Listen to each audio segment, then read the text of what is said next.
spiritual benefits, because there are many to be had, and if there weren't, people wouldn't pursue these spiritual practices. Daniel is also a perennialist, if you will, which means that he believes that the mystical traditions in all religions, right, mystical Judaism, mystical Christianity, Sufism, and Islam, as well as Hinduism, Buddhism, etc., all more or less point in the same direction. And we get into a little bit of that and the debate surrounding it, because that's not a view that everybody within the spiritual community shares. So I'm not going to give too much more away. Just suffice to say, it's an absolutely fascinating conversation with a fascinating, kind, and deeply intelligent human being.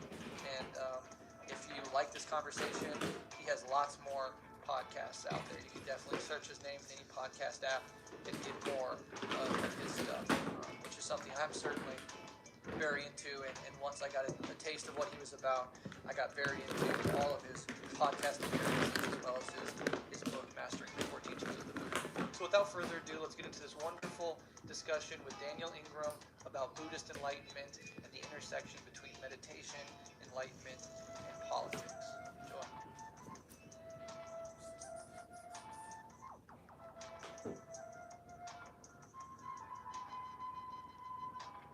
My name is Dr. Daniel Ingram, and I'm a retired ER physician who is now the board chair and acting CEO of Emergence Benefactors, a new charity to help promote medical research and other things related to getting awareness of meditation and mystical and spiritual related effects into the clinical and psychotherapeutic mainstream. So they're empowered to have some functional understanding of those through good science and data-driven methods.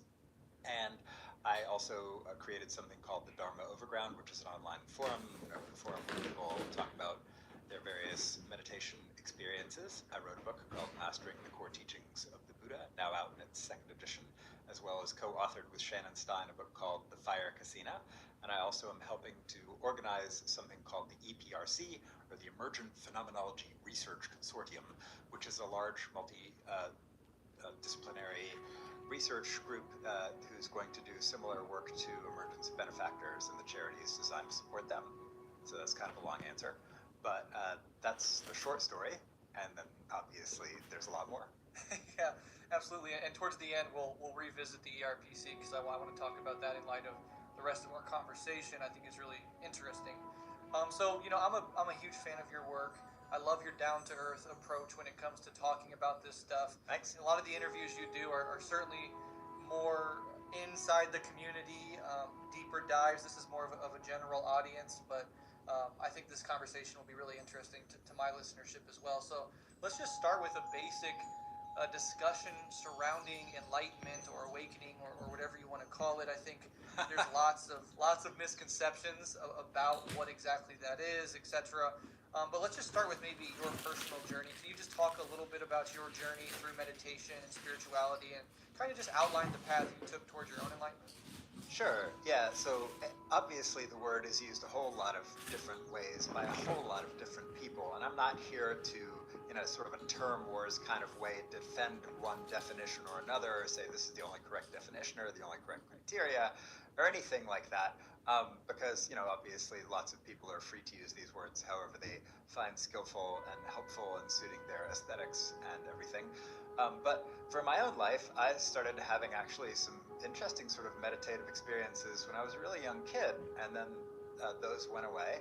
And then as a young teenager, just playing around with flying dreams and trying to do some homebrewed visualization stuff to try to have better flying dreams, I ended up in what I later found out was sort of considered real, quote-unquote, meditative territory described in old texts and things, and had my consciousness explode and traveled out of body and floated through the wall of my bedroom out over the driveway and things like that. And then got very philosophical and sort of existentially obsessed with things like quantum physics and the weirdness of that, and wave particle dualities and how those might apply to consciousness and that kind of thing. And then I continued to have a series of strange experiences, including like my body becoming an energy vortex when dancing in a club one time and other stuff like that. And eventually ran into some people who had some idea what these things were and something about what to do with them that was skillful. These happen to be people in the Theravada Vipassana tradition influenced by a guy named Mahasi Sayadaw, who was a monk who lived in Myanmar, or then it was Burma, in the 20th century, who was a sort of very popular, something of a reformer and or reviver of insight meditation practices, particularly for lay people. Something of a controversial figure as well. Anyway, but they had a lot of really great maps, and those maps were super inspiring, and the techniques that they taught me were also able to reproducibly create what was on the maps, though I actually learned about the maps after I had had a whole lot of the effects, so it wasn't a question of scripting, it was just a question of, wow, they know what they're talking about. And since then, I had learned that them and lots of other people have reproducible spiritual technologies that actually lead to all kinds of cool effects, sometimes as described, sometimes sort of as described, sometimes not really as described at all, but you can sort of see kind of why they described it that way from a sort of a propagandistic advertising point of view. And as I did more and more retreats influenced by a bunch of people, including Hindu Vedanta and Thai Forest, and some people who are trained in Zen and Vajrayana and Mahayana practices, and ended up reading stuff about Taoism, Sufis, and Christian mystics and all that. Through this sort of amalgam of things and a lot of intensive practice, I realized that, hey, you can actually upgrade your consciousness. You can actually change something in your perception from modes that feel, by comparison, sort of irritated or seemingly wrong, which is not a very nice word to use, but that describes something of a feeling. Like before it felt like something was off, and afterwards it felt like something was less off, or then in some ways kind of entirely not off. And something in the problematic nature of duality that causes the mind to imagine it's this stable little thing in space somewhere, constantly being tossed around by thoughts and feelings and pleasure and pain and habits and all that, can actually dissolve and realize it never was anything like what it thought it was, and instead is just a bunch of transient, immediate sensations happening now, which from an experiential point of view, and those who are philosophically minded will notice actually is very much in line with what people such as, say, David Hume, the great British empiricist, would say, or the rest of the British empiricists, and people influenced by their work, as well as plenty of other spiritual traditions, that, this is the only moment there is. Time is an illusion. It's created by thoughts of past and future that arise now and are transient and insubstantial, and either a true self or a no self, or however you want to phrase it, that you can dissolve into the love of God, or dissolve into emptiness, or realize your true nature, or pick your favorite terms for it. It turns out those things are actually doable by some people through various types of techniques. And that is the really cool thing. And so then I was lucky enough to find communities of people who also were into this kind of stuff. And it turns out that plenty of other people can, noticed a similar thing about the traditions that in my youth I would have thought were, fanciful religions with interesting, hilarious promises that were probably entirely mythical, and maybe they know something about calming down. Yeah, I was totally wrong in my ignorance.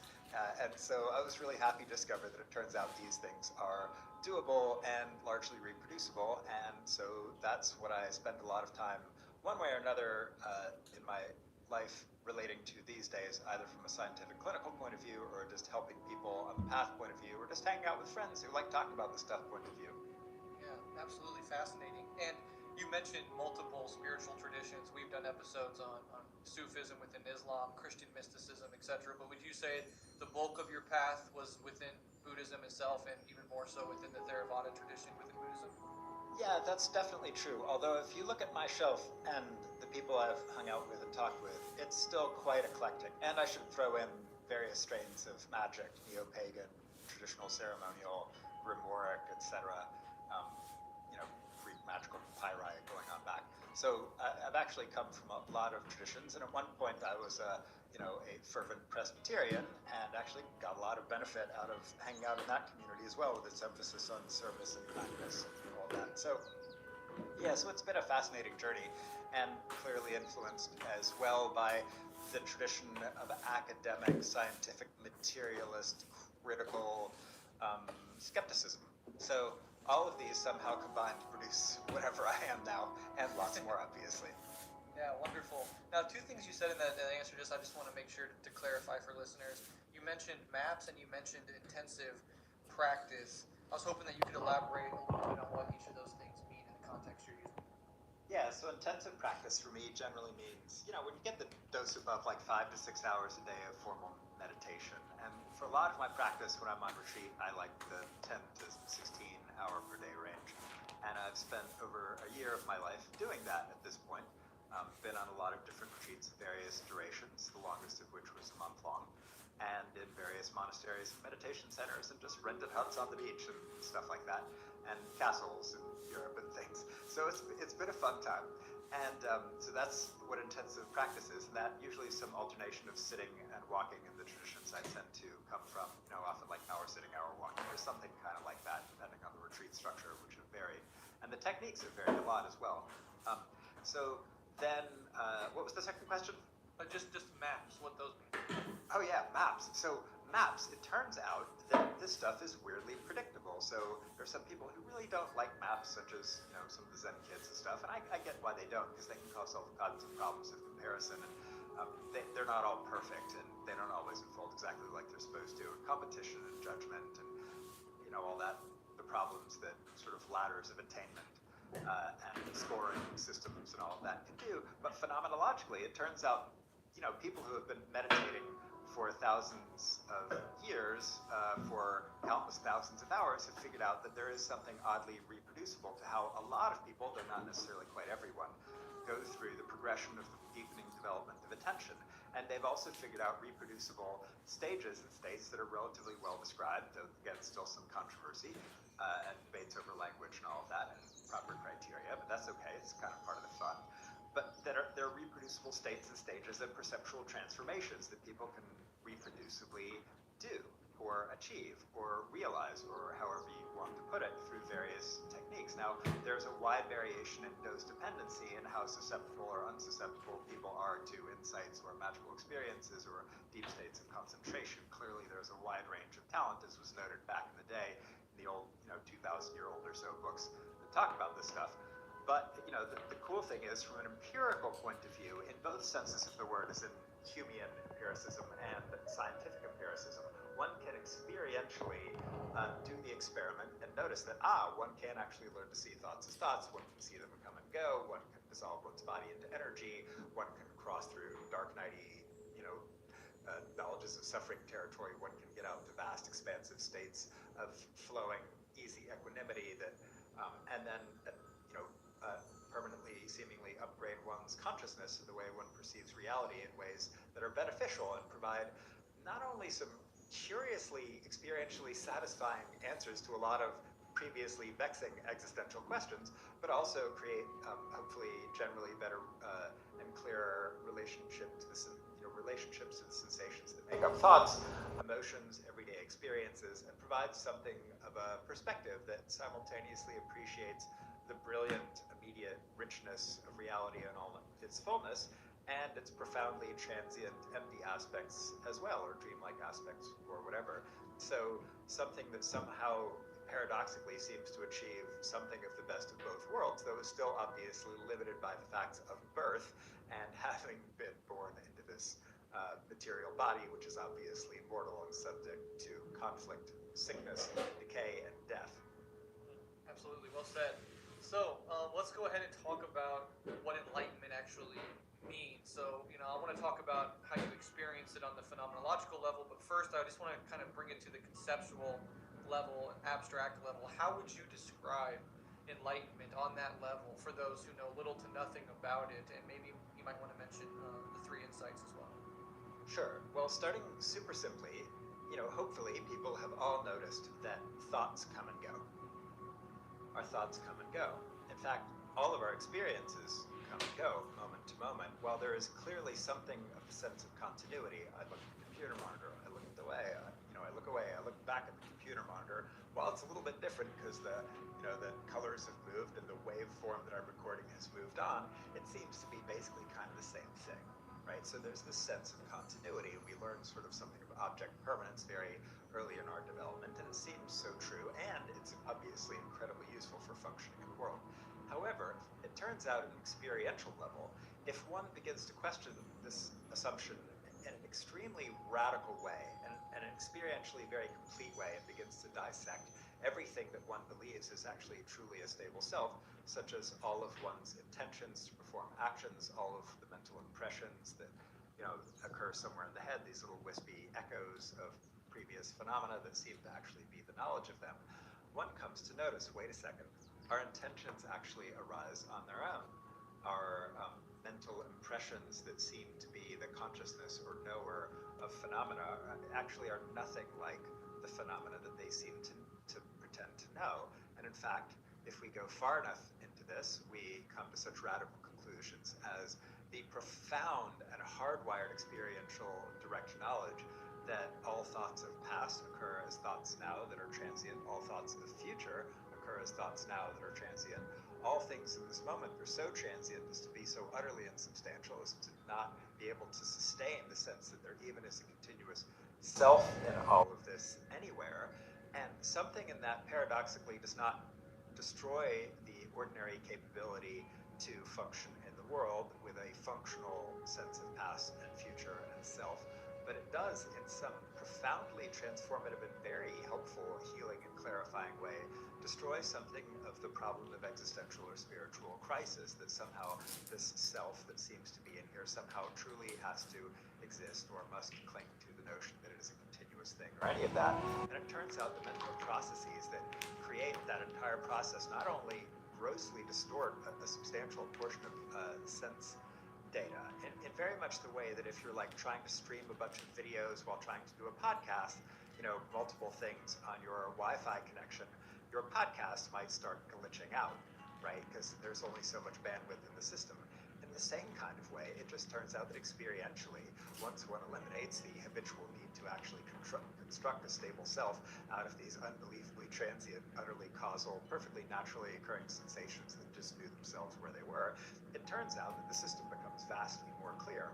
And that increased clarity helps with all kinds of things, including cognition and relationship to emotions, which become these wispy little sensations of body, mind, and thought, like they always actually were, except the habit is now to notice that very, very directly, which means thoughts can move through much more easily, in fact, perfectly easily, because the notion that anything in this experiential world that could actually grasp or stabilize or hold on to or even relate to anything else in that sort of dualistic I am a true watcher kind of way, it turns out is not experientially true. And the letting go of that illusion by degrees and finally completely, it turns out is actually achievable, and one can stay functional in the face of that, though sometimes along the way it can be pretty disorienting, to put it gently, and sometimes cause all kinds of life disruption. That's where sort of dark night theory or knowledges of suffering and how to help people who are having spiritual openings in crisis all comes in, which is what I spend a lot of my time thinking about how to research. But once the existential glitches in the system that come from upgrading the system while the code is running are over, then there is this delightful immediacy, natural presence, a sense of everything flowing in a perfectly natural way, everything knowing itself in a way that is curiously clear and weirdly relieving in some profoundly, deeply existential way. And in fact, it does seem to relate to questions of fear and death and all kinds of stuff. Not that it entirely relieves the problems with all of those, but it makes something in the relationship to them vastly better. And this is something that actually is not something one has to sustain in terms of an exercise. This actually just gets seemingly directly hardwired into perception. So it's something that happens at one's baseline, kind of at the level of like pre-processing. And it's very much like an analogy I've used a lot is, we look at sensations one way, and in the one way, it super seems that our intentions, of course, are coming from us because they originate somewhere in the area of the body, which we also assume is us. And the mental impressions of things that follow everything that occurs somewhere in our head, of course, are us knowing things because they occur somewhere in the region of our eyes and nose and ears, which are the things that seem to know everything, of course, right? And so that and some other little tricks of perception create the sense that, of course, all of this means there is an us. How could it possibly not? And the weird thing is when one, through meditative training, gets more clarity about these exact same sensations, the thing flips over, and of course intentions are just these wispy little things that arise on their own, and of course mental impressions are just these wispy little things that know themselves where they are, like everything else obviously did, because how else could they even be generated if there wasn't already some direct comprehension of things that then create the mental impression? And of course time is an illusion. Of course we aren't a stable thing. And of course this is utterly ephemeral and naturally luminous. Of course it is, because it's just very straightforward in experience. But curiously enough, it's the same sensation. So it's almost very much like the drawing of the young woman and the old woman, and just depending on how you look at it, you see one or you see the other. In the way of the brain, it turns out once it gets a taste of the other way of perceiving things just through sensate clarity, it vastly prefers it, regardless of any other ontological and implications. It just happens to be profoundly nicer and achievable through straightforward methods that actually seem, curiously reasonable. Like, just pay attention to what's going on. Yeah, and I love that you present these things as achievable for regular people, not something that only highly developed beings might be able to engage in, or something beyond the reach of most people. Although we'll get into what it takes to get to this level. I do want to, before we move on. There's a range, obviously, of talent. Absolutely. To put it gently. Yeah, and before we move on, though, I do kind of want to. I'm interested in this idea of other traditions leading to the same point, or whether or not that's true. I mean, in Sufism, they talk about the annihilation of self in God. In the Tao, they talk about the way. And there is something about this center point that appropriates experience, sort of dissolving away. But if you really got into Sufism or really got into Christian mysticism, would you end up at more or less the same spot that you end up with when you do it with Buddhism? Well, this is the whole perennialist, essentialism versus constructionism debate, and I am very much on the side of essentialism and perennialism. Just so I make my biases 100% clear, is it clearly true that if you've trained in a tradition that, say, emphasizes love and service over, renunciation of the world and careful analysis of one's experience, yeah, you're likely to look and describe things relatively differently. But do I think that in some fundamental, essential way that sensations actually are impermanent? Yes. Do I think that dissolving, the sense that there is a true self is something that actually can be done? But we get into something called the descriptive fallacy. So I'm pretty far towards the end of people who hold to the philosophy that the mystics all basically converge and the religions all arguing with each other. And if you take deep spiritual contemplative practices that have some basis in paying attention to what's going on and noticing this heart, mind, and body system, that the truths that reveal themselves are perennial. Now, I've got plenty of my orthodoxy friends who, let's just say, get pretty annoyed with this point of view.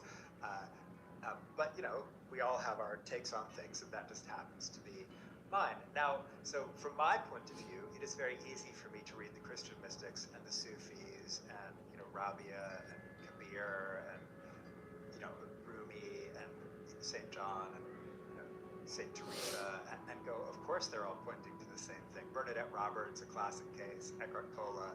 It's very easy for me to just sort of go straightforwardly to equate these things. But my friends who notice such things as extreme particulars, now this Christian mystic is saying the love of God lives in their heart, and a Buddhist of course would never say anything like that, presumably. It's not particularly a theistic tradition, although we can debate those kinds of things, Brahmins and all the gods and stuff. And so we get, and my friends who pick apart the specifics all think I've totally lost my mind and I'm just ignoring particulars for convenience, and I think they just need to do deeper spiritual practice, and they would come to see how this is all beautiful poetry pointing towards the same thing, and and there's the debate. Yeah, interesting. Yeah, fascinating. So now let's move on to how it feels from the inside, and I guess I would phrase it like, how would you describe enlightenment phenomenologically, or what is different about your moment-to-moment experience right now compared to before you began engaging in any of these practices at all? Yeah, so the profound differences are many, but summarizing it, it's very much what I actually was just talking about, because even though earlier I was talking about theory, I was actually talking from my own experience. So immediately the difference is, it is incredibly obvious that all thoughts of past and future occur now. It is incredibly immediately obvious that thoughts are just these wispy little things that occur in the room that are the vaguest fraction of experience. For example, if all of you sitting there noticed the whole car, park, you're sitting in or walking in or whatever, and notice all of the experiences, all the sights, all the sounds, and you compare the sheer volume of them to the volume of your thoughts, and you just notice how strong are my thoughts as an actual experience in terms of something you can see, hear, feel, etc., locate in space, all of that, experientially. How strong are they in comparison to the rest of the signal around you? And if you are like me, you would come to the conclusion, if you're being honest, that they are the vaguest, they're the vaguest fraction of a hint. They aren't even 1% of experience.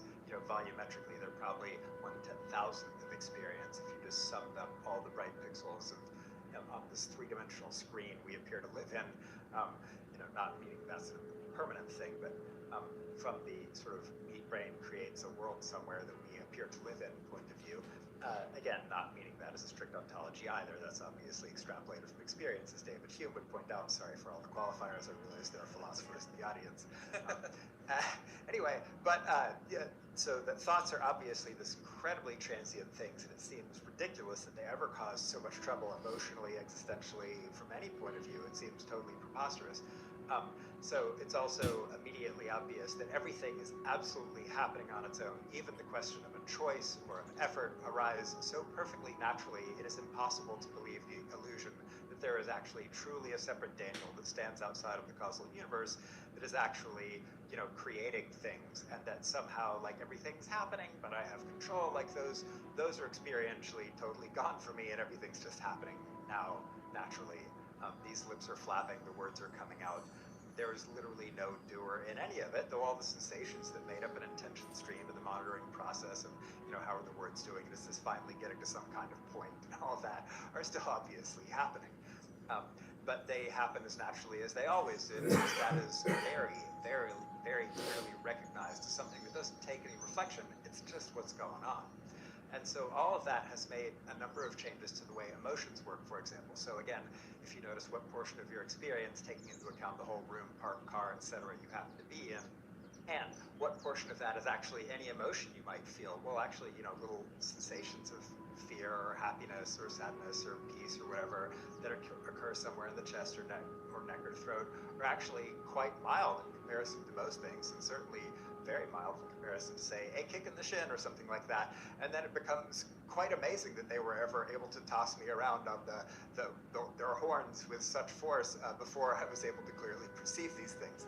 And so it's not that they don't have some impact. This is still a living mammal that can still become irritated and hungry and annoyed and all kinds of things. Obviously true, as anybody who's hung out with me for any length of time knows, or enthusiastic, or jump up and down with joy or whatever. But all of those are still just the natural unfolding of the thing, and the perception of them has this profound proportionality to it. So not only pleasant sensations have this proportionality to it, you realize they're profound transients, even the tastiest of foods and whatever other pleasurable activities. It's actually an incredibly small amount of sensation that we spend so much time working for. Not that they can't be totally valid, enjoyable sensations, whatever.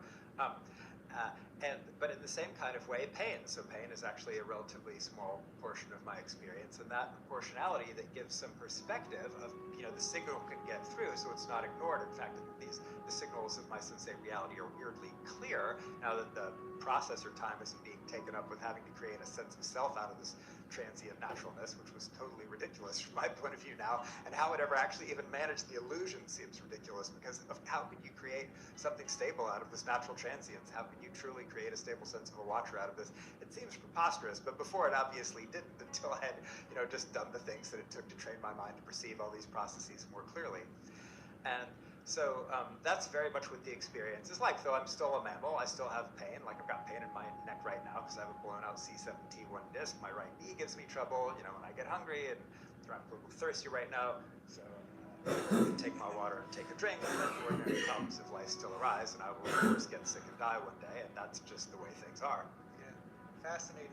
Would you describe it on some level, at least, as like a shift in awareness from away from the sense that you exist behind your eyes and between your ears, more into this more robust sense that your awareness expands to cover and include the entire space in which your body is in? Is that a fair way of thinking about part of it, at least? Or you could also say that it was the recognition that everything always just knew itself where it was, and the notion that there is an awareness that could expand or be mine is totally preposterous, that everything always was just happening exactly where it was from the beginning. and there's just a question of the straightforward and clear recognition of that. So you could look at it either way. I prefer the second, but I can totally see why developmentally it can sometimes be, from a meditative kind of instruction point of view, very helpful to use the first way. So I wouldn't cling to either of those ways of talking about it necessarily if they serve some pragmatic ends. Because in my heart of hearts, I am an ontologically agnostic empirical pragmatist. So hopefully that all makes some kind of sense by this point. It does to me, yeah, absolutely. And this the one thing I also want to mention is your sense that you have free will completely obliterated? Yep. Yeah, and that's a natural consequence, and you feel it as viscerally as you would feel a hot stove on. Like it's so immediately obvious that it doesn't need to take any intellectualizing to understand or come to terms with. The notion that this could possibly have created a sense of a true will out of this natural transience is absolutely preposterous from this point of view. I mean, I get the sensations that made it up still occur, but it becomes harder and harder the longer I've been in this, which is now almost 18 years. At this level of the thing, to go, how did it do that? Like, how in the world was this system capable of creating that illusion? It just seems weird at this point. I mean, you can sort of remember like how it thought this was, actually doing things in some separate thing that wasn't influenced by everything and stood outside of causality. And I can still get it, but yeah, it's not something that anybody has to do anything about. It's just the way things are. And what's nice about that is everybody thinks, oh my God, if I lost myself, I would lose control or whatever. No, you never existed, kids. Sorry. Sorry for that. Never. Like, there was never a separate self that was in control, and it turns out the illusion interferes with the clarity of the system that would allow the system to better self-regulate and respond to various things in a skillful way. Not that everything I do is now skillful or whatever. I don't claim anything like emotional or, perfection in actions or speech. But this limited mortal mammalian system is vastly more able to do something useful with data now that some, substantial portion of its mind time doesn't go into figuring out how to create an illusion of something that is pretty tough to create an illusion out of, oddly enough. Yeah, and that's very common whenever I read or engage with anybody who's made it well down this path. It's like just becomes very obvious from their point of view that once the false sense of self disappears, so does the sense that there's any free will, and it's immediately, approached and understood. And then there's I think that in Taoism, it's sort of talked about really well. And if you don't have the experience, it can be difficult to understand what it means by the way, and all these analogies and metaphors about water coming down in a mountain in the most free flowing way possible, and it's like fall into the Tao and just become like basically part of the natural world, a natural process over which you have no control, right? Yeah, and the notion of control, it turns out, was always an illusion and a problematic one. So you can let go of it and rest in the knowledge that it's vastly better on the other side. Yeah. So I want to talk about misconceptions. We talk about what enlightenment is phenomenologically and intellectually, but what is it not, and what are some of the most common misconceptions about it that you've come across in your life? Yeah, the big, common, dangerous ones that create all the trouble are, one, the notion that this will make you a perfect person, that you will always say the right thing, you will always do the right thing, whatever the right thing or perfect is. You will always think the right thing. You will suddenly become perfectly psychologically self-integrated at the highest level, that you will suddenly, have no issues, no neuroses, no conditioning, nothing residual from childhood, no consequence of karma, all of those things. That, unfortunately, doesn't work out. Is it true that this perspective definitely helps one relate to the shit show that is having been born and grown up in whatever society and parental conditioning and mammalian body and biology? Does it make all of dealing with all that much easier? Yeah, it does. But does it save you from all that? No. One of the other things that people often imagine is that it will, do things like eliminate the defilements. Is a common one I deal with. That, someone who had just noticed this nature of things couldn't ever screw up in a sexual way or relationship with power or money. And then you have the endless scandals from whole communities that get built around people who get put on pedestals that, then lack normal feedback and are reinforced in whatever crazy, stupid thing they do and just get more and more bizarre are, and eventually end up fucking up so badly that some board eventually stops trying to cover up for them and throws them out, and then it breaks, and then the cycle goes round again with some new group of naive seekers who are looking for their parental figure or whatever that is the perfect parent. And unfortunately, no such thing exists. Sorry, that was a little bit cynical, but you get the point. The daily scandal sheets in the Dharma world, let us know daily that this unfortunately is a problem, and everybody, goes, oh, they're just halfway up the mountain or whatever. Unfortunately, some of these people aren't. Unfortunately, or fortunately, depending on how you look at it, some of these people actually have deep realization, and unfortunately, whatever set of conditioning or idealism or whatever they found themselves in, orthodoxy and dogma that just didn't hold up to reality testing, blinded everybody to the conditions that led to something, really bad happening. So that's one of the big ones. The other one is like the perfect transcendence, that like pain would never be a problem again, right? So that's one of the big ones. Pain, that if we perfectly transcend the world, we will be, in the world but not of the world. And most people translate that as to not feeling bad sensations, and these would have no impact. That's another one of the ones I deal with variants of a lot. And then there's the question of extinction, that if I actually realize that I don't exist as a stable, continuous entity, like how could I be a good person? Why would I get off the couch? Why would I do anything? And so that one, of course, turns out is not true. You never actually were a stable entity, and somehow, even despite the irritating illusion, you were still able to function, hopefully. That one, or that it will solve all mental health issues. I know people who are very, very deep and profoundly realized practitioners who also seem to have things, whatever bipolar disorder is, or sometimes even worse mental disorders, or that it will solve your personality disorder. So unfortunately, there's abundant evidence that people with some of the, the more troublesome personality disorders or clusters of symptoms that are described by those diagnostic categories, that meditation practice will totally resolve those. Unfortunately, I have abundant evidence that that seems not to be true, though it is, a mix of expert opinion and anecdotal. It would be nice to have large long-term clinical trials. So those are some of the big ones, or that everybody will describe this the same way, even if they have similar realization, or that everybody will get the exact same capabilities, which it turns out from a relative point of view is not true. So some people can do magically powers, these sorts of things. Sorry for the muggles I just lost by saying that. Or that some people, that everybody will be able to get into deep states of, profound concentration. That's not actually true either. Those are skills that might be easier, but certainly for some people will have to be learned, though some people seem to acquire them almost immediately on realization. There's a range out there. And so those are some of the big myths I run into. Yeah, absolutely. And so, some people listening might be, okay, the thoughts I had about what enlightenment is have sort of been deconstructed. I'm hearing that, If it were that easy, that would be delightful. Unfortunately, it's not. We have profound habitual tendencies of what we're so sure this is, even if intellectually we think it isn't. And so in an internal family system sort of way, even if you just heard me say something like that, and even if you just believed it all, likely you, like me, also have subconscious parts of ourselves that still are going to operate as if a lot of those things were true, let's just say. That's important to point out as well.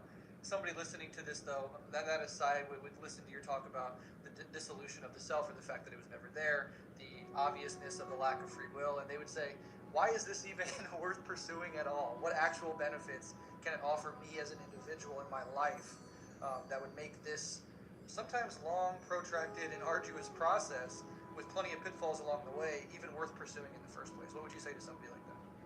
Yeah, I'm not the best advertiser of this, so I can give it a shot, right? Because I'm very much of the sense that people on the path are on the path, and they're going to be on the path, and God help them. Hopefully we can make their lives and their journey better and safer and more effective and all that. And people who aren't on the path aren't going to really get them or necessarily have any idea why the hell you would do this. And the vast majority of people have what it appears to be, in relative terms and or in direct experiential terms, no choice about that. And so I find evangelizing this stuff weird, because if you're not ready for it or in a place where it makes any sense, it's just not going to stick to you, right? You can talk to people until you're blue in the face, and you just seem like a zealot who's talking crazy to people. I've been that zealot. I never found it helpful ever once, period. And so the people who are on the path, who for some reason when they hear this, they light up, they spark, they go, ah, yes, okay, cool, more of that. Those people, they're just the way they are. They're just going to keep looking until they find it, hopefully. And so the notion of even evangelism or advertising to me is actually a pretty strange one, because I'm not sure it actually quite applies. It's almost like talking to people on the right or the left. They just kind of are. And while occasionally people sort of switch between one or the other, like how often does that really happen? It'd be a fascinating study, but I don't think it's a common phenomenon. I think this is kind of like that, though you could say there's something developmental. As people go on, more and more people will eventually incline to spirituality as whatever maturation process happens in the blah, blah, blah, blah, blah. And I think there's something kind of true about that, but that also kind of has a sort of a hierarchy to it that the leftist in me kind of doesn't like, right? I think, plenty of people who have never entered the spiritual path in any formal technical awakening insight stage or whatever kind of way are totally awesome people, and they just don't happen to be going through this sort of weird, called out, destabilizing, strange woo-woo kind of thing that the rest of us are. So I don't mean to create any artificial dualities by calling them muggles or us crazy spiritual zealots or whatever it is. Sorry to use the term muggle, that was in any way offensive, but and so, right? I'm a mugglist. Anyway, sorry. But seriously, it's totally fine. And the world needs people who are not on some spiritual quest and getting all bizarre and pouring through weird mystical texts and leaving their family to go off on retreats and wrecking their jobs and careers and all of that crap. And yet, it is also true that for the people who go through this bizarre process, there are some freaking amazing things that can happen as a result of it. I have instant access, literally within a second or two, to some unbelievably cool states of consciousness. The simple fact of having dissolved the sense of self is friggin' awesome. And literally, I think it's the most valuable and important thing I ever did in my life. And I've saved, literally hundreds of lives in the emergency department. And weirdly enough, I would rank this over all of that, because then it gives me the opportunity, hopefully, to spread this incredibly transformative insight to thousands or maybe more than thousands of people, which is really cool. Just like people were kind enough to freely do for me. And so there is benefit, but describing it is kind of hard, like why it is so nice, the universe just unfolding and everything being clear and utterly transient. Something about the existential resolution of this bizarre problem with the self that somehow is in here and trying to relate to reality that screws up everything, related to philosophy and religion and, all kinds of emotional stuff and psychological growth. There's so much that is improved by that. It just isn't improved in the idealistic ways that the vast majority of the flowery orthodoxy maps advertise it, which, but then explaining exactly how it is improved, unfortunately, is kind of hard and requires a lot of time and nuance and doesn't make for nice advertising slogans, right? So that's the problem. Well, I definitely feel very seen listening to you talk like that. And I started this interest and really, in some sense, a fascination and obsession with early psychedelic experiences in my teens, a sort of dissolution of object-subject on a profoundly high dose of mushrooms when I was about 15 or 16. Yeah. And then a friend, a coworker, handed me a bunch of Alan Watts CDs when I was like 17 or 18. And ever since then, I've been sort of shot off in this direction. But there is this feeling, especially when I first got into it, I'm like, this is fucking amazing. I gotta tell everybody. Would try to tell my family and friends, and just I was like that too. God help us. Yeah, met with the complete brick wall of who cares? And so that sort of, I think that tempered that aspect within me as well. So I do think there's really deep wisdom in that whole trying to go out of your way to promote this and try to get other people sort of quote unquote converted over to it. People either feel it or they don't, and that's sort of where it has to be left. I have noticed and I'm nowhere, I've never done extended retreats, so I'm nowhere near anything like that, and even talking in those terms feels weird, but I've noticed there are moments over the past 10, 12 years of my engagement with these practices where there seems to be bursts of advancement, and then sometimes incredibly protracted periods of what feel a lot like backsliding, and a lot of suffering that comes with that.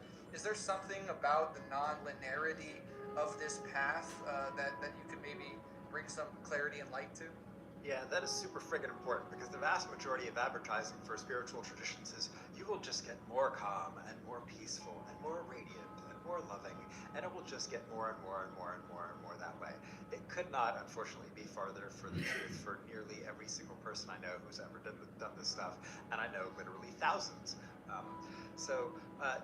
There are these spiritual peaks, which we, my tradition call the arising and passing away, or people call Kundalini awakening, or peak experiences, or breakthrough stuff, or whatever. There's always language for this kind of thing, or conversion experiences, and then and most of us have noticed that's followed by some mild to moderate to severe crash, which may last seconds or hours or months or years or decades, unfortunately, and which we call Dark Night and Knowledges of Suffering and Journey Through the Underworld or Spiritual Crisis, or pick your favorite language for it. And then if people are lucky enough, at some point they may get something called equanimity. In my tradition, there's lots of other names for it in other traditions. We're sort of open, flowing, easy, natural, very clear, very ordinary, and yet incredibly profound at the same time, which is where deep transformations of consciousness and wisdom can take place. But most people will then fall back and cycle through these stages again and again and again and again and again. In fact, the farther you get into this, the more you cycle, and the faster you cycle, and sometimes the more deeply you cycle. And then that's considered totally normal and a growth opportunity, unless you're talking to Western psychiatry, in which they're liable to label you bipolar to rapid cycling or something. And sorting out which of these is sort of true functional mental illness from some biological thing from spiritual opportunity is obviously a source of tremendous contention and debate and worthy of great scientific inquiry, particularly in the world I spend a lot of time in now. But just knowing that the path is nonlinear and simply having that in your mind can be incredibly normalizing. And that simple statement that if you went up and then you came down and then you went down further, that doesn't necessarily mean you're broken. That may actually, from some mappy point of view, be something that actually provides you with opportunities to see something profound about the fact that you don't exist, or the nature of suffering, or the depths of your heart, mind, body structure, or your shadow from a Jungian point of view, or whatever. And that's the kind of crisis that actually a lot of psychiatrists, weirdly enough, actually really like it when people get into, because then they start getting real and their emotions are pouring out, and suddenly all the defenses are gone. They're crying and then having these epiphanies on the psychiatrist's couch or whatever, which is weird that they then pathologize them, sort of when they get into the whole materialist biological model, rather than the sort of Freudian, have a breakthrough in your therapy kind of model. After you really get to the deep shadowy stuff, so psychiatry even has this bizarre relationship to these things. But just knowing that those ups and downs are, for most of us, in fact, nearly all of us, an important part of the path, and even potentially a growth opportunity if handled well, is a key thing to understand. Yeah, absolutely. And I'm in my 30s now, and so I've engaged with texts like yours and other work that's made that very clear throughout my 20s. However, I had no teacher, I had no resources really. And that sucks. Yeah, I'm sorry. It fucking sucked. I went through extended... Hopefully one day popular culture will have enough of this tech built into it that people will just have the resources because it's around. What the term muggle means. Yeah, for sure. And talking just about your cycling talk, when I read your work, I sometimes get confused, because for me it was this multiple, over a decade of, maybe meditating 30 to an hour every day, and then over many years I would have all of a sudden a random spontaneous peak experience, but then it would be followed by, let's say, 6 months of obsessive thinking about my own mortality. But then that obsessive dark, which at the time I called an existential crisis because I didn't have any better words for it, it ended in a period of I would only describe it as this radiant, selfless compassion, where the suffering got so acute that it broke open and became very clear to me that this is a human condition thing, and it reoriented my compassion towards everybody around me in my life. But nice. in your cycling, the way you talk about it sometimes, and maybe I'm mistaken, it feels as if it's within the context of very intensive retreat-based practices where you cycle through these things, or could it be extended over long periods of time, like I've just mentioned? God, I wish it were only on intensive retreats sometimes, but most of this stuff happened to me in daily life, actually, weirdly enough, even though I've done a lot of intensive retreats. So I crossed what we in my tradition would call the arising and passing away about 6 times in daily life in various circumstances, various variants, each of which led to some sort of dark nighty kind of crash in my life, starting at around age 14 or 15 and extending until I started doing intensive retreats in my mid-20s. And this happened without me having, any sense that I was a meditator or on any spiritual path or any of that kind of stuff. And it was just happening. And that's happened to lots of other friends and people I know as well. The sort of grace of the conversion, as the Christians point out all the time, and all of a sudden you're just struck by the love of God, or fall trembling to your knees, or your consciousness explodes, or whatever. This can happen during childbirth, during doing hot yoga, definitely lots of the time on psychedelics, although some people take, hundreds of doses of psychedelics and never have anything like this stuff happen. And other people like their first dose and blam, and all of a sudden they're in it, going up and down. And why that is, we don't know, but it's certainly a fascinating topic to study. But yes, no, this stuff definitely can happen for some people in daily life. And then you get other people who are weirdly insight resistant. So they literally have gone on, months and months and months of intensive retreats in 3 months, and all kinds of stuff. And it was all just psychology in their back pain, and they never got to deep energetics. They never really were deconstructing the core aspects that make up an experiential self, at some fine particulate level, or attaining to deep concentration states or magical experiences. None of that stuff happens to them. And why some people on whisper doses of meditation, or seemingly on no meditation, or just even sometimes in their youth, will cross into powerful territory and then be in the throes of this stuff, and other people you can have them do all the meditation psychedelics you want and nothing happens to them. This looks anything like this sort of weird cyclic, what we would think of as some sort of insight or awakening developmental process starts happening. We don't know. But again, there's this great range out there, and I think that's cool, because if we're going to have a stable society, it's important to have all kinds of stable people, and this stuff doesn't always make people stable, though it can lead to a lot of amazing things, such as the world's major religions, which, depending on your take on religion, you may think is a good or a bad thing. That's obviously highly debatable, but can also lead to all kinds of wild vision and philosophy, like Rene Descartes, for example, describes having some of these experiences before he became the whiz genius philosopher and mathematician that he was, etc. There's a bunch of them. Einstein is another classic case that clearly describes some of these things in some letters to a friend.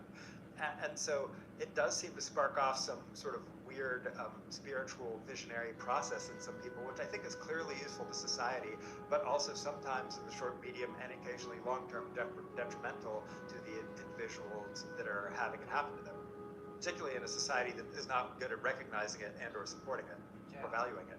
Absolutely. That's incredibly interesting to me. And do you think there is, people sometimes when you get into it, you can get in your echo chamber and think oh, more and more people every day are getting into these practices while the actual number remains relatively low. But do you think there's something in, I don't know, you could think about Schopenhauer and Nietzsche talking about the will, or nature waking up to itself, any sort of evolutionary process happening that manifests through this that could possibly be speeding up on some level, or do you think just thinking about it in that way is too conceptual and philosophical? Oh, this stuff is speeding up at unbelievable rates, which is why I'm desperately trying to get up the science that will get the medical industry up for trying to handle this stuff, because that's going to take decades, and I don't think we have decades. So the number of people who, one way or another, are doing a practice that is either directly mindfulness or meditative or highly influenced by those things, it's now a mainstream part of popular culture. It's on major magazine cultures. There are covers, there are articles about it. People are doing it in corporations. It's yoga classes and all of this stuff, and psychedelics are scaling at a furious rate, and yet the popular culture is not keeping up with it in some kind of sophisticated understanding of the deeper implications of what's possible from all that. And the medical world is so far behind, we're in trouble, because I think it will take probably generational change in 2 or 3 decades to get them on something like up to speed of a functional appreciation of what this means clinically, and how to handle patients who might present to them, with these kinds of experiences happening. If you're like a neurologist or an ER doctor, or emergency psychiatrist, or a family practice, or GP doctor, or a psychotherapist, or whatever, because tons of these psychotherapists are teaching their clients something mindfulness and meditative, mindfulness influence, cognitive behavioral therapy being one of the better examples of sort of incorporating map theory into their practice, but the rest of them largely don't. And in fact, MBSR sort of actively goes out of its way to try to pretend none of the stuff ever happens from MBSR. If it happened to you, it's because you're crazy or did some practice wrong or something, right? And so, and that's now a $4 billion a year industry or something globally, if I understand my numbers correctly. And so, they have profound incentives to not let people know that this can cause some really wild effects, both really good and sometimes quite strange and sometimes very challenging, right? That's not part of the message as it enters the clinical mainstream, which is a problem, because the only thing that's going to be big enough to handle this is the clinical mainstream.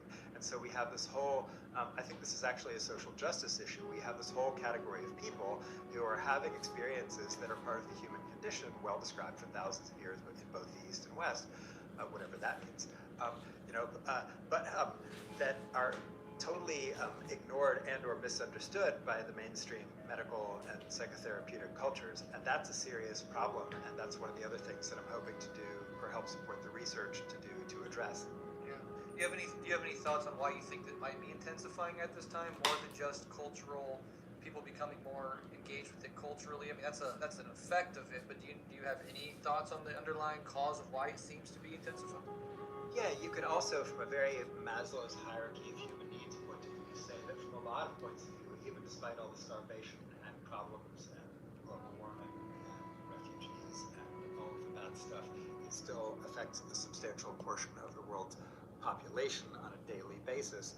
We do have a lot of people who have leisure time, wealth, health, access to information, and so as people get higher up the pyramid, a lot of people will give more time to these things. Now, you don't necessarily have to be high up the pyramid to give time to these things. Very simple renunciates and people who have very little money, obviously, have been great practitioners for since the beginning. In fact, the whole tradition has essentially been carried by mendicants who have almost nothing, and people in monasteries who have almost nothing and lead incredibly simple, low carbon footprint lives, right? But still, I think part of it is just that people who have all this material wealth and all this connection and 1,000 Facebook friends and their Tesla and their whatever it is, and they're still not happy and going, what the fuck, right? What is it that will actually make me happy? And they've had the opportunity to debunk a lot of the myths of happiness that previous generations sort of were disempowered by, thinking, oh, if I just had that castle or that Tesla or whatever, they didn't think about Teslas in previous generations, but you know what I mean, that whatever it was, that they would be happy, and then they thought that, but now people have those things, a lot of them, right? On a larger scale, though, obviously we could talk about the dissolution of the middle class and the regression of wages with regard to inflation, all that, obviously hot topics from a leftist radio point of view, right? And important.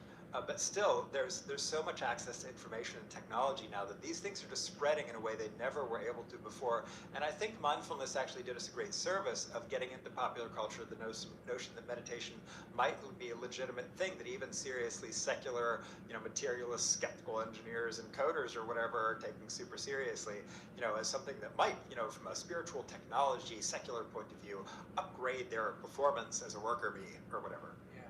Yeah. And I sometimes even think, zooming out and thinking about intelligent life throughout the cosmos, if this is sort of an inevitable process that intelligent, conscious, self-reflective beings eventually go through, and it's something that we're sort of going through, and it seems like multiple things are reaching a pinnacle. That's one of them, but also the environmental crisis, the sort of late capitalist, a lot of the myths and the realities that people held on to about capitalism seem to be crumbling away, particularly in the face of things like climate change and the pandemic. What are your thoughts on that broader, is this some force deeper than just humanity? And what are the implications for a system like capitalism if more and more people are sort of waking up and realizing that the promises of capitalism don't actually make you happy? Yeah, and it's also the age of Aquarius, and it's also the whatever, post 2012, and it's it's all these things, right? And so we could talk endlessly about the possible cosmic new age-ish or whatever interpretations of all that, and I have no problems with any of that language. I swirl in magical worlds just fine. Good times. But from a sort of this may sound like a strange thing. I'm slightly skeptical of the term post-capitalism. And I don't mean to seem intellectually unsophisticated to anybody who's certain that's really, really important. I actually watch capitalism and the fundamental forces that drive it just redefine it and become more sophisticated and slipping through radar and influencing policy, about rebranding itself, I see it morphing like a chameleon rather than actually changing its soul. I don't mean to be needlessly cynical, but I think even the notion that there's something post-capitalist, maybe gives people hope, and I can understand why people need hope, but I wouldn't want it to blind people to the realities of the fact that still the great machine of stocks and bonds and short-term profits and all of that is still the vast majority of economies globally. the ones that aren't state-run, and even those are seriously subjected to market forces because it's not an entirely communist world that is free of such things. And even if it were, market forces may in some cynical way still be hardwired in some ways into the human psyche, not to be needlessly disparaging of people who are certain we could live in a happy utopia. Perhaps we could. So in terms of, is there a true post-capitalism, or is capitalism really dissolving? I see it really just reconfiguring itself in more sophisticated versions, much more than I see anything post-capitalist. In fact, can you give me solid evidence that there is actually really such a thing? Yeah, I mean, the only sort of evidence you could point to as to regarding is there such a thing as post-capitalism is the fact that all these previous systems, whether slavery, feudalism, etc., they arose, they had a lifespan, and they passed away. And it seems like some of the underlying incentives within capitalism, especially in the face of things like climate change, are failing to be able to solve those problems on increasingly important scales. And if we take seriously that all systems thus far throughout human civilization have arisen and fallen away eventually, although feudalism took thousands of years and capitalism's only been around for a couple hundred, it would seem like at least at some point, maybe not in our lifetimes, maybe not for several hundred years in a more cynical view, at some point this system would need to be transcended, if for no other reason than it reaches its own inherent contradictions and limitations and gives birth to something new, Yeah, I hear all of that, and I would actually say that even feudalism and a lot of things still had at their roots a lot of the fundamental seeds that make capitalism capitalism.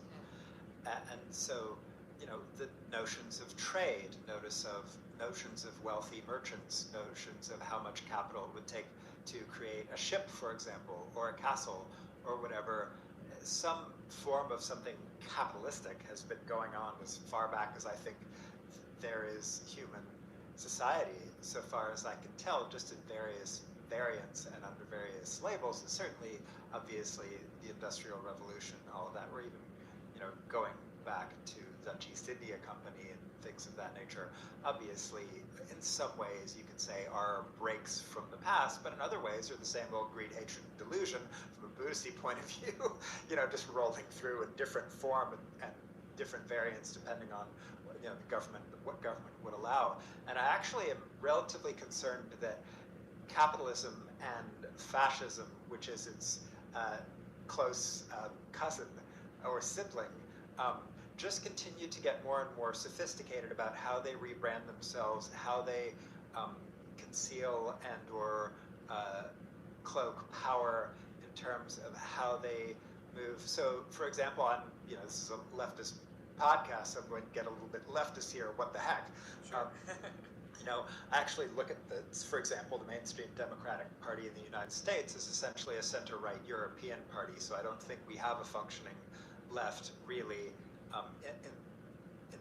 I actually think for most European, sort of progressive European points of view, even like AOC, are basically sort of centrist, because of course, like if you were in the UK, yeah, the Tories might sort of dismantle a little bit of the healthcare system. They still keep it around, and they are, they're, or I guess they're now the Conservative Party or whatever, but I call them the Tories because I'm old. But the Tories, like when they say, oh, let's just totally throw out the NHS, maybe on the far end, but not the mainstream generally, right? They might fund it less or modify it or try to make it more efficient or whatever. But the notion, are what we consider radicals are calling for things that are just normal policy in the vast majority of other industrialized societies. And so the U.S. is, from a U.S. point of view, we're shifted so far to the right, that when we talk about capitalism, it's so baked into our politics in so many ways that even the theoretical parties that would put bounds on it. I mean, Bill Clinton, as I'm stealing somebody's quote here, drove the Democratic Party so far to the right that when the Republicans, in an effort to stay farther right, essentially just jumped off a crazy cliff, Yeah. as we've been seeing. But like, me as something of a leftist, when I look at like a real left, we don't have a real left in this country in any functional, meaningful way. I've never seen a single candidate on a ballot, and I've been voting since I was 18, that really represented the degree to which my leftist views really, are in their full form. I've never actually seen one, right? Even Bernie Sanders looks just centrist to me, so. Yeah. I could not agree more with every word you said, and I completely think that's 100% on point. And your point also about capitalism continuing to evolve and shroud itself and take new forms and adapt has certainly been true thus far. I mean, if we look back at the Frankfurt School, for example, one of the reasons for its emergence was precisely trying to figure out, in light of the Bolshevik Revolution, in light of Marxism being around for 100 years, why is capitalism still so entrenched? And a bunch of new insights were generated from that period of anti-capitalist thinking. But it's certainly been the case so far that is what happens, that in the face of new crises, it simply adapts and is not yet overthrown. And so we'll have to see how that's still able to manifest itself in the face of the current issues, but I share your skepticism that it won't continue to do that. And as far as trade and the existence of capital throughout history, I also completely agree with that. I think something about capitalism that makes it unique is the vision of labor, the mode of production, the social relations that it spawns. For example, the boss-employee relationship as opposed to the lord-serf relationship. But zooming way out, you can definitely see how, even though capitalism can be seen as a rupture from feudalism, it certainly carried over many aspects of its hierarchical framework. Its need to naturalize itself. So, the divine rights of kings and feudalism is now what we would call capitalist realism, or these ideas that actually capitalism is just human nature, and this is a permanent way of being.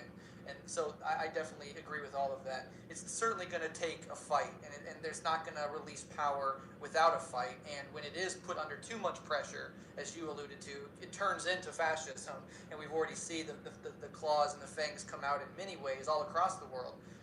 So yeah, it's going to be a protracted fight. There's no guaranteed end. I think Marx himself said, class struggle could result in the common ruin of all classes, or Rosa Luxemburg said it's barbarism or socialism, and barbarism is just as likely, if not more likely. So I guess the next question would be, based on that, what can meditation and these spiritual practices, and even enlightenment itself, offer to a political project? Is it, as it's so often presented in these spiritual circles, more or less apolitical? There even seems to be a suspicion toward politics inherently in some of these communities, or at least a dismissal of it as unimportant.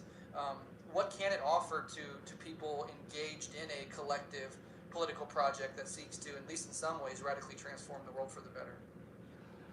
Yeah, that's a seriously good question. I mean, the way Buddhism is advertised is in some ways, it's a renunciate tradition, right? So a lot of Buddhism says you should renounce the world. It's a greedy shit show of stupid people and kings and cabbages and all that, and screw it.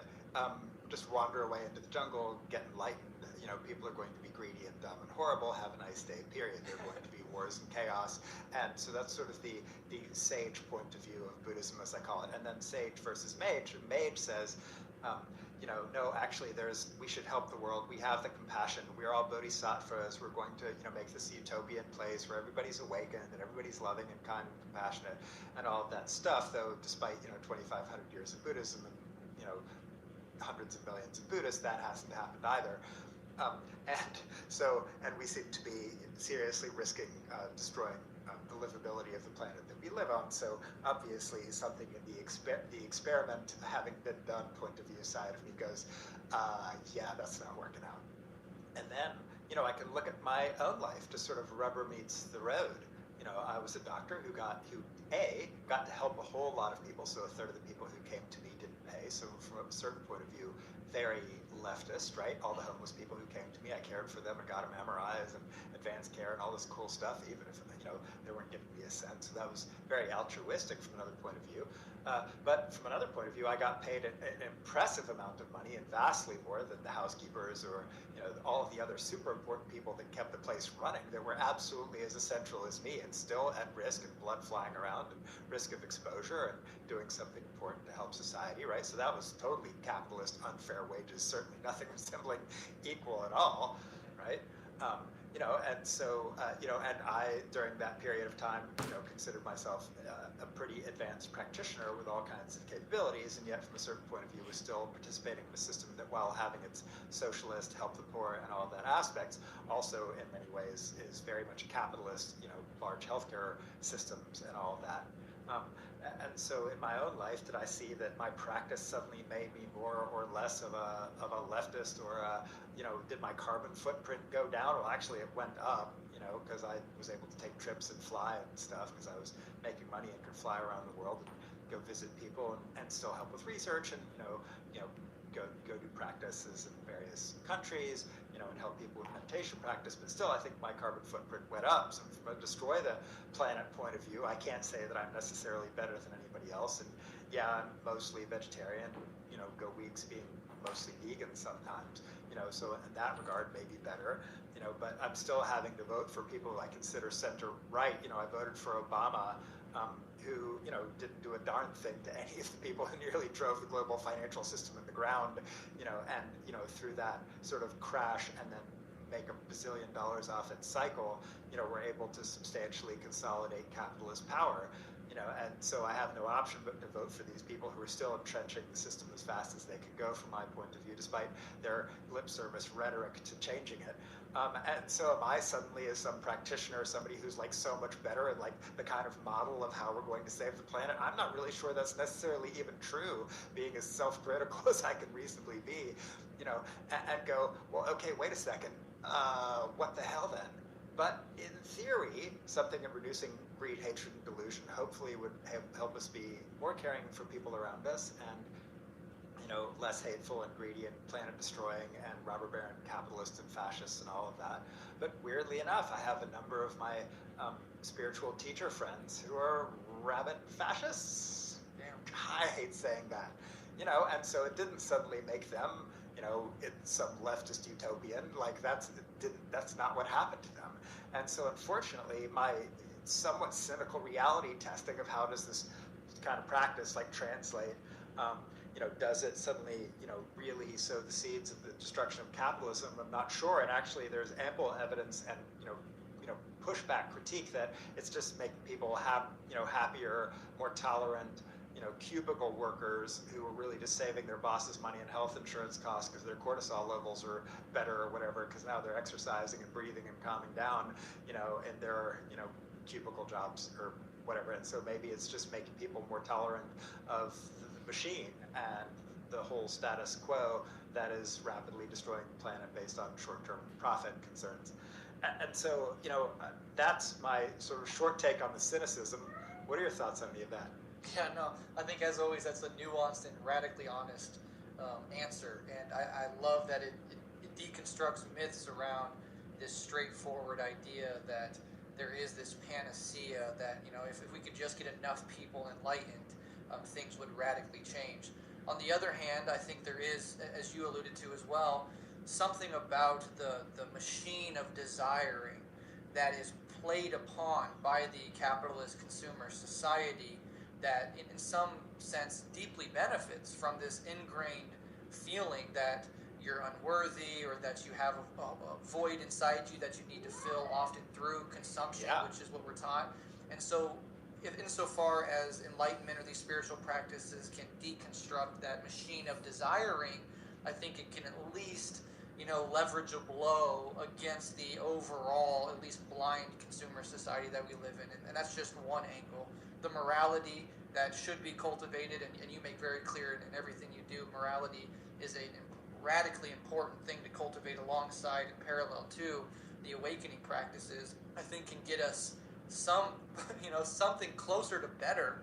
But I also agree that awakening in and of itself is no guarantee of morality, much less a good politics. What do you think on that desiring point? Is that something that you think is more or less legitimate? It is definitely true that I can talk for my own self, more satisfied because I can sit down and access great states of mind in seconds. I don't need a television or a drug or a fancy product or whatever to do that, which is super cool. And that was a great thing to be able to learn, and it was a learnable skill like anything. So that was really cool. It is also definitely true that because the sensations of desire are much more naturally perceived as these wispy little things, that they are much more easy to relate to and drive me with substantially less power than they did before, though not inconsequential. That said, I sit here in a studio with probably $1,000 worth of lights. I'm gonna guess a few $1,000s worth of microphones, a $4,000 camera, a $3,000 computer. I'm talking to you on a microphone that was $700 into a $350 interface. And I've got a whole similar rig downstairs, and so like, this is the latest and greatest and consumerist, high-tech podcasting gadgetry, that, based on, exotic elements of gold that might have, been based on mercury mining that, is wrecking the oceans and conflict, rare earth elements and God knows what, right? And so, like, to be perfectly cynical, like, somehow, even with all this reduced sensation of being driven by desire and the ability to satisfy myself, I could still justify all this, that, yeah, the slightly better audio quality you get from a room that has $5,000 worth of, acoustic treatment panels in it is going to enhance the, the experience of the listener, but I could have done this in my bathroom on my, my little ear pod microphone, and most people wouldn't have noticed the difference. And so this might just all be totally absurd vanity, rationalized by some sort of spiritual trip that, will enhance their listening experience if it's like 3 dB quieter or something, which is what all that, finally led to. And that could just be totally my own rationalized bullshit. So am I necessarily anybody, experientially better than anybody else? I don't know. Like, can you tell me? Yeah, I mean that's not even cynicism. I think that's just realism and radical honesty, and I appreciate that so much about everything you do. Definitely food for thought, and definitely works against any overly romantic and idealist conceptions of what the spiritual practice can lead to. Though certainly there are benefits, as we talked throughout this episode, and we both agree that it wouldn't be a worse thing if more and more people were on these paths and reach levels of awakening. That's for sure. One more question on politics before we move towards the conclusion section. And I could take this in a bunch of different ways, but I just did an episode on Carl Jung and trying to think through the psychology of fascism in particular. We see its resurgence around the world in multiple different forms, and you're clearly aware of the threat of fascism, and you said that there's even people that would technically be categorized as fascist in the spiritual community. Oh yeah, actually the cosmic right is huge. So people underestimate the cosmic right, and just Google the cosmic right and read until your eyes bleed, and you'll be like, oh yeah, the notion that sort of spiritual technologies are going to make us all utopian leftists is just not working out. Like, go to Sedona, Arizona, like the vast majority of them are cosmic right.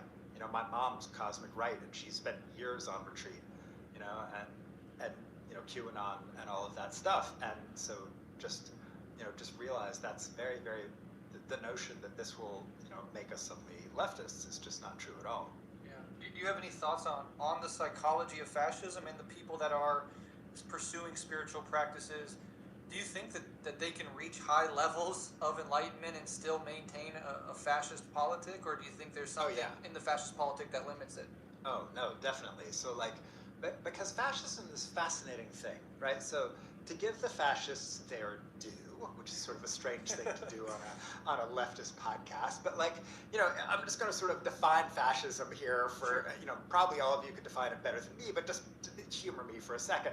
If you assume that it's some sort of strong leader who has the notion of sort of xenophobic process, where the rights of the state outweigh the rights of the individual, and yet you're all going to be free and happy with abundance because the state's going to be so unbelievably successful, and sort of flying in on the twin wings of sort of xenophobic disenfranchisement of the workers, against, other nations or groups or whatever, mixed with the delight of capitalism, feeling unrestricted, and that they basically, that the business of the state is going to be business, for the flourishing of the nation and its grand imperial project of the continuous righteous war of the holy vision of we have the true best way, and we're going to help everybody out because of course we are, because we're the people who know what's right and how to do it, and blah blah blah blah, right? So if you look at fascism and that sort of, obviously that was a very quick and dirty sort of thing of fascism.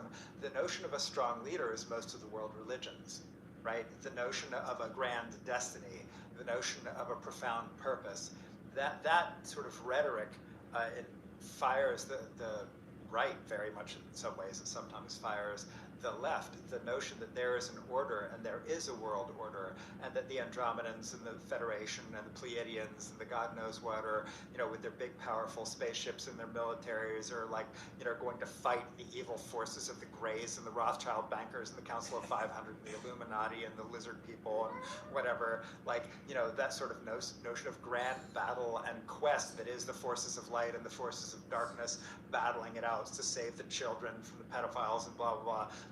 That is the kind of fuel that has fueled QAnon, that fuels the cosmic right. It's very much the same. And so the notion that we will all wake up and become the strong soldiers for wisdom, that's the same kind of mentality. And you see that even in Burma, as they, the monks are blessing the troops to go kill the Rohingya and stuff, and it's the same kind of thing.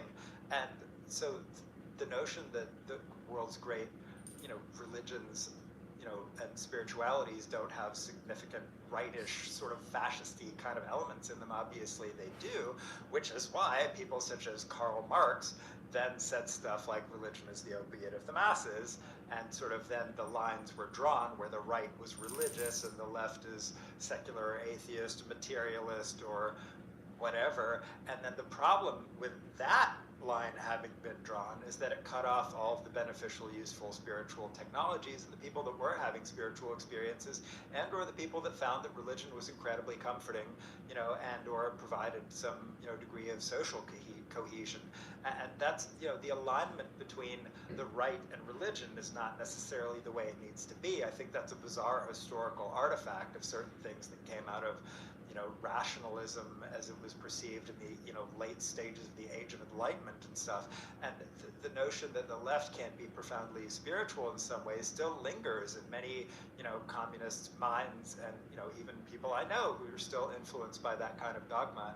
And so whereas actually if you look at the teachings of, say, Jesus or Christianity, obviously helping the poor and that kind of stuff, which in theory the left is really into, you would think those would be more natural alignments, and how it was that Marx demonizing spirituality, got them associated with the guns and Jesus crowd, and then tied in with nationalist politics.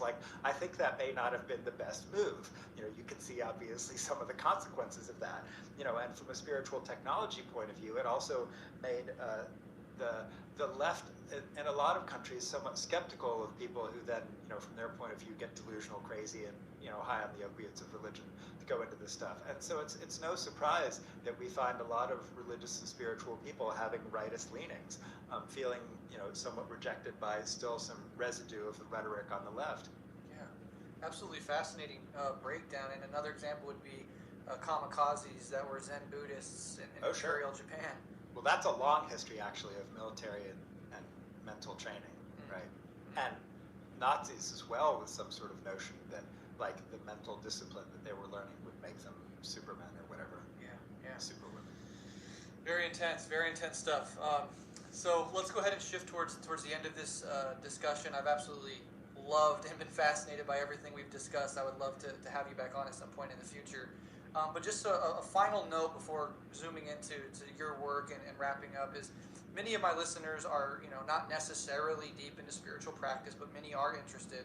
For someone who wants to start out on a meditation journey in particular, what advice would you offer them? And can you tell us what level of practice and what general timeline is realistic for anyone to expect who actually wants to actively seek enlightenment in the previous context.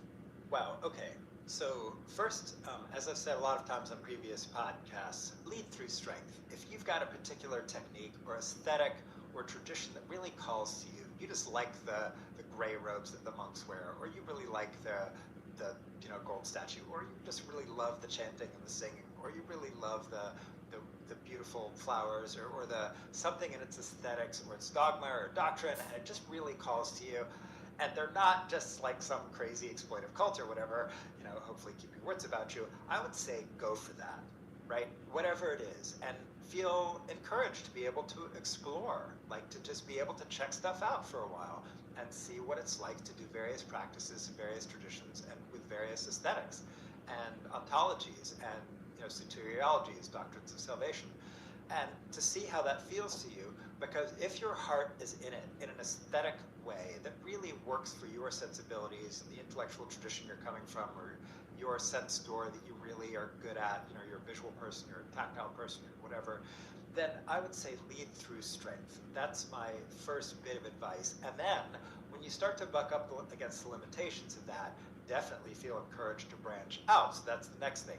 Once you've led through strength and you start to notice that your tradition or your guru or your spiritual path or whatever may not seeming to be doing all the stuff you want for it, most of us have found that it actually takes a somewhat broad range of techniques and tricks and to really fully, whatever that means, attempt to flush the thing out. And so that would be the next thing. And the next thing is, if you really want to go for it, have high standards.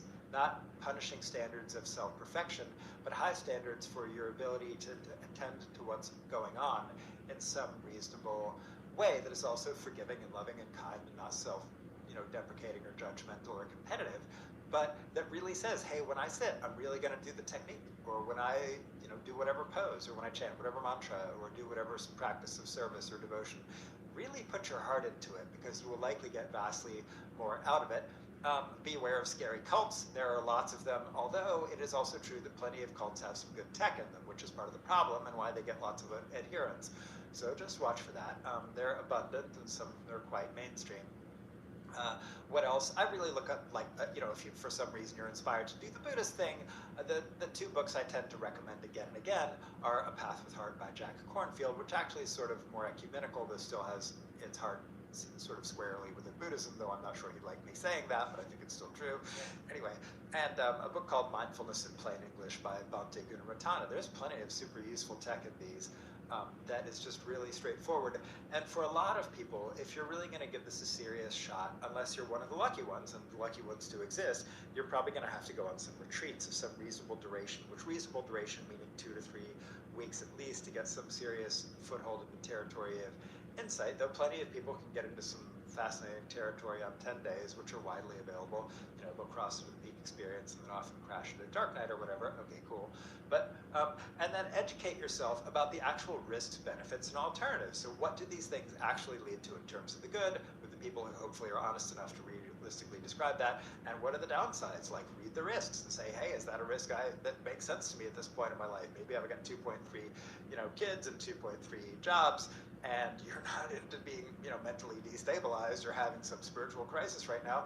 Maybe that needs to be taken into your equation. Or if you're a Trustafari kid who can wander off to whenever COVID, lets up, or sit in your, chalet or whatever and do weeks of practice, drinking your smoothies and stuff, then just recognize that, there are wild highs and wild lows and strange things, and make sure that your spiritual path and its intensity also matches your risk tolerance for instability. And think about the paths that may be more or less stabilizing, because unfortunately there is some sort of correlation between the ones that are more fun, dramatic, wild, and make for good stories, and unfortunately people wrecking, just as in the world of high adventure or mountain climbing or athletics or whatever, same kind of thing. And be honest with yourself. Like, do you really want to be a super athlete? I don't know. Are you going to be a super mental athlete? the sort of, in some ways, the harder you push the envelope, the more risks there are. Though there are plenty of techniques that are very well focused and can be relatively safe and stable. And debates about which of those are best is an endless game. But I would say check out a bunch and talk to a lot of people. And then definitely you want some friends on the spiritual path. So it is definitely easier if we have friends who have had some depth of experience in these kinds of realms, who we like and appreciate as people, and who will talk honestly about what's gone on with them. That can be incredibly helpful. So those would be my generic pieces of advice. Yeah, those are wonderful and realistic and pragmatic. Do you need a teacher? Is another question I'd ask.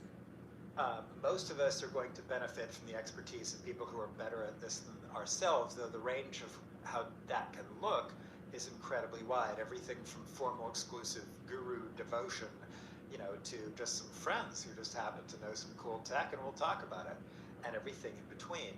And so it is true that the vast majority of us will benefit from the expertise of people farther along on the path, though you have to have a formal teacher and you're their student and all of that hierarchical stuff. Not necessarily, but if that's your kink and whatever, and that's what's going on, it works for you, cool.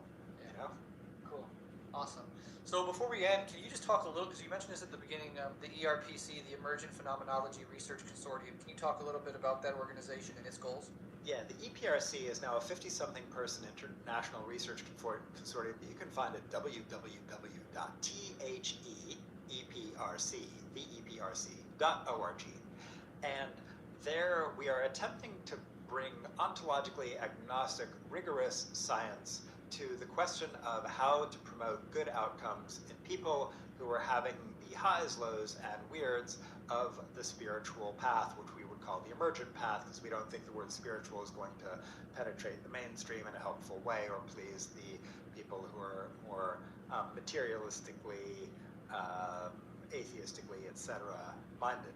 And so it's basically a probably multi-decades long attempt to organize the massive teams it will take to do all the science, to actually do what the transpersonal people have been trying to do for a very long time, but to really sort of do it in a way that hopefully meets the needs of the clinical mainstream, for it to be substantially more secular and diagnostic and management strategy and data driven and all of that, and much less ontologically rich, where a lot of the transpersonal literature is coming from some sort of a pseudo or semi or explicitly religious set of ontologies that are hard to prove and hard to understand why they might apply to, say, one's arms flapping or seeing a bright light or the feeling of powerful tingling or shaking going through one's body from a sort of a diagnostician clinical mainstream doctory point of view. Why those things are spiritual, who knows? And so that's the project, and in doing that we hope to figure out what practices lead to what kinds of effects, both good, bad, in a very neutral kind of a way, so that people can make their own decisions about efficacy and risk, and B, if strange or unwanted things occur, what are actually the best management strategies to deal with those, and what is some of the underlying physiology of all of that, and what is the role of medications in this kind of thing, and what is what specialty will own this, and all of that. So we want to do the neuroscience, the phenomenology, the taxonomy, the management, the diagnosis, as well as from a public health point of view, how this integrated into public health programs and national health services and reimbursable by insurance, and then integrated into diagnostic codes, ICD-10 or 11, coming out of the World Health Organization and the DSM-5 from the APA, and so to have it really as a fully functional, even branch of medicine, as opposed to what it is now, which is basically an entire class or category of people where the social justice is not very good, right? So all of their powerful experiences have no option but pathologization and largely just medication and or dismissal, and or demonization and or stigma and or non-reimbursement, etc. in the mainstream medical world. And that's, as these practices that lead to these things scale, I don't think is helpful for the practitioners that went into this to try to know something about people so they can help them, nor is it fair to the entire class of people on the right and the left who have powerful religious experiences, and then should have reason to actively fear in some ways what could sometimes happen from mainstream healthcare systems, which again is not the situation my colleagues in medicine went into this to do, but unfortunately is the reality, as they simply lack the knowledge generally to do something helpful. And we need to provide them with that knowledge. And so the EPRC is the massive project to try to provide them with that knowledge so that they can be better healthcare providers in the face of these sorts of experiences. Yeah, absolutely admirable and important work, and I'll make sure to link to that in the show notes so people can immediately go check that out. Thanks. Final question, where can listeners find your book, your website, and your other work online? Wonderful. So www.mctv.org is the free book. One of them, www.firekasina, so that's firecasina.org. You can find another website and another free book. And then the Dharma Overground, DharmaOverground.org, is a free online forum where lots of people talk about this stuff. It's an online forum with all the joys and complexities of that. It's still a really cool place. And then you can find my own website at www.integrateddaniel.info. Wonderful, and I'll link to all of that in the show notes. And the fact that you offer your work for your books for free is awesome, and definitely something that people who are all interested in this conversation should take advantage of. Daniel, I'm a huge fan. This was an absolute honor and a pleasure to speak with you, and let's absolutely do it again sometime. So much fun. Thank you so much.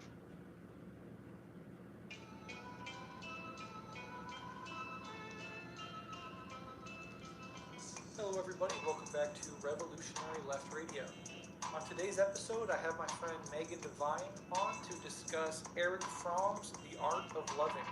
It's a really interesting text that ties together the social, the psychological, the political, and the spiritual, and I think is just a fascinating way to not only understand certain aspects of human existence, but also as a wonderful way to sort of put an end cap on this little sub-series I've just done over the last week or so, exploring different spiritual, psychological topics, from Carl Jung through Buddhism and Hinduism, through the Michael Brooks tribute series episode to this one on the art of loving, sort of tying all these things together. I hope some of you really enjoyed this little deep dive into these topics that aren't often covered on the left. As I've said in my last introduction, all of March is going to go back to political topics as usual, but I really wanted to investigate some of these ideas, and I'll continue to as the show develops and unfolds. But you sort of got hit with a little rapid fire amount of episodes specifically on the psychological and spiritual topics that I'm deeply interested in. So this is a perfect little end cap to that. Really love this discussion. As we say in the episode as well, there's this part in the book that we discuss a little bit in the episode, talking about the love of God, talking about Aristotelian logic versus paradoxical logic, sort of Eastern, Western.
On today's episode, I have my friend Megan Devine on to discuss Erich Fromm's The Art of Loving.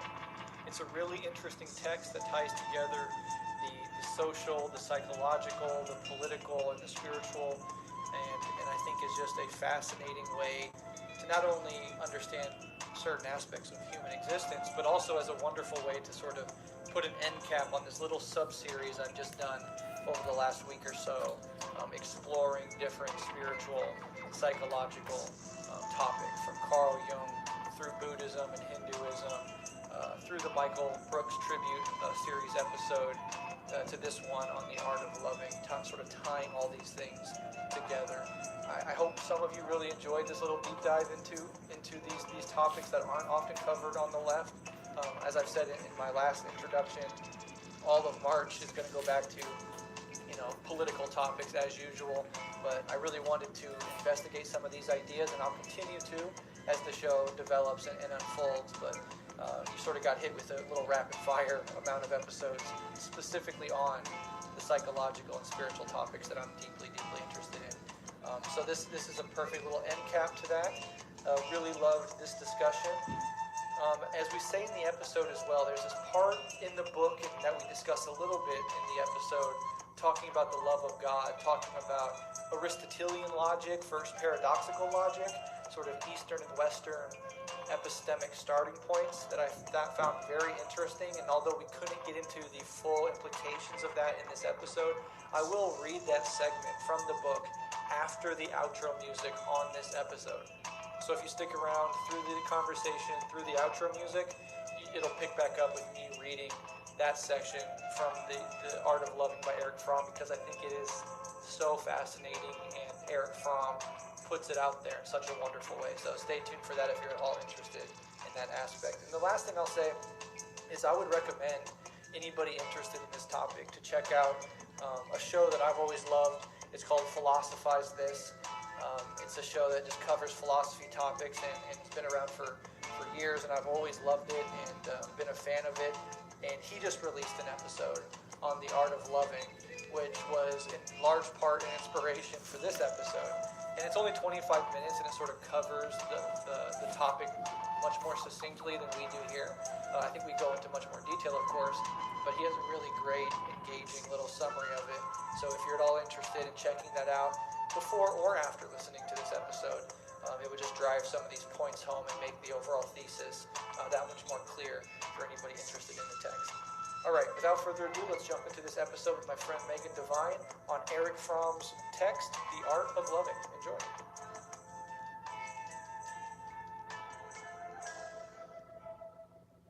My name is Megan Devine. I use she, her pronouns. I'm from Rockford, Illinois, which is a Rust Belt city that's just outside of Chicago.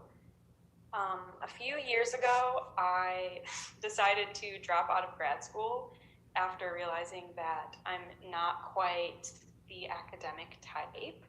And I wanted to read and study whatever I wanted at my own pace and take time to have meaningful conversations with the people around me that were actually enjoyable and a bit more accessible than some of the conversations I was having in school.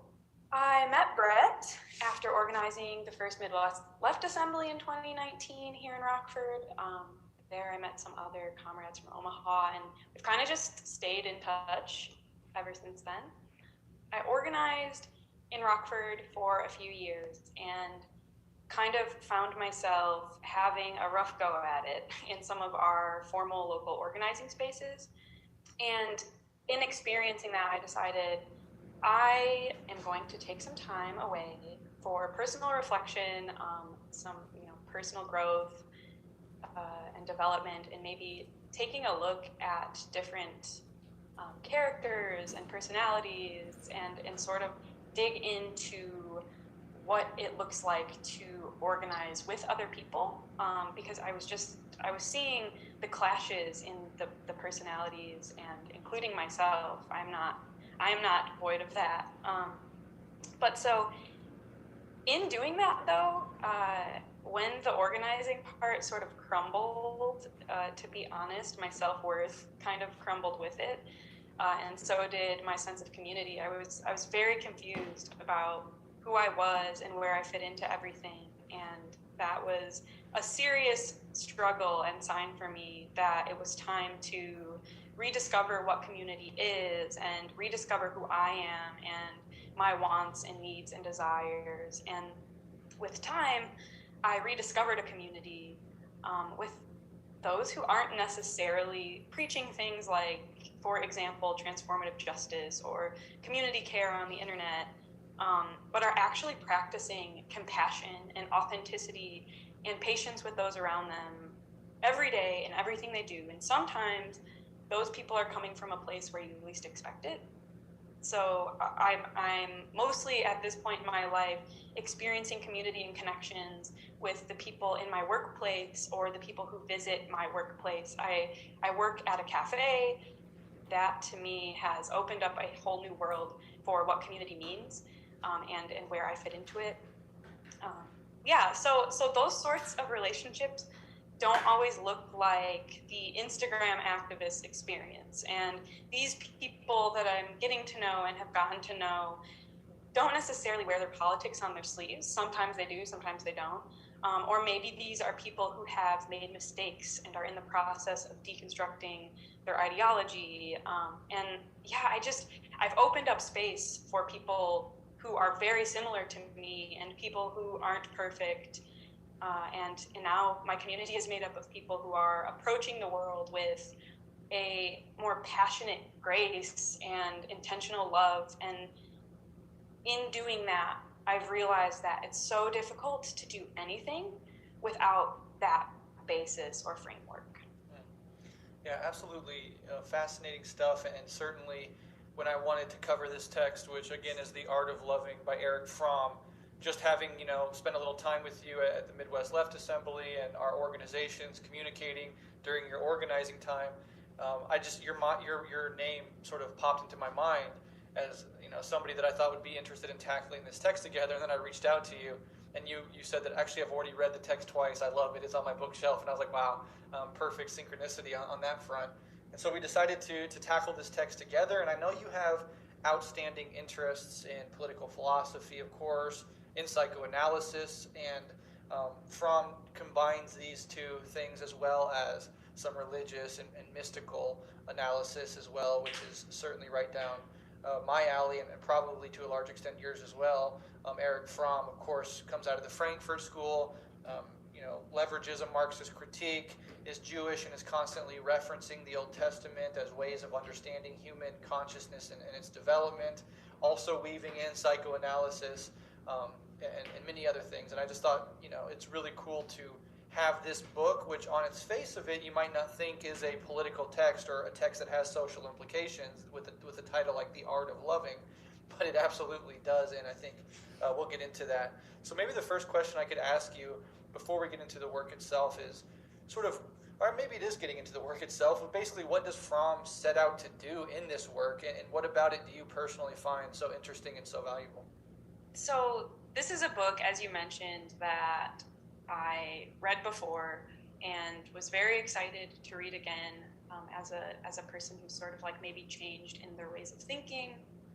But yeah, it's a book that I first read years ago, and it's a book that I still find myself recommending to people who want to get a better understanding of the ways they either are or are not embodying love within themselves, and how that might relate to their relationship with others, whether it's platonic or romantic. And I mentioned this to you before, Brett, but something that spoke to me about the book when I first read it is that, yeah, at its surface, it appears like it's not a book that has political implications, but you dig into it and you realize that Eric Fromm is actually approaching this with a very socially aware awareness or consciousness that makes loving more of a political act than just what we kind of think of it when we hear about love or loving. So it is a book that I'm continuously recommending to people just because I feel like it's relevant to everybody. And for me personally, I found that it was helpful in my pursuit of just inner peace and safety and seeking those things.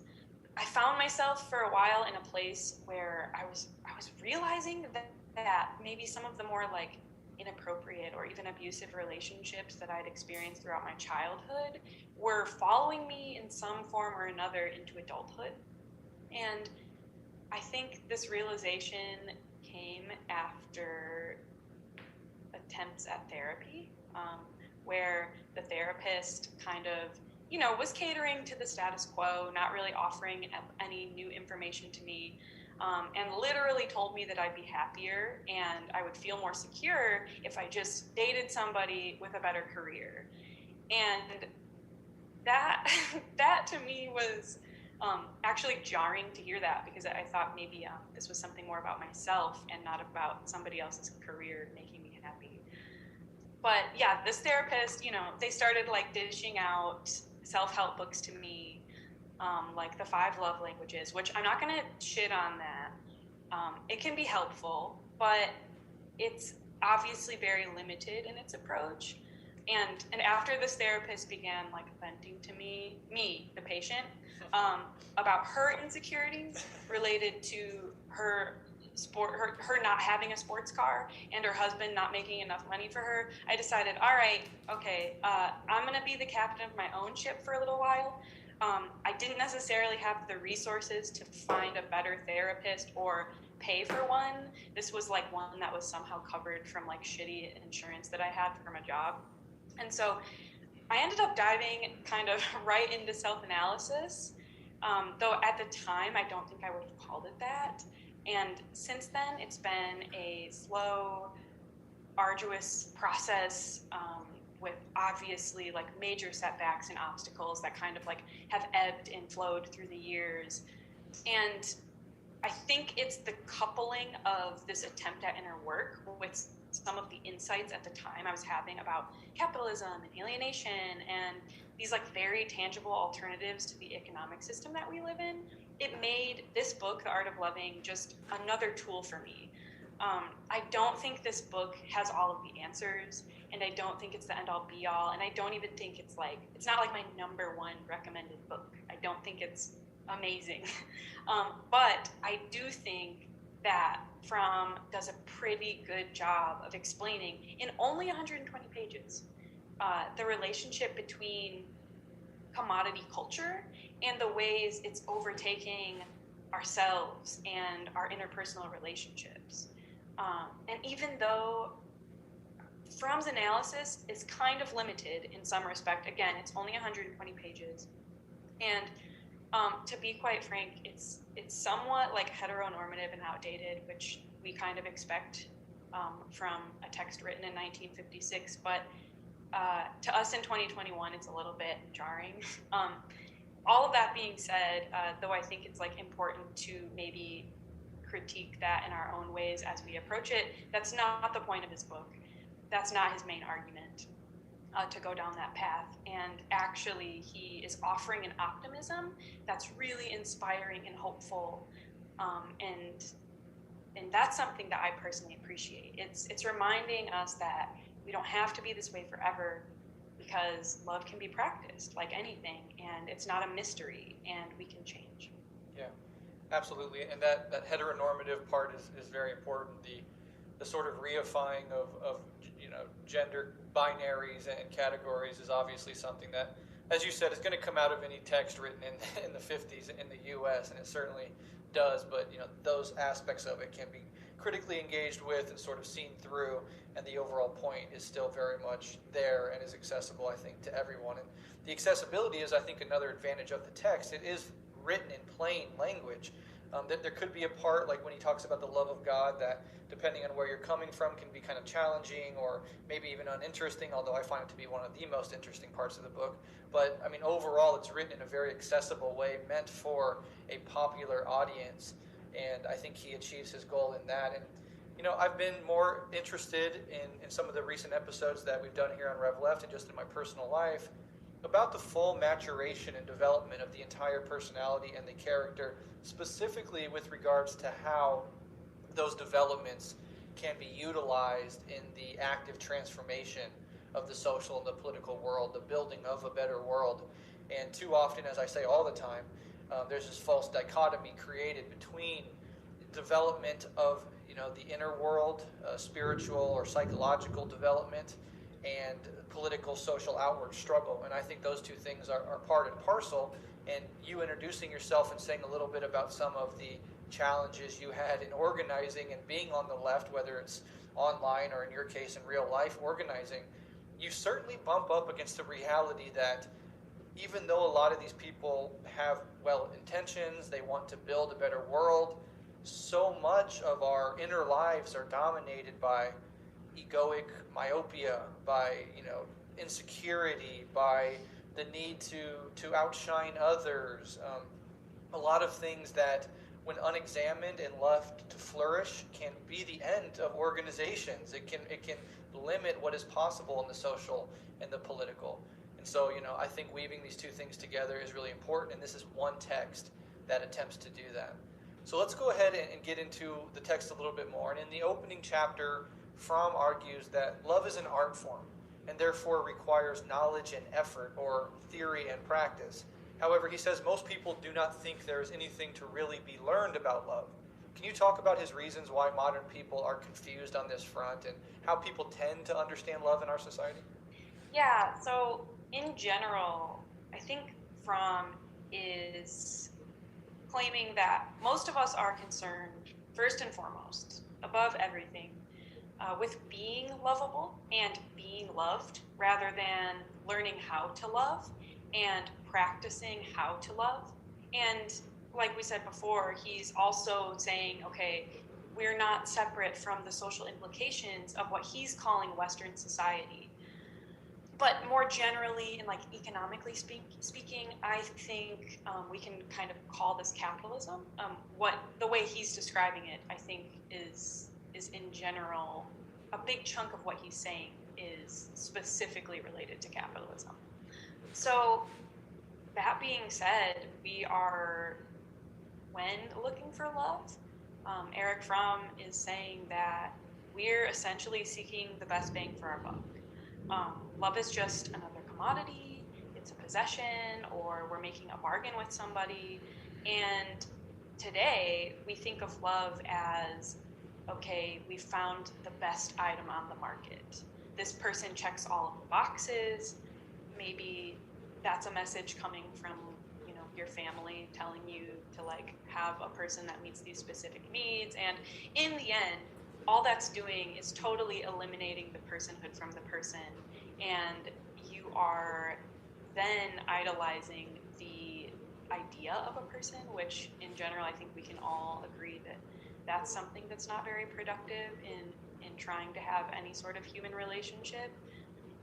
There's a psychoanalyst named Karen Horney who actually worked closely and had her own intimate relationship with Fromm, who wrote a book called Neurosis and Human Growth. And I think if I had one book to recommend, it would be that book as it relates to the art of loving.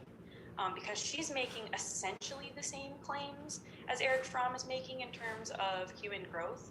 It's like a 300 or 400 page book, which isn't so bad, but it's a little dense at times, but I'm telling you, it's totally worth the journey to go through it, because she's taking some of these concepts that Eric Fromm has and actually expanding on them in ways that, to your point earlier, Brett, it's sort of like a tool for self-realization. And it's not just like, a self-help book. It's actually like improving the ways that you might like envision yourself as it relates to just you or other people. But anyway, I'm sorry, I'm probably going to plug that book and Karen Horney a couple more times. That's fine. But in that book, she's making some of the same claims, where she's encouraging us to deconstruct that transactional relationship that we're used to having and learn how to actually love with our eternal being. And the way she is presenting it in the book is in short, kind of presenting these like 3 personality types, which that is really basic and vague.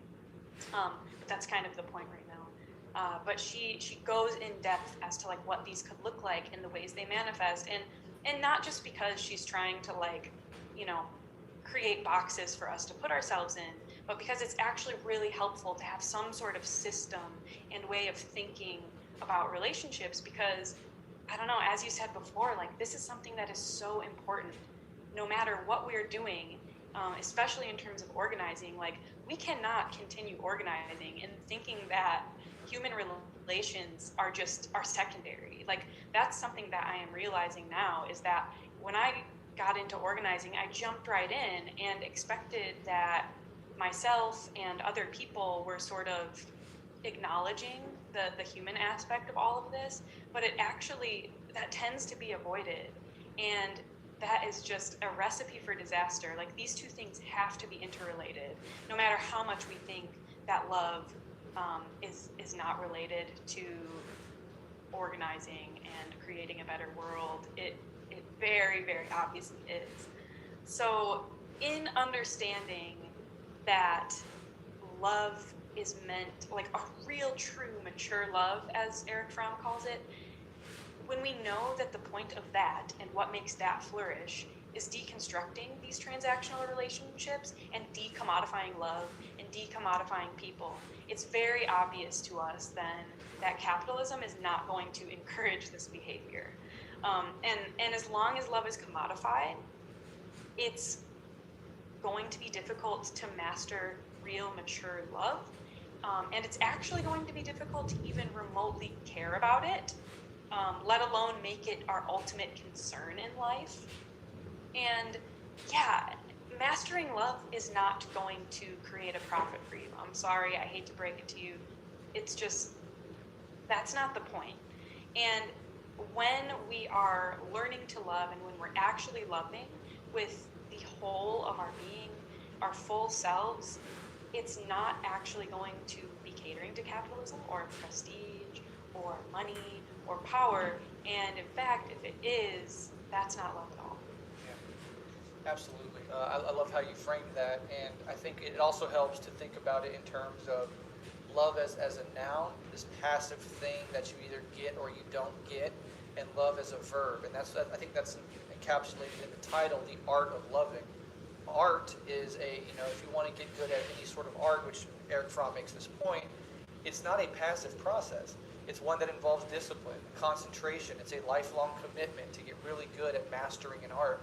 And as long as we think of it as a passive thing that will come to me eventually, particularly if I build up the right personality and character traits, we're missing out, and we're actually stunting and preventing our ability to fully love. And love in this context, too, it needs to be noted, is a universal form of love. In fact, if you don't have that universal component to love, the ability to love an individual person or object is only, as he would call it, egotism.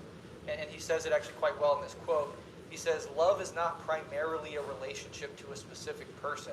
It is an attitude, an orientation of character, which determines the relatedness of a person to the world as a whole, not toward one object of love. If a person loves only one other person and is indifferent to the rest of his fellow men, his love is not love, but a symbiotic attachment, or an enlarged egotism. Yet most people believe that love is constituted by the object and not by the faculty. And that, I think, really, in a really good way, gets at the core of his conception of love and why it is inherently social and inherently progressive, and why it could be summed up in the Christian tradition as love your neighbor as thyself. And he even talks about how that gets actually stripped away from its profundity and turned into do unto others as you would have them do unto yourself, right? It's almost like a fairness of exchange rather than love. And he's like, that's not the golden rule, and that's a shallow version of what is the real commandment, which is to love other people as you love yourself, which is actually a very radical life commitment with extreme political and social consequences. And as you said really well, in our society, a commodified, transactional society, love itself takes those forms. And so, especially, immature people, but all of us were young once, just dipping our toes into romantic relationships, and I think we all commit this error, which is seeing love as fundamentally being loved and as transactional.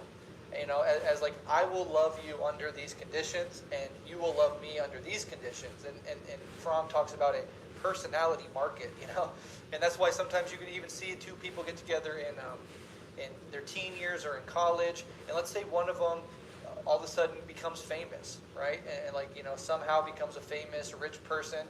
Often they'll leave that person behind, because if you think about it as transactional and you think about it in terms of a personality market, one of the two people's stock went up and the other person's stock declined or stagnated, and therefore there's a trading up, almost as if you trade up a nicer car. I'm actually now in a position where I can get somebody more conventionally attractive or with better personality traits. And that is a destruction of love, and it actually prevents you from ever being able to love. This idea of what can you do for me? And I think it manifests so often in romantic relationships, but in other ones as well, as a sort of interpersonal tyranny, where people see love and relationships as fundamentally you needing to meet my needs. And the moment you stop meeting my needs, I'm going to be dissatisfied, it's going to start fights, I might cheat on you, or I might end this whole thing. Because ultimately, this form of love, this stunted form of love, is an outgrowth, as Fromm says, of egotism, of an enlarged ego. And it's really about what that person can do for you. And so often, it leads to very unhealthy relationships interpersonally and prevents somebody from being able to love more broadly. And the last thing I'd say in this section as well is he makes it very clear that if you're not able to love generally, you're not able to love yourself and all human beings, then you are structurally unable to truly love another human being on an individual level. And I think that's a profound idea to take very seriously and try to develop this capacity and break beyond the bonds that are so artificially put up in our society. Totally, and just to go off of what you're saying here, I think that's where we'll kind of get into this later. From later in the book, offers up like practices that are practical, but actually, I think this is where there's like a question presented that I don't know that he fully responds to. So he talks a lot about this development of one's own character, and as you mentioned, this like inability to love other people if you can't love yourself. And I remember like hearing people say that, like it's a really great cliche, but it is a cliche at this point, that you have to love yourself if you want to begin loving other people. And I remember hearing that and thinking, wow, that's great, that's profound, like that is true. And yet like I actually didn't understand like how to love myself though, like but how do I actually go about doing that? Like and maybe this is typical of my character, and that I have a dependency issue or something where in order to feel full, there's like a dependency in making 2 1 or something. And I just remember hearing that and it being like so difficult for me to understand how to love myself. And this is where I think Karen Horney comes in, and she's saying, here are some things to know about yourself. Like I guess my point is, I think what you're saying in terms of loving yourself, I'm not sure that Eric Fromm totally covers like practices on how to fully love yourself. And that shit is work. Like that is some work that is not gonna be figured out in 120 pages. And I mean, Eric Fromm says that in the beginning. He says like, if you're looking for a self-help book to try to like resolve all of your problems, this ain't it. And yeah, I guess you saying that made me think about how I think that is maybe part of the limitation. And you're not going to read this book and all of a sudden say, I love myself and I can love other people. It's just like, that's a concept we should live by and start putting in the work of like, how do I get to know myself more? And how can I love myself better? And it's so true that in doing that, you learn how to love other people. I mean, instead of thinking like, hey, what's this person going to do for me? I can start thinking of myself as a whole person and this other person as a whole person, and I can find enjoyment in the fact that we are 2 whole people that are enjoying each other's company and making a decision to be around each other. I think we kind of, and rightfully so, get caught up in like, how can another person ease my anxiety? Like, I'm anxious about this thing, or maybe I haven't come to a realization about this specific thing as it relates to myself. And so I'm going to then like pull on this other person to sort of make up for my lack or something. Right. Yeah, that's a huge aspect, I think, of so many people's relationship as they're developing through life. And you know, in my 20s, I struggled with infidelity, and you know, over time, I came to realize how much of that infidelity was rooted in this idea that I had a fundamental lack or void in myself that I was trying to fill with other people, and it was based in this narcissistic transactional idea of you need to make me feel good. The moment you stop doing that, the moment I stop feeling like I'm getting all of the love and the satisfaction that I think I need to be happy, I'll go on and find somebody else to meet that. And I think Fromm talks about that in this book, of this sort of neuroticism that can take place when you think of love in this way. And I've come to realize that not only did that sort of rampant infidelity not make myself happy, it caused utter suffering for everybody else. I was never able to fill the void in myself. I hurt a lot of good people as well as myself along the path, and I created a world of endless conflict and drama and exhaustive sort of combativeness because as a natural outgrowth of my inherent selfishness.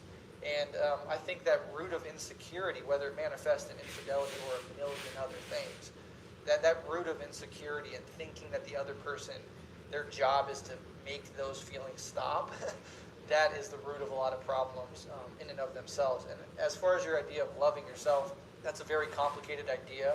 Certainly is in some sort of dialectical relationship with loving the whole, loving humans generally, and loving others. Service to others can kind of get out of this obsessive individualism of a consumer capitalist society where it's all about you and what you like and your desires and consuming, right? It's certainly not rooted in narcissism. It's not rooted in people talk about self-care, but often they just mean like pampering yourself or consuming something that makes you feel good about yourself in that moment. And that's not the way either. That's a dead end in and of itself. So while there's no concrete answer to how to love yourself properly, it's hinted at, I think, in the very end, and it's certainly, he provides examples of what is not the path to loving yourself, and I think that's just as important in some ways as trying to figure out what the path is. So let's go on and move to the next question, and this is at the root, I think, of a lot of the philosophy of the text, and that's the idea of separation. So what role does separation and the anxiety that grows out of it play in this text, and what are some common ways that people try to escape that underlying anxiety that stemmed from their separation? So I think in the past and in the present, I don't want to be too pessimistic here, but in general, I think we can look to the past and see examples of people overcoming any feelings they may have of separation with more communal experiences or ritual even that are nurturing connection and oneness and filling in the gaps of what we're seeking. And when we think about this, it might look like spending more intentional time in nature, or developing systems of reliability between our neighbors or those just physically close to us. Furthermore, I think we might actually think about the ways that we are one with the work that we're doing, or whether that's creative work or the ways that we survive. I think when we look back at the past and craftspeople, we can see a connection to the work that they're doing, in that maybe the craftsperson is deciding what is going to be done today and how it's going to be done, and when they're going to do it, and things of that nature. And when we think about that and we fast forward to today, it typically looks much different. And again, that's not to say that we don't see these communal experiences and relation to our labor happening in healthy ways, I suppose. But I feel like when we do notice these things, it's typically after something catastrophic happens. So let's say there's a natural disaster or something, and we see people coming forth with mutual aid, or conversely charity or something. But there's just so many examples of a disaster happening in a community and people coming together and getting through that shit together, because there's no other option. I think when something that serious happens, there's no other option than to come together and get shit done and keep ourselves safe. And again, this is something that we witness as more and more people are realizing the irrelevance of like police in our communities, we're seeing people actually come together and be there for each other. Again, this has happened. This is not like a new thing, but I think it's becoming more popularized and apparent to people who maybe never noticed it before. So yeah, I don't want to like downplay the ways communities have been existing and cooperating together for a really long time. But I think in general, if we kind of like zoom out, it looks pretty different. We see people kind of coping by themselves more often in ways that tend to just intensify the alienation, or responding to it, whether it's contemplating or attempting suicide or using substances to cope. And quite honestly, like, rightfully so. It's hard for me to feel like shame or think that it's inappropriate to act in this way. Like, I totally get it. And I think, like I said, the problem is that this actually isn't resolving the feelings of separateness in the long term.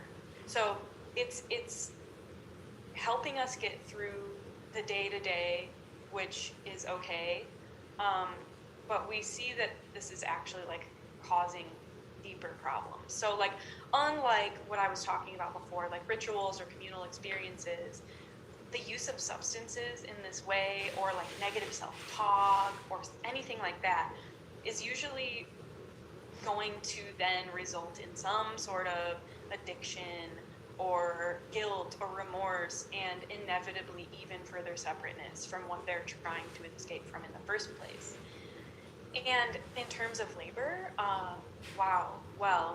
we're much more alienated from the work we do now, I think more than ever, when we just log on to the internet or onto social media for a second and start reading about Amazon. It's like abundantly clear that we are on just like two different playing fields here. But the process of what we're creating is not at all any longer decided by us as the craftsperson. In fact, I don't even think we're viewed as a craftsperson. Eric Fromm uses the word automatons over and over again in the writing, and I actually think that it's so accurate, as pessimistic as it is. That's where he's saying where we're at.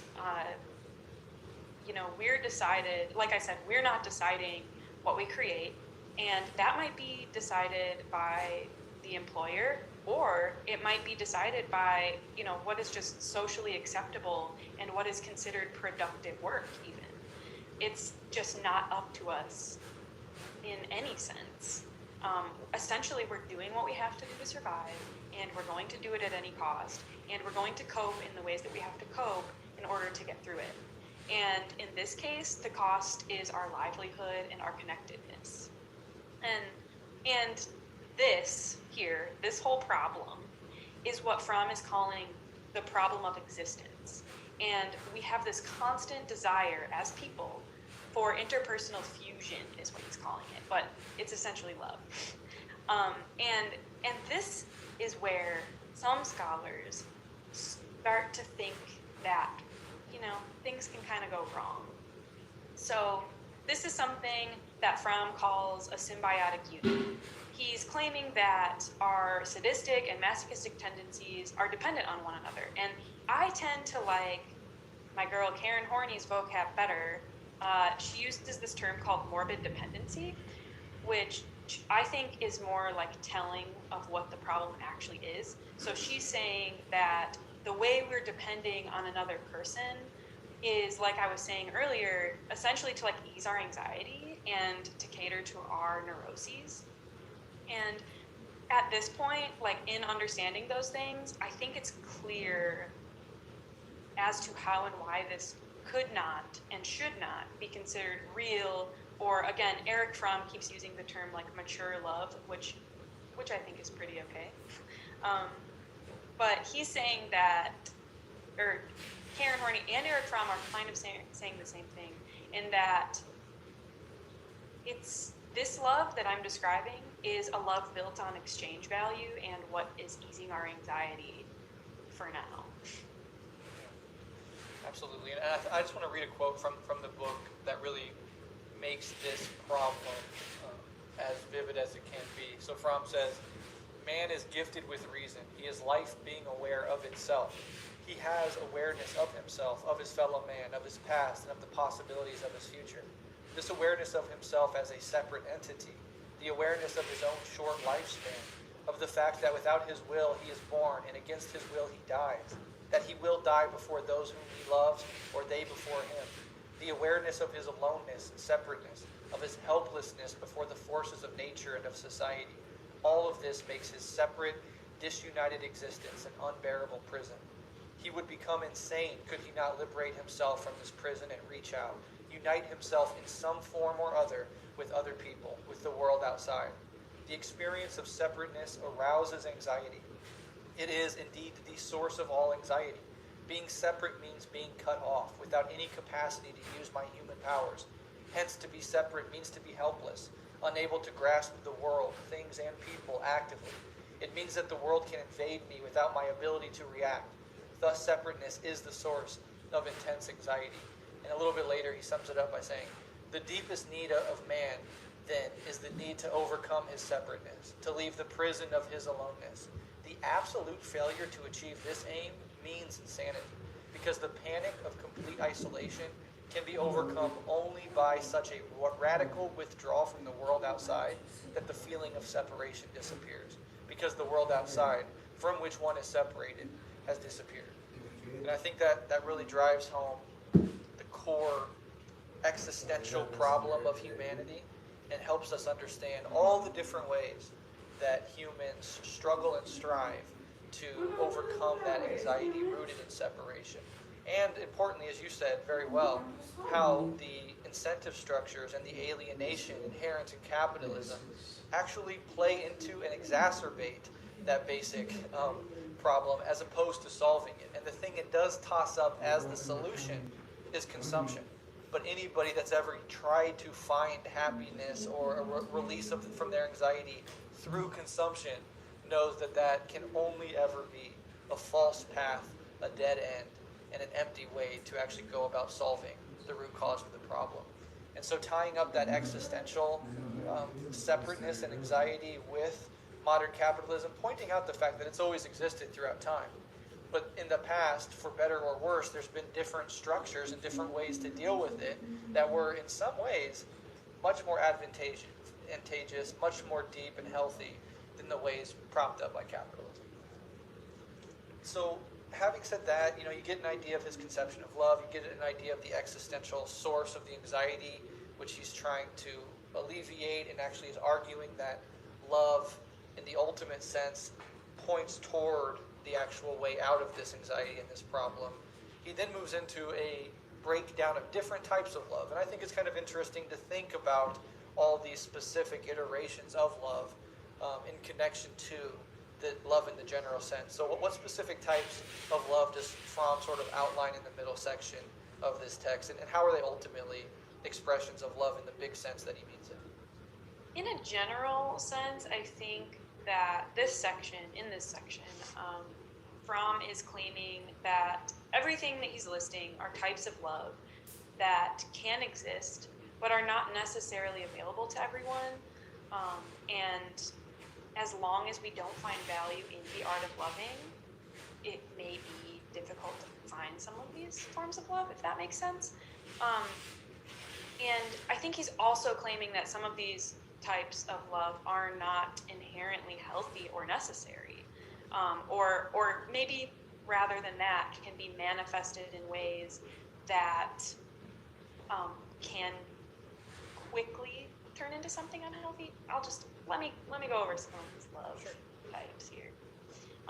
So I think that I want to just give a very brief synopsis of what I think these types of love mean to me. But Brett, feel free to add or jump in to any of these explanations that I'm coming up with here. But so he's got a few different types of love that he goes through and he lists, and it's all quite interesting. But the first thing that he is bringing up is brotherly love, which in short is a love for all human beings. The love that you experience with your neighbor, and just in general, any sort of like love and compassion that you can offer other people that are not yourself and are not your parents and not your romantic partner. Kind of like solidarity in the broadest sense. Right, exactly. He does talk quite a bit about like paternal love, like motherly love and fatherly love. And this, as I'm reading it, I'm like, okay, this makes sense. But actually, this was something that was like a little profound for me in understanding later on the ways that we understand motherly and fatherly love as it relates to the love of God is kind of profound. Anyway, so he's calling motherly love essentially love that is unconditional. It's not something that you have to earn. It's something that you know will always be there. And he's saying, like, the unfortunate thing about motherly love is that if it's not there, it's not there. It's not a thing that you can earn or make up or have it appear out of thin air. It's something that it either exists or it doesn't. That's what he's saying. And fatherly love, in comparison, he's calling essentially a love that is earned or a love that you have to prove that you deserve. So in like the broadest sense, if we think of like a mother figure and a father figure, the mother figure is typically, as he's saying, like this nurturing figure. It's the nurture, and the fatherly love is the more like, we think of like mother nature and father culture as like fatherly love kind of offering something that's a little bit more like tangible and earned. So then he's also talking about obviously like erotic love, which is different than all of the former types of love that he's describing, because this is an exclusive fusion and union with other people. And more specifically, it's a decision and a promise you're making to this other person or these other people. And yeah, that's like differing quite a bit from the other forms of love that he mentions. It's exclusive in a very specific way, you know. Right, yeah, exactly. And then, of course, he's talking about self-love, which Brett kind of already mentioned, and we've kind of talked about the importance of it. But he's calling this a love for oneself that is inseparable from the love of all other life. And he makes the point, he drives it home, that this actually is the opposite of selfishness. So for some people that maybe have a difficult time experiencing self-love with themselves because they feel like it's an act of selfishness, he is saying, no, there's a difference between being selfish and loving yourself. Do you have anything to add to any of that, Brett, before I say anything about the love of God? Sure, yeah, just two things.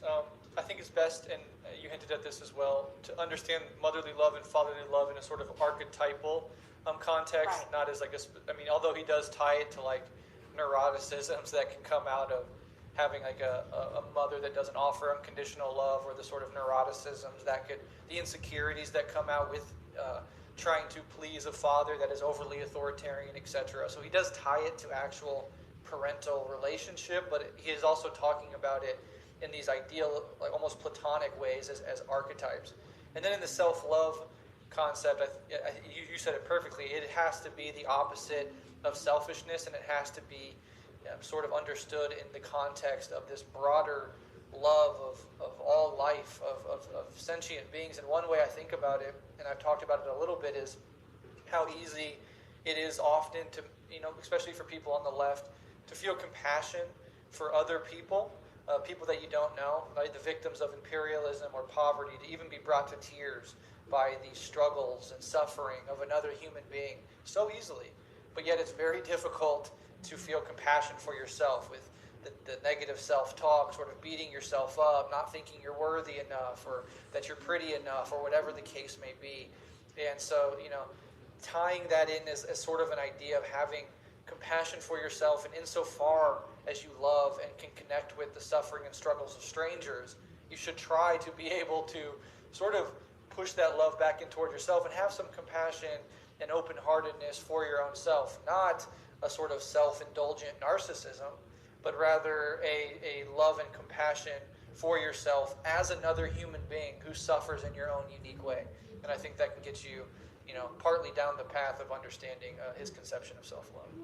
Yeah, exactly. I think that sort of brings it all in and hits it all on the head there. If you don't have anything else you want to add on that front, then maybe I mentioned the love of God. Yeah, let's go. So the love of God, as Brett mentioned earlier, is sort of like, we could go on and go on like so many different tangents about this part, but I do think it's worth like mentioning a little bit in depth, just because it's really quite interesting. And Brett and I, before we were recording this, talked about how maybe earlier on in our lives, we maybe would have looked at this section. I'm saying this as if it's abstract. When I read this the first time, I read this section and was kind of like, I don't want to say necessarily turned off by it, but was pretty much like so separate from this concept that it was a little bit out there for me. And I think Brett had mentioned maybe in his new atheist phase would have like tossed this in the trash after getting to this part. But after kind of growing up and out of that phase, which I also found myself in at one point, you realize the value in what Eric Fromm is saying in this part specifically. So he is using the love of God as a way of overcoming separateness, which is what we've been talking about the whole time, by uniting with God. And this is particularly interesting to me because the interpretation of God and the love of God depends so much so on the growth and development of the individual experiencing it. If, for example, somebody is viewing God as this archetypal, fatherly figure, as Christians typically do, and again, I don't mean the good Christianity, but the love in that experience is then not unconditional, but in fact is earned by being obedient or following the rules, like Brett was mentioned about the fatherly love archetype. So if our view of God is identical to this paternal attachment or the social structure that we live in, we can kind of see how we become submissive to God's authority. And Fromm is saying that this is the opposite of a mature love for God. So we've been talking about a mature love for oneself and for others and all of the work that it takes to develop this mature love. And he's saying that this mature love for God is not exclusive to that. And reminding us that we don't attain a love for God by obeying or thinking or even believing in God. He's saying that we experience the love of God when we live God or experience a oneness with God. So this, Western emphasis that we often find ourselves in, related to, thought over action, and specifically in some of the mainstream Christianity that we witness, there is this overemphasis on thought over the action of God or loving God, and that is where we experience the dogmatism that often comes up in some of these religions like Christianity even. And this is where there's a superiority complex in that as long as I believe in God, I am superior to living God, if that makes sense. Yeah, I think that's an incredibly interesting point. And at the end of this episode, after the outro music, I'm going to read that entire section just to drive home the point even more, because this can be sort of difficult to grasp on a first sort of flight over it. But I think you said it really, really well. And just to reiterate some of those aspects, there's this idea of and he says in the book, like, mysticism versus religion, right? So, like, a religion in the way that we usually think about it. And he says, quote, in mysticism, the attempt is given up to know God by thought, beliefs, rituals, etc., and is replaced by the experience of union with God, in which there is no more room and no need for knowledge about God. And so there's this different way of relating to God as a concept through thought, and relating to God as an experiential union with everything that is. And God in this mystical sense, you can give it the flair of, your specific idea of God in the Christian tradition or whatever. But I think, really, I think Fromm is pointing to a Spinozian concept of God, like this idea that God is everything, that everything is included. You can even think of it almost as a synonym for nature itself or the cosmos itself. In Schopenhauer and Nietzsche, they talk about this underlying will, as if like this whole process that gives birth to life and consciousness has this undergirding sort of reality to it that you can tap into and become one with, not intellectually, not thinking that you're one with the thing, but experientially feeling it as you feel the sun's heat on your skin or whatever. It's that immediate and that obvious, and it's actually realizing that deeper connection can only come in lieu of thought, in the ceasing of the intellectualizing about the idea and the actual experiential melting into the thing itself. And so I think that is a very interesting, mature conception of God, and he frames it as living within God as opposed to believing in God, which I think is also interesting.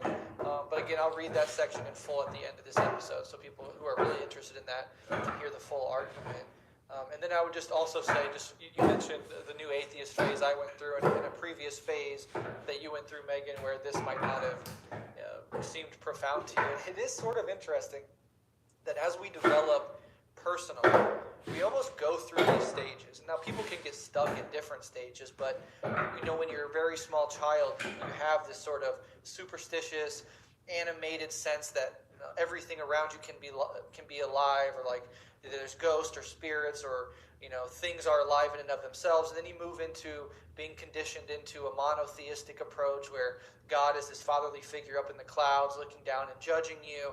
And then a lot of us, right, we track through like the Enlightenment civilizationally, where it's like, then you grow up a little bit and maybe you become suspicious of that idea. Maybe you actually reject it in favor of scientific materialism, the sort of main paradigm of our world today coming out of the Enlightenment. And then a small section of people, I think, are beginning to come around to this other idea, like going through atheism and through regular religion, coming toward, and it's only just happening, I think, on a large enough scale, towards this idea of union with, of this mystical idea of religion as opposed to the thought-based idea of religion. And a lot of people only understand it vaguely or just sort of intuitively interested in it without having a great grasp on it. But I think this thing is emerging civilizationally. It seems to be, like with the problems of climate change, this force pushing us as a species to sort of evolve to the next stage, particularly if you buy into this idea that human consciousness has developed from sort of pre-civilizational forms of being and believing and understanding themselves through monotheistic and feudalist forms, through scientific materialist capitalist forms, and then this new thing is emerging. We don't exactly know what it is, but it's very, very interesting to think of the parallels between personal development on those fronts and civilizational development. And you can only sort of get as far as your civilization as a whole has gotten, and maybe you can be on the leading edge of pushing it to that next stage, but you could never, by definition, be 2 or 3 stages ahead of it. We wouldn't even know what that means, or if that's even possible. But yeah, you just made me think about that a little bit. It's not something that he really goes too deep into here, but I think it's food for thought at least. Yeah, and one more thing. I think that why it's so profound to me, this whole section that he has on the love of God, and also it's worth noting that this is a section that he does spend a lot of time on. I think that the reason why it's so profound to me now today are all of the things that you already mentioned, but this search for oneness with God, whether it is what you said before, a cosmos or a oneness with nature or whatever that may mean for you, I think that is also a key to this what what we were describing earlier as like personal development and like setting aside your narcissism, and like it's not this totally like external, like outward separate thing from yourself, this love of God. Like it is a love of the self as well. Yeah, self with like a capital S. Yeah, right. And I think, in Buddhism we talk about no self, and in Hinduism they talk about true self. And it's like two ways of getting at the same thing, either the expansion of the self to include everything, or the negation of the self, which gets at it from the back door and you're still at the same place. Right. And so however you prefer to use the language to discuss it, I think it's sort of poking and prodding in the same direction, which is, I think utterly fascinating. Now let's go on and talk a little bit about psychoanalysis. I know you're somebody that is interested in psychoanalysis and have been for some time. And in this text, it's certainly psychoanalytic on some profound level, although it's critiquing Freud and Freudianism, or at least some strains of psychoanalysis from within the psychoanalytic tradition itself. And in this text, as I say, Fromm just outwardly critiques Freud. So I was just wondering if you had any thoughts, as somebody who's interested in this stuff, on the critiques of Freud from the psychoanalytic perspective that Fromm puts forward. Yeah, I'll start by saying that I am not a Freud scholar, nor have I read much of him as a primary source outside of like psychology class in college. But more recently, I have read some more modern, like neo-Freudian authors that have actually helped me understand the valuable parts of Freud, while also maybe like rejecting some of the like hard-nosed conclusions that like I feel like I'm receiving from him or something. Most of the critiques that I've engaged with speak of some of his like later work that's like maybe hyper-focused on human nature and rejects some of like his earlier claims. Like for example, like I'm not gonna really go into it, but some of his earlier claims, like hysteria, for example. Like some of those thoughts and claims that he had were adjusted to like make popular science or popular culture more comfortable with these ideas. So obviously they're catering to like the more like wealthy white men of society. And again, that's like a general critique that I don't even necessarily feel like super tied to. But most of the things I've read have like addressed these things, and I think it's totally relevant. The critique that I currently feel most comfortable with actually aligns closely to this like neo-Freudian perspective, which is pretty similar to that of Erich Fromm in this book. And none of these authors are necessarily claiming that Freud is inherently wrong in his thinking, but actually maybe add more of like a social material approach to the ways that we become of this world.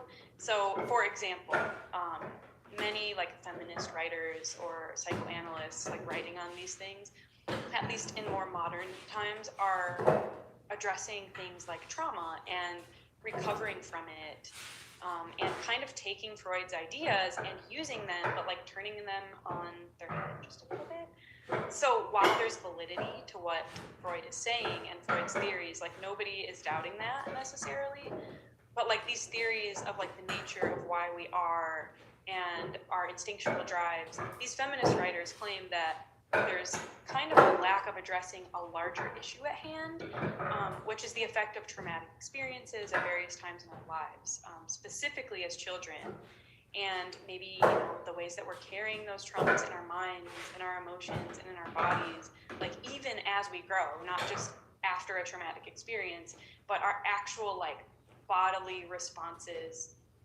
that often are like wrong. Sometimes we're like currently safe, but we're like triggered from something that happens in the past, and our body is responding to it before we can think critically about it and say, oh no, I'm an adult, I am safe, and knowing these things.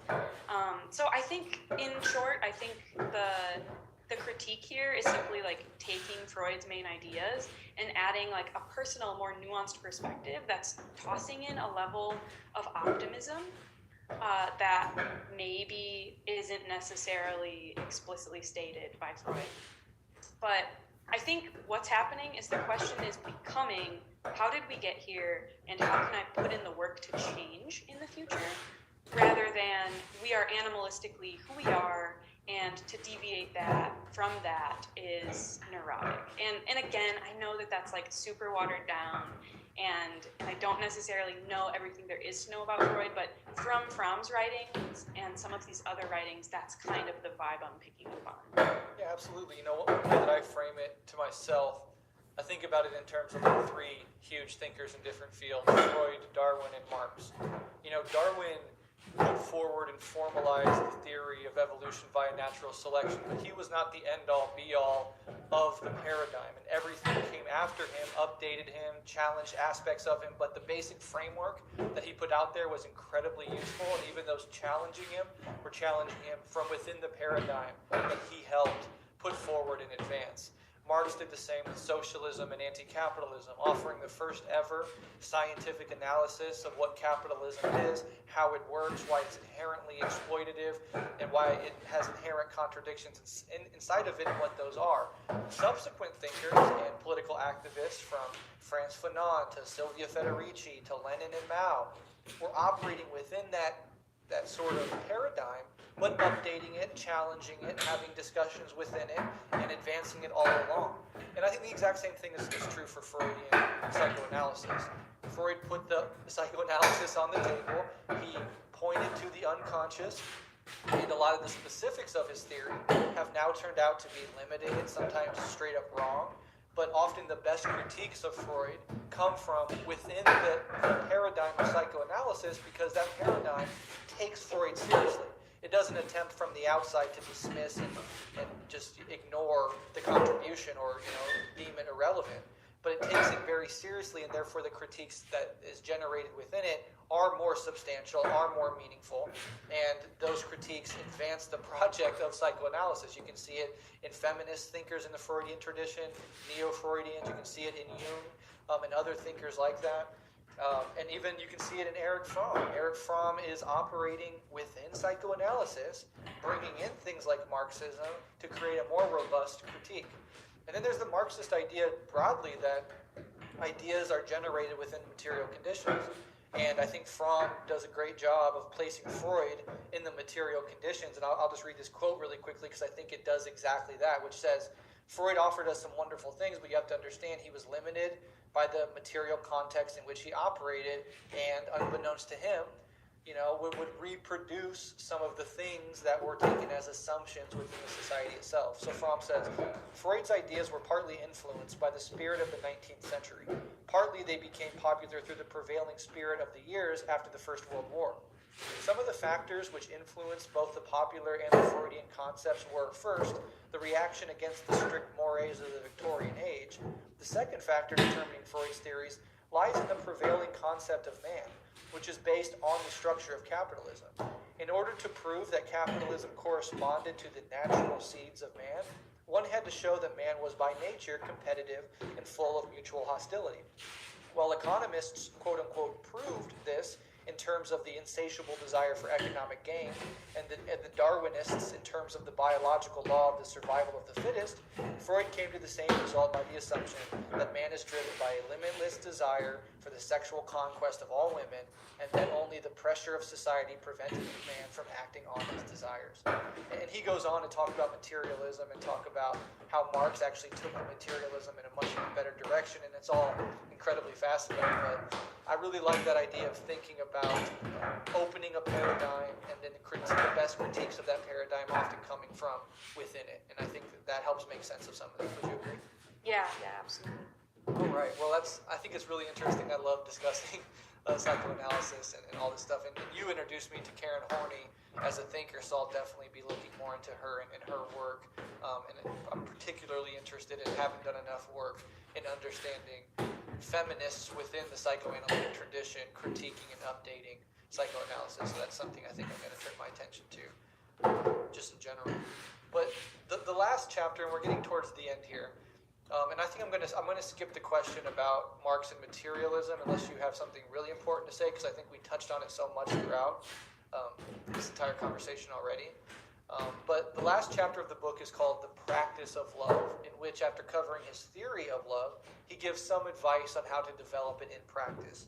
What elements of this chapter did you personally find most useful or interesting? This whole chapter really was pretty interesting because He kind of like goes off listing specific practices to guide the reader into, healthy ways of loving and being compassionate, and he's kind of just listing them off. So I'm not gonna do that, but essentially he's suggesting that we make the practice of loving a priority just as we would with any other art form. So if we want to learn how to paint, it's because we enjoy it, and we also enjoy the learning process. And to force ourselves to be a painter for the sake of being a painter is really rooted in ego. It's not real, and it should actually be pleasurable to master the art. Like, it shouldn't be something that you're dreading. So he's saying, like, we shouldn't approach love in this way either. When we're practicing love, it shouldn't be something that is like pulling teeth or is so difficult. It should actually like be presenting us, like, in my experience, like with immediate results, and those results feel so good. And I think that in any art, that's what we're experiencing when we want to do it. So yeah, I guess I wouldn't have any advice necessarily for the person who thinks that that's like dreadful work to do it. Like, maybe it's just not the time, and that's okay too. But in that whole section, I think the most beneficial and relevant reminder he offers, in my opinion, is that even mature love is not free of conflict. And he's saying that this conflict, though, is not a projection of some larger neurotic tendency, and it shouldn't be destructive. So he's calling it real conflict, and he's saying that real conflict is cathartic and it strengthens a relationship, and it should not be something that is destroying your relationship with another person. It should sort of like inhibit growth, and we should, this is our way to actually practice communicating from the center of who we are, and the center of my existence and this other person's existence. And this actually is a time for healing and growth. And I guess I think that that's so important because, I mean, most people know at this point that any relationship, no matter how perfect it may appear, has its own struggles and difficulties. But even when we know that, I think we're still kind of like neurotically operating from this place of like, my relationship can be perfect, and this shouldn't be this difficult, or something like that. And Eric Fromm is like, hey, no, this is difficult, but in the same way it's difficult to master the art of painting. Not it's difficult because it's tearing me apart. I mean, unless that part that it's tearing apart is your false self, then that's kind of nice, but it shouldn't be like actually destroying you and making things like difficult for the sake of difficulty's sake. So in doing this, he's saying we should be overcoming our narcissism and seeing people and things as the way they are, like going back to what I said before about seeing people as they are and not constantly wishing that they were somebody else or something else. That is what's important, and that is the part, in my experience, that like all of this really, it takes work. Like it takes work to actually, go through the inner processes of overcoming these sort of practices that are like ingrained in who we are at this point. Like we didn't necessarily ask for it, but that's the reality. Absolutely. And, I also think in this whole section, he's clearly pointing and explicitly says and even outlines how to do it, meditation. And, whether he's talking about humility or courage or patience or faith or any of the other things that he says are part and parcel with this maturation process, all of those things in their own way, in the general sense, can be cultivated consciously within the practice of meditation. And the capacity to be alone with oneself, the capacity for solitude, to be out, let's say, in nature by yourself for extended periods of time, to get comfortable in your own company, seems to be a prerequisite for the ability to love others in the way that they deserve to be loved. And again, this is antithetical in many ways to the incentive structures within our society, which is all about, if you're not being productive, then you're not being worthy. Like you're wasting your time and energy unless you're being productive in the specific ways that capitalism needs you to be productive. And meditation, in and of itself, I think he even makes the point in the book, is on its surface the absolute opposite of everything seemingly productive and valued within the capitalist framework, but is actually one of the most profound, maturing things that you could, healthy activities that you could ever engage in. And it forms the foundation of being able to apply some of these general principles to the specific art of developing your capacity to love. And he has this great quote too, that I think sort of gets at this concentration, which could just be called mindfulness, right? And this idea of the capacity for solitude. He says, you do many things at once. You read, you listen to the radio, talk, smoke, eat, drink. You are the consumer with the open mouth, eager and ready to swallow everything. Pictures, liquor, knowledge. This lack of concentration is clearly shown in our difficulty in being alone with ourselves. To sit still without talking, smoking, reading, drinking is impossible for most people. They become nervous and fidgety and must do something with their mouth or their hands. And I think that's incredibly true. And there's actually been empirical scientific studies on this fact where I forget the exact confines of the study, but it's basically you put somebody in a quiet room with nothing to look at, nothing to do, and you say, sit in here for, let's say, 15 minutes, 30 minutes, I forget the specifics, and just be alone with your thoughts, doing nothing. Or you can get out of this quiet, nothing to do room by administering a little painful shock of electricity to yourself. And people will sit there, and after a couple minutes, they'll fucking take the pain of the shock, because at least it's something. You can do something with your hands. You can feel something, and you can get out of that room. And I think the ability to cultivate your capacity to sit still, to sit by yourself without having to do anything, which in its most formal form is just meditation, I think can get you a long way in building up these basic general capacities. Yeah, totally. And just to kind of like piggyback off of that, something that Fromm, briefly mentions is how, that kind of becomes difficult when we're living in a society that's like expecting more and more of us. And that's something I think that another thing that like is worth diving into further beyond the book is Fromm has all of these suggestions, and I'm not saying that he's not acknowledging at all how difficult some of these things can be, and I'm also not trying to come up with excuses as to why I don't want to do these things, but from my own personal experience and something I've experienced very recently, I do find within myself this desire to want to be alone with my thoughts, and like that doesn't feel scary to me. I want to do it, but like have a really hard time finding the time to do it, or not just the time, but the actual like space and setting to do it. Especially you're living with another person, you're working all week or whatever it may be. Sometimes it can be hard to find that space to allow yourself to think about those things. And yeah, I guess I just wanted to add that little bit about sometimes this is actually very difficult. Definitely, and I think it's very common, particularly when people become interested in something like meditation and they want to do it. There's this contradiction between a real deep desire and a very clear seeing of how it would benefit you, and then trying to find the time or the willpower when the moment comes to actually do the thing. And there's many reasons for it, and you're absolutely right to point out how difficult it is in a modern context. Some people do have to resort, for example, to like waking up an hour before they have to go to work and their partner is still sleeping and trying to find it at that time.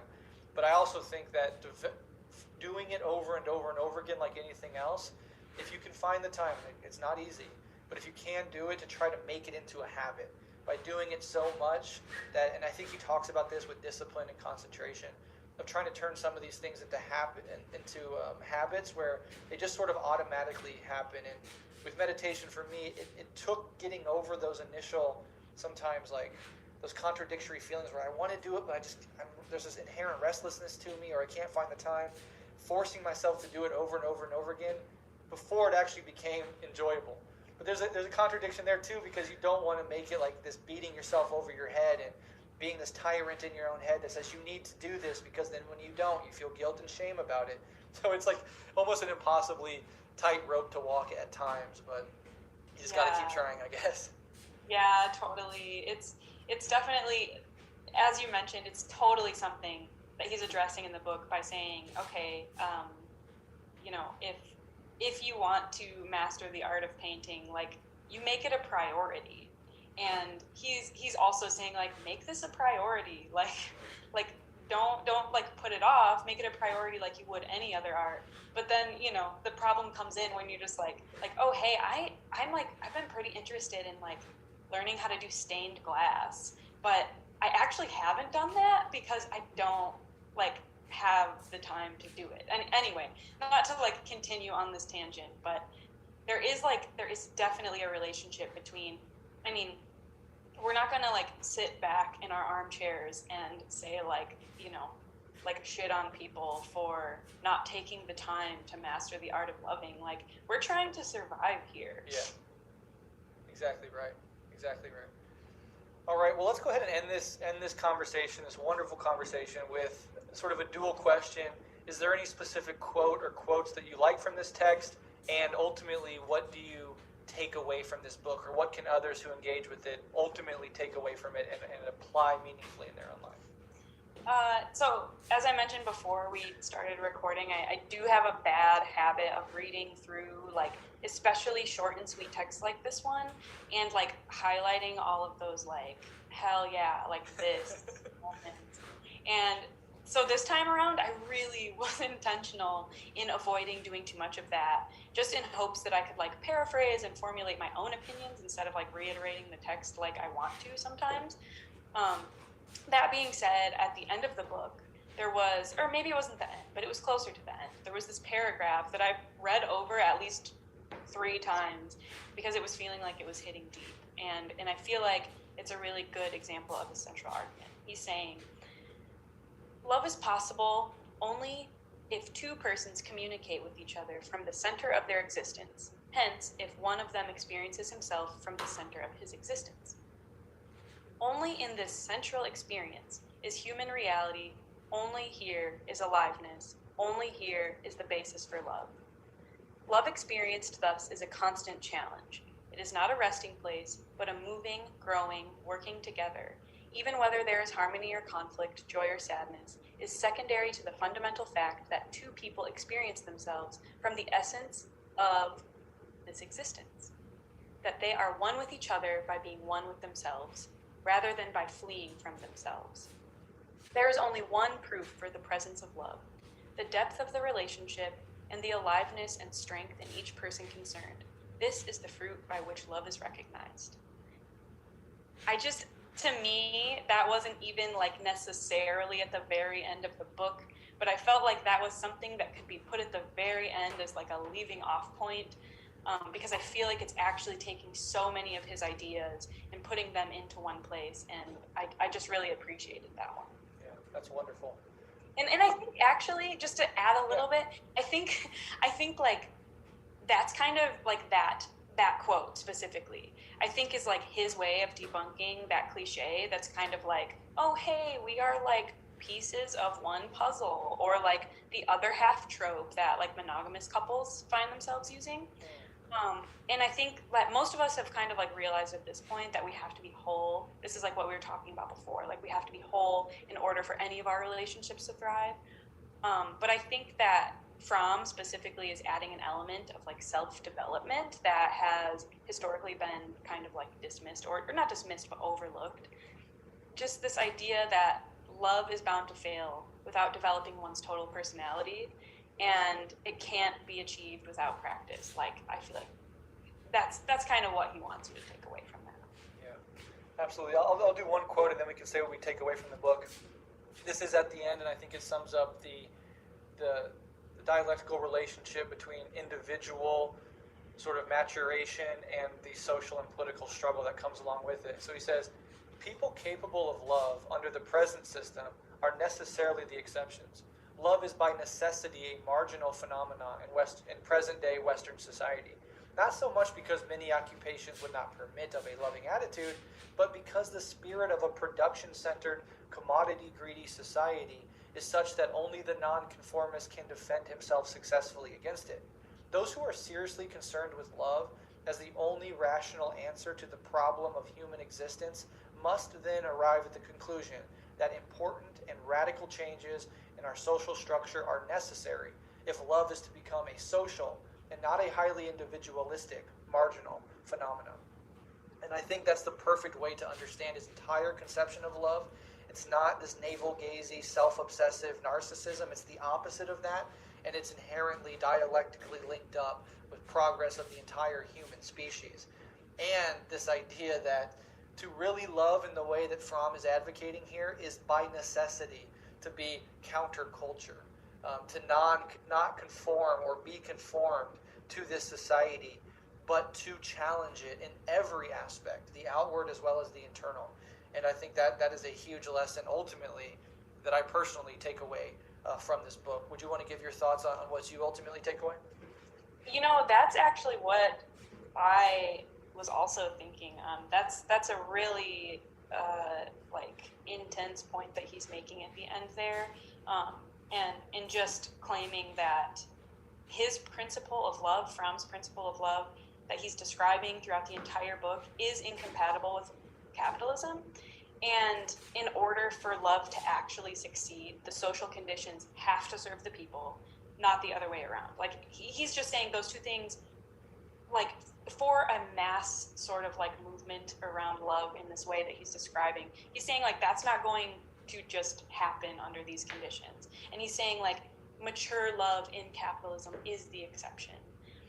And yeah, I guess one of the last things he says that I think is important to think about, and actually earlier we were talking about Freud and how maybe some of Freud's concepts are a little bit pessimistic, or even I don't know, dare to say nihilistic, and Fromm is kind of again saying, yeah, what Freud is saying is fine, but let me throw you a bone.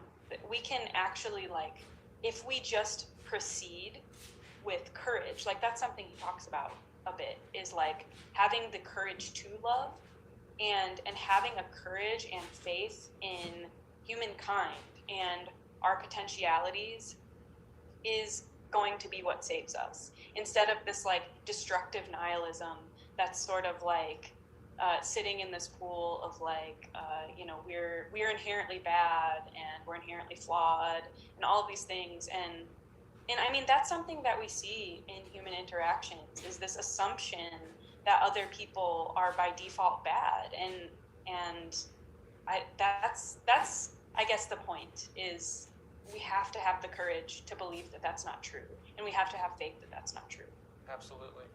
Absolutely, Megan. This is a wonderful conversation on a wonderful text. Highly encourage anybody that has found any of this interesting to dive into the work itself. As Megan said a few times, it's only 120 pages. The work is The Art of Loving by Erich Fromm. Before I let you go, Megan, could you let me know and the audience know if there's any recommendations that you would offer anybody who is at all interested in the stuff we've discussed today? Yeah, I think it takes a bunch of forms, and you could go any which way, but I do have some specifics. So if you liked reading The Art of Loving, Erich Fromm also has a book called The Art of Being, which is similar in its demeanor. That one's pretty good. I mentioned a few times that book, Neurosis and Human Growth by Karen Horney. Another book is Trauma and Recovery by Judith Herman. She's kind of in that book comparing the experiences of specifically women and children experiencing having traumatic experiences, and how that relates to even the PTSD symptoms of people who are coming out of the military. That one's pretty good. There are 2 Rev Left episodes that I think are worth listening to or reading the book. Team Human by Douglas Rushkoff. I know there's an episode floating around somewhere out there. about that book, but that is still a book that like I hold in my heart as something that offers some sort of, like how I was just talking about the having faith in humanity. That book resonates with me.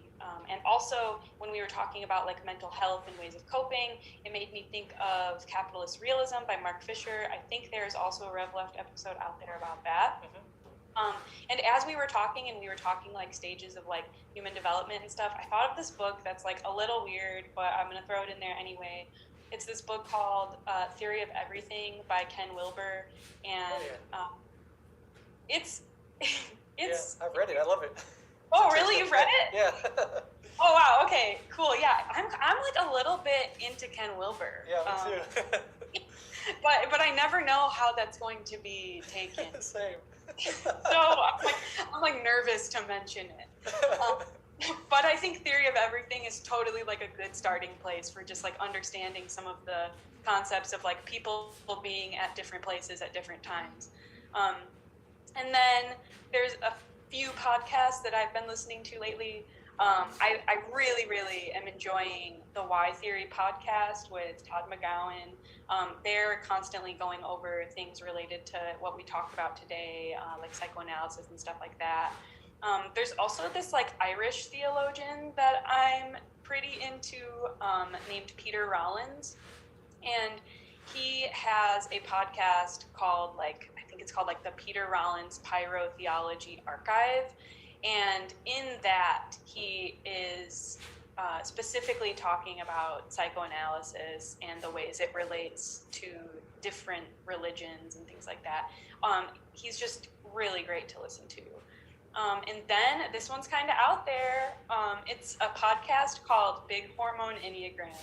And that one, if you're interested in anything we were talking about related to like character patterns or personality types, or like defense mechanisms and things like that, this is just like a group of people that made a podcast and talk about those things in a way that's like funny and fun and also like really helpful, surprisingly. So yeah, that's what I got. Awesome. Yeah, I love the Why Theory podcast. I listen to almost every single episode they release. They just dropped one on civilization and its discontents, which is fascinating. So highly recommend. I'll check out those other two too. They sound super interesting. And Megan, thank you so much for coming on. We can definitely do this again, particularly if you want to like focus on a work by Karen Horney or some other feminist in the psychoanalytic tradition. I think that'd be really, really interesting and something I would love to use the show to amplify and get out. So thank you so much for coming on. This was a wonderful discussion. Yeah, totally. Thanks for having me. Since the evolution of the human race shifted from a mother-centered to a father-centered structure of society, as well as of religion, we can trace the development of a maturing love mainly in the development of patriarchal religion. In the beginning of this development, we find a despotic, jealous God who considers man whom he created as his property and is entitled to do with him whatever he pleases.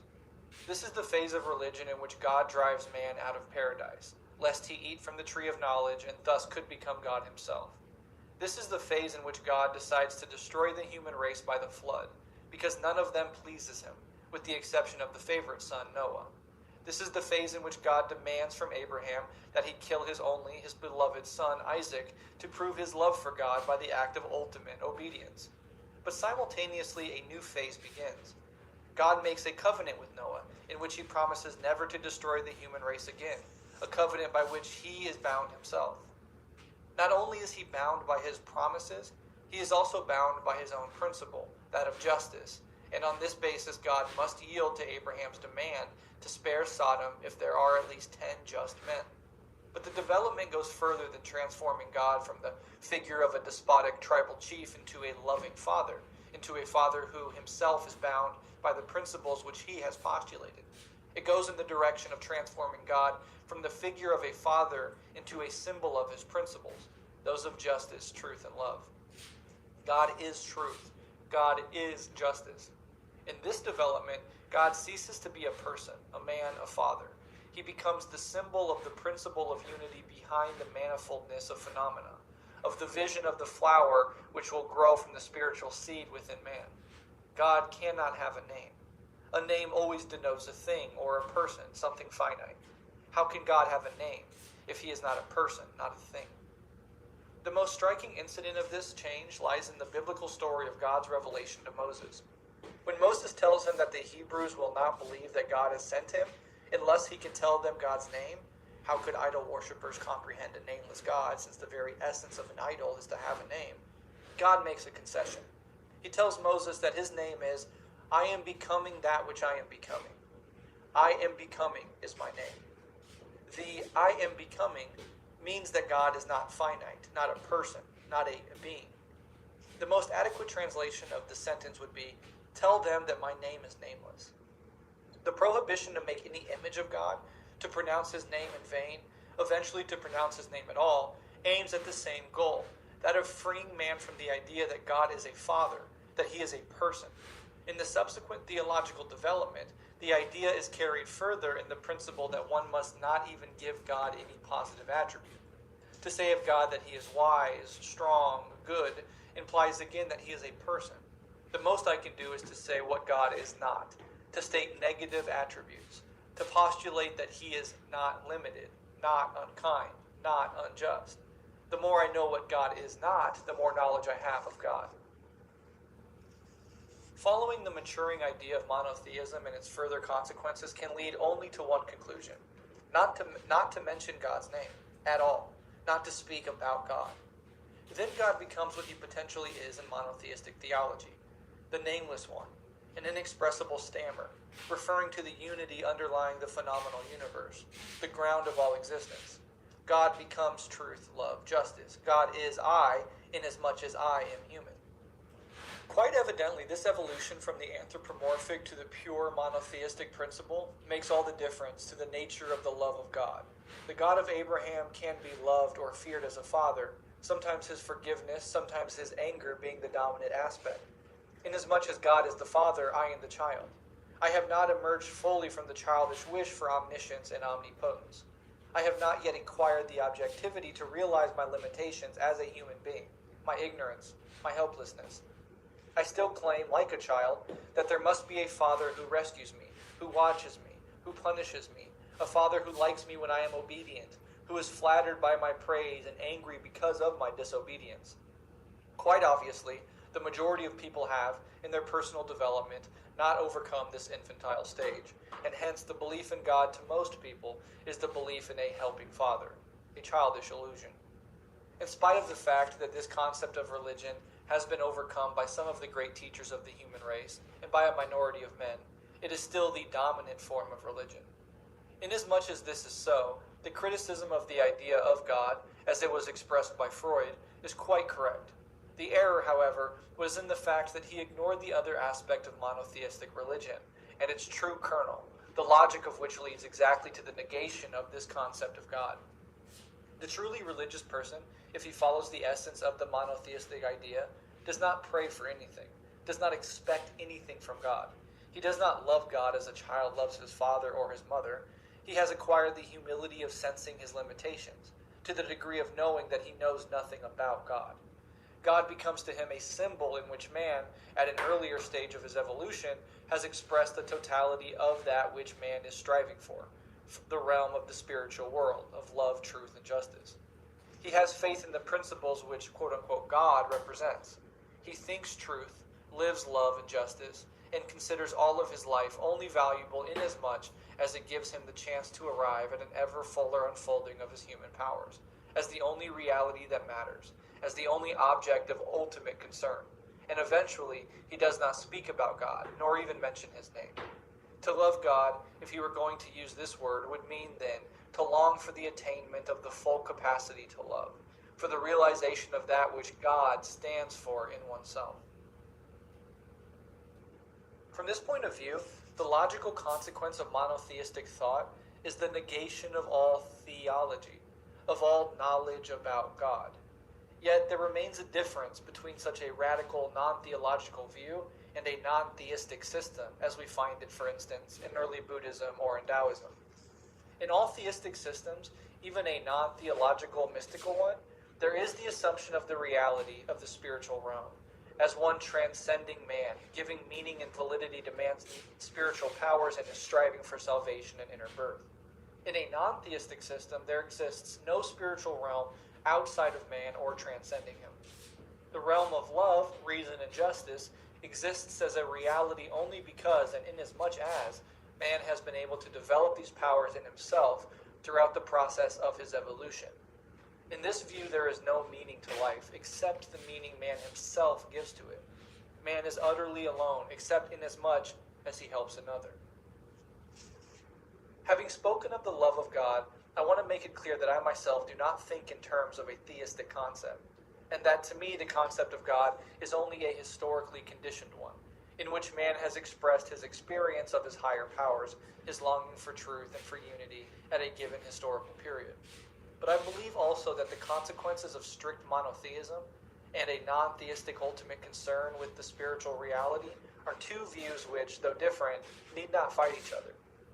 At this point, however, another dimension of the problem of the love of God arises, which must be discussed in order to fathom the complexity of the problem. I refer to a fundamental difference in the religious attitude between the East, China and India, and the West. This difference can be expressed in terms of logical concepts. Since Aristotle, the Western world has followed the logical principles of Aristotelian philosophy. This logic is based on the law of identity, which states that A is A, the law of contradiction, A is not non-A, and the law of the excluded middle. A cannot be A and non-A, neither A nor non-A. Aristotle explains his position very clearly in the following sentence, quote, "It is impossible for the same thing at the same time to belong and not to belong to the same thing and in the same respect. And whatever other distinctions we might add to meet dialectical objections, let them be added. This, then, is the most certain of all principles." End quote. This axiom of Aristotelian logic has so deeply imbued our habits of thought that it is felt to be natural and self-evident, while, on the other hand, the statement that X is A and not A seems to be utterly nonsensical. Of course, the statement refers to the subject X at a given time, not to X now and X later, or one aspect of X as against another aspect. In opposition to Aristotelian logic is what one might call paradoxical logic, which assumes that A and non-A do not exclude each other as predicates of X. Paradoxical logic was predominant in Chinese and Indian thinking. In the philosophy of Heraclitus, and then again, under the name of dialectics, it became the philosophy of Hegel and of Marx. The general principle of paradoxical logic has been clearly described by Lao Tzu. Words that are strictly true seem to be paradoxical, and by Chuang-Tzu. That which is one is one. That which is not one is also one.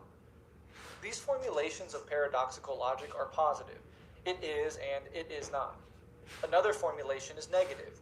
It is neither this nor that. The former expression of thought we find in Taoist thought, in Heraclitus, and again in Hegelian dialectics. The latter formulation is frequent in Indian philosophy.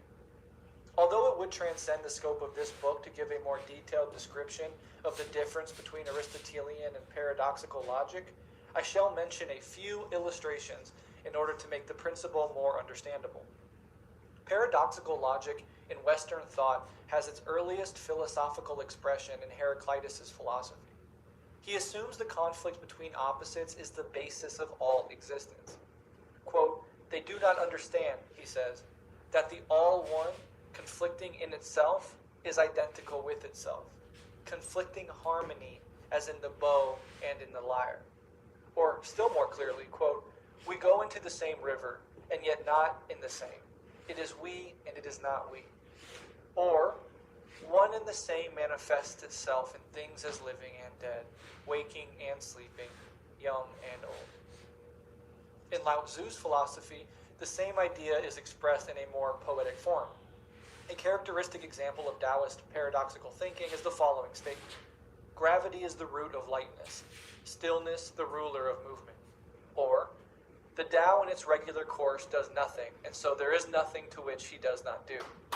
Or, "My words are very easy to know and very easy to practice, but there is no one in the world who is able to know and able to practice them." In Taoist thinking, just as in Indian and Socratic thinking, the highest step to which thought can lead is to know what we do not know. To know and yet think we do not know is the highest attainment. Not to know and yet think we do know is a disease. It is only a consequence of this philosophy that the highest God cannot be named. The ultimate reality, the ultimate one, cannot be caught in words or in thoughts. As Lao Tzu puts it, quote, "The Tao that can be trodden is not the enduring and unchanging Tao. The name that can be named is not the enduring and unchanging name." Or, in a different formulation, we look at it and we do not see it, and we name it the equable. We listen to it and we do not hear it, and we name it the inaudible. We try to grasp it and we do not get a hold of it, and we name it the subtle. With these three qualities, it cannot be made the subject of description, and hence we blend them together and obtain the one. And still another formulation of the same idea, quote, "He who knows the Tao does not care to speak about it. He who is, however, ready to speak about it does not know it." Brahmanic philosophy was concerned with the relationship between manifoldness of phenomena and unity, Brahman. But paradoxical philosophy is neither in India nor in China to be confused with a dualistic standpoint. The harmony, unity, consists in the conflicting position from each that it is made up of. Brahmanical thinking was centered from the beginning around the paradox of the simultaneous antagonisms, yet identity of the manifest forces and forms of the phenomenal world. The ultimate power in the universe, as well as in man, transcends both the conceptual and the sensual sphere. It is therefore neither this nor thus. But, as Zimmer remarks, quote, "There is no antagonism between real and unreal in this strictly non-dualistic realization." In their search for unity behind manifoldness, the Brahmin thinkers came to the conclusion that the perceived pair of opposites reflects the nature not of things, but of the perceiving mind. The perceiving thought must transcend itself if it is to attain true reality. Opposition is a category of man's mind, not in itself an element of reality. In the Rig Veda, the principle is expressed in this form: "I am the two, the life force and the life material, the two at once." The ultimate consequence of the idea that thought can only perceive in contradictions has found an even more drastic sequence in Vedantic thinking, which postulates that thought, with all its fine distinction, was, quote, "only a more subtle horizon of ignorance.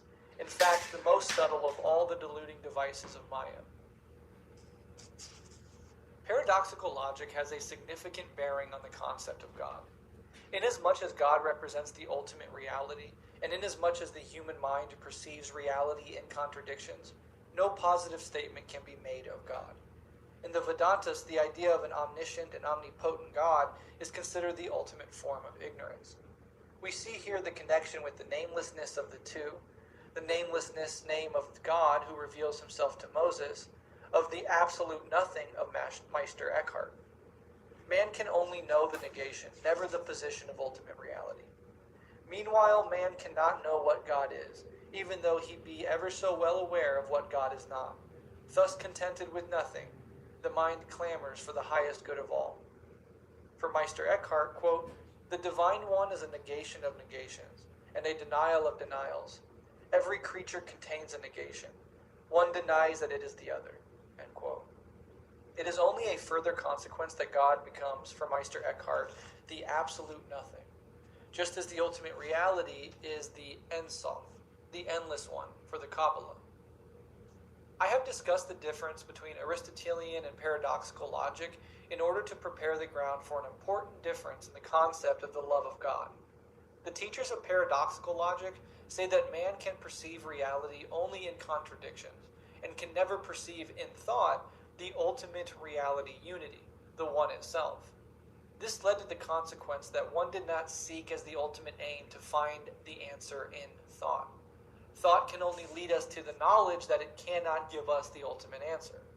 The world of thought remains caught in the paradox. The only way in which the world can be grasped ultimately lies not in thought, but in the act, in the experience of oneness. Thus, paradoxical logic leads to the conclusion that the love of God is neither the knowledge of God in thought, nor the thought of one's love of God, but the act of experiencing the oneness with God. This leads to the emphasis on the right way of living. All of life, every little and every important ism, as well as in Buddhism and Taoism, the ultimate aim of religion is not the right belief, but the right action. We find the same emphasis in the Jewish religion. There was hardly ever a schism over belief in the Jewish tradition. The one great exception, the difference between Pharisees and Sadducees, was essentially one of two opposite social classes. The emphasis of the Jewish religion was, especially from the beginning of our era on the right way of living, the halacha, this word actually having the same meaning as the Tao. In modern history, the same principle is expressed over belief in the Jewish tradition. The one great exception, the difference between Pharisees and Sadducees, was essentially one of two opposite social classes.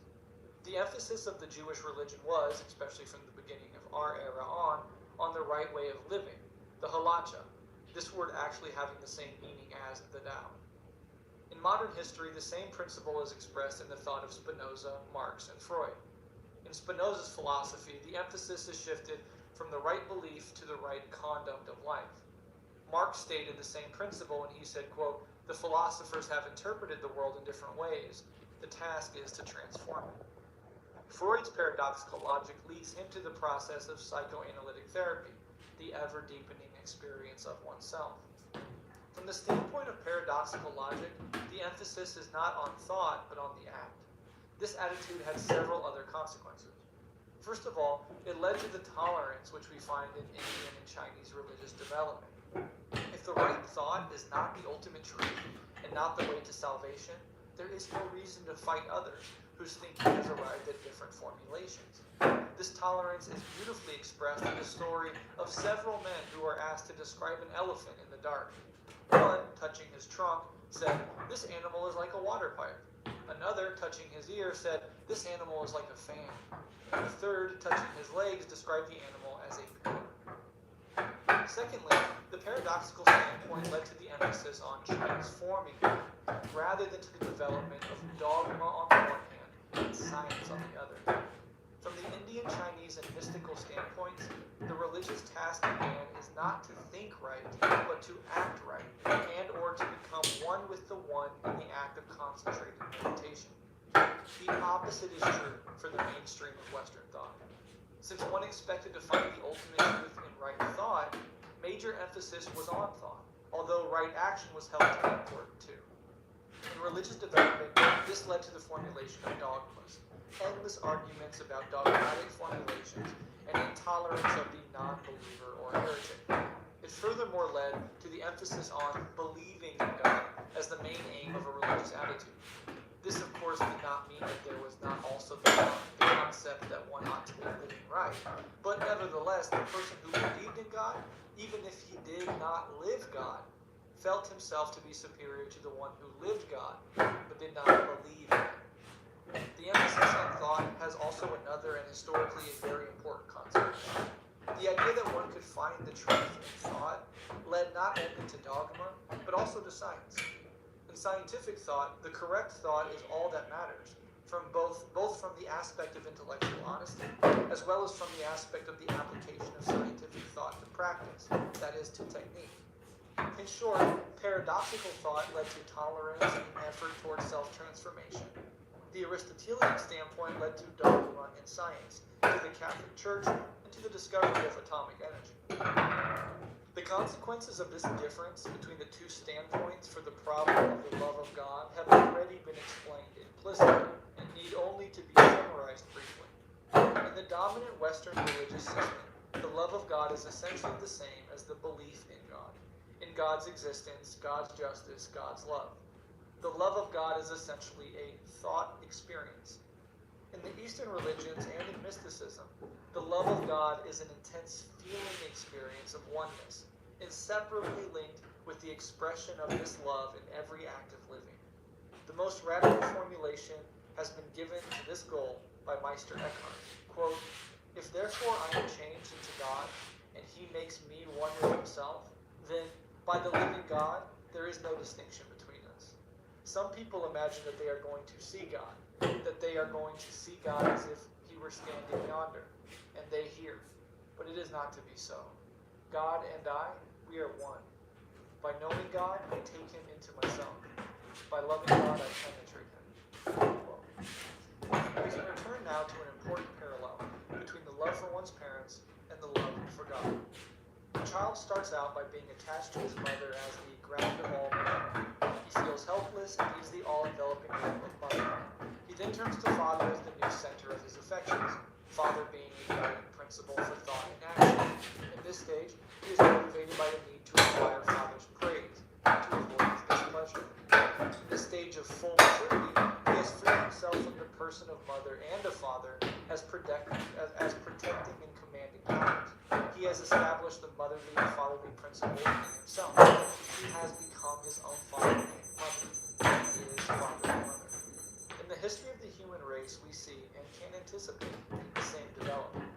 From the beginning of the love for God as the helpless attachment to a mother goddess, through the obedient attachment to a fatherly God, to a mature stage where God ceases to be an outside power, where man has incorporated the principles of love and justice into himself, where he has become one with God, and eventually to a point where he speaks of God only in a poetic, symbolic sense. From these considerations, it follows that the love for God cannot be separated from the love for one's parents. If a person does not emerge from incestuous attachment to mother, clan, nation, if he retains the childish dependence on a punishing and rewarding father or any other authority, he cannot develop a more mature love for God. Then his religion is that of the earlier phase of religion, in which God was experienced as an all-protecting mother or a punishing and rewarding father. In contemporary religion, we find all the phases, from the earliest and most primitive development to the highest still present. The word God denotes the tribal chief as well as the absolute God. In the same way, each individual retains in himself, in his unconscious, as Freud has shown, all the stages from the helpless infant on. The question is to what point he has grown. One thing is certain, the nature of his love for God corresponds to the nature of his love for man. And furthermore, the real quality of his love for God and man often is unconscious, covered up and rationalized by a more mature thought of what his love is. Love for man, furthermore, while directly embedded in his relations to his family, is, in the last analysis, determined by the structure of the society in which he lives. If the social structure is one of submission to authority, overt authority, or the anonymous authority of the market and public opinion, his concept of God must be infantile and far from the mature concept, the seeds of which are to be found in the history of monotheistic religion.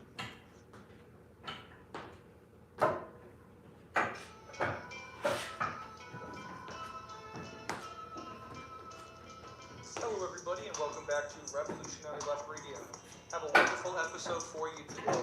It is with Dylan Rodriguez, centered around his book, White Reconstruction, Domestic Warfare, and the Logics of Genocide.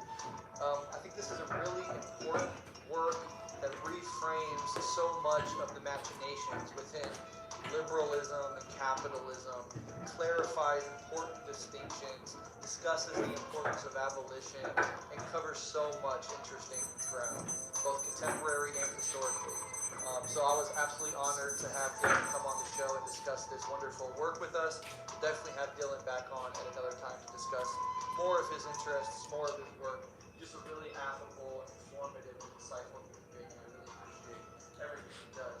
And as always, if you like what we do here at Red Left, you can always support us on patreon.com/Red Left Radio, and in exchange for your support. I'm going to put on a different talk.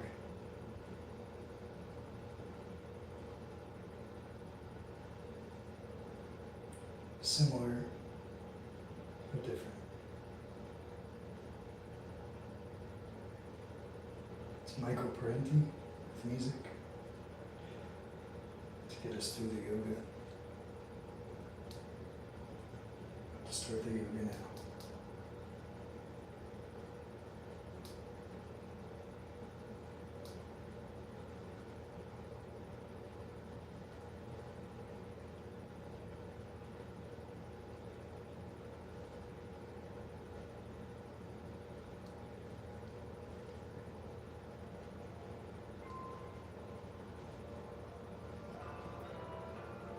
This is Michael Parenti, and welcome to Real History.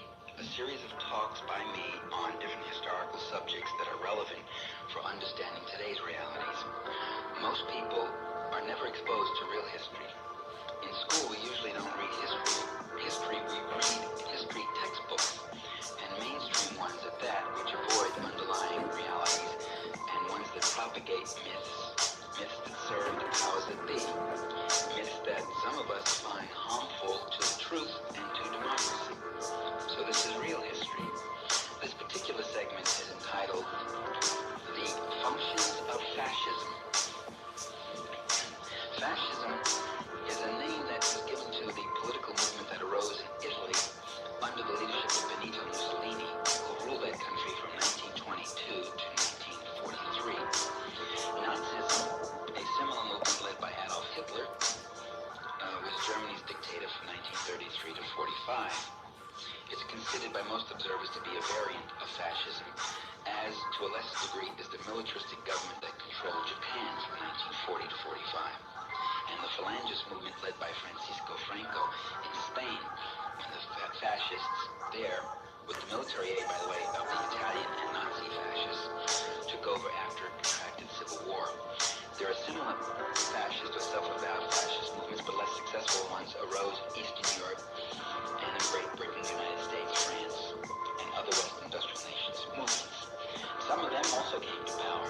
We might recall today, when the press is full of news about how Bulgaria or Romania or Hungary or Lithuania are returning, or Poland are returning to their democratic roots by overthrowing communism, we might recall that they weren't democratic before communism came in. They were fascist. In fact, several of those countries, with the exception of Poland, were open allies of the Nazis. They were Nazi fascist allies.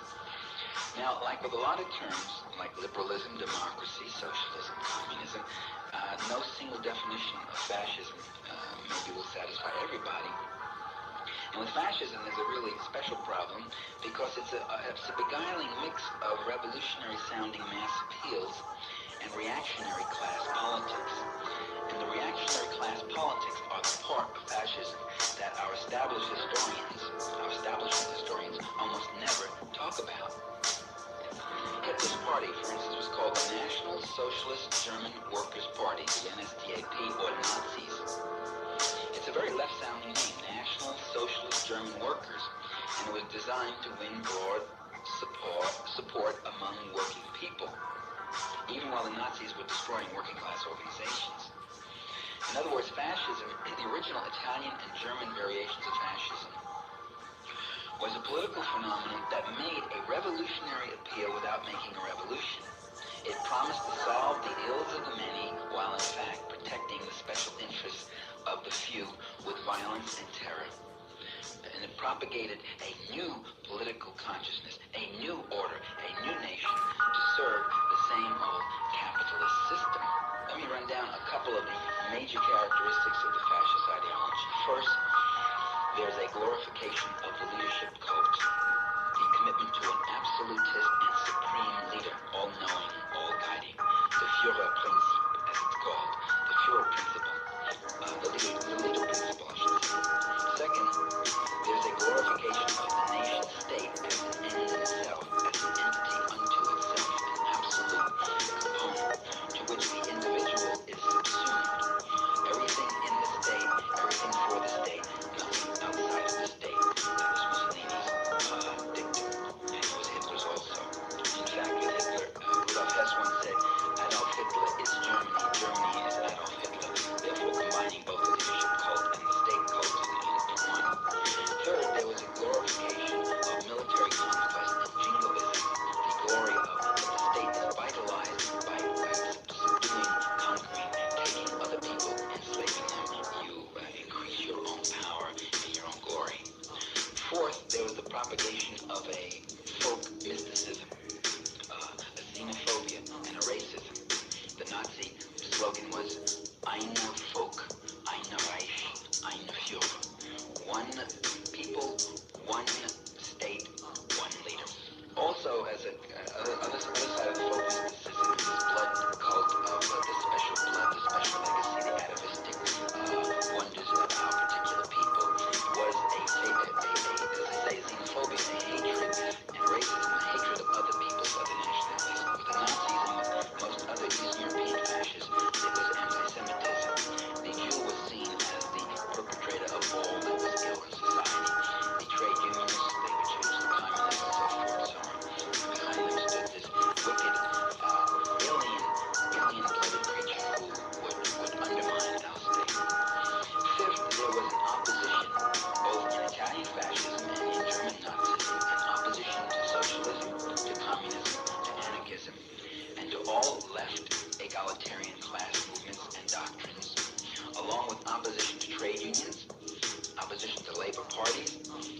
opposition to other working class political organizations. Of these various characteristics of Nazism, 1, 2, 3, 4 are often talked about by established historians and mainstream historians.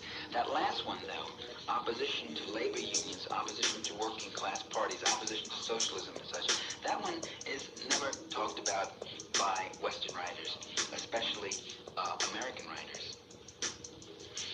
The historians and the political scientists and the journalists who treat the subject of fascism usually write from a centrist ideological perspective, from the political center of the spectrum, which means they usually ignore the link between fascism and capitalism, just as they tend to ignore the entire subject of capitalism itself when there's something unfavorable to say about it.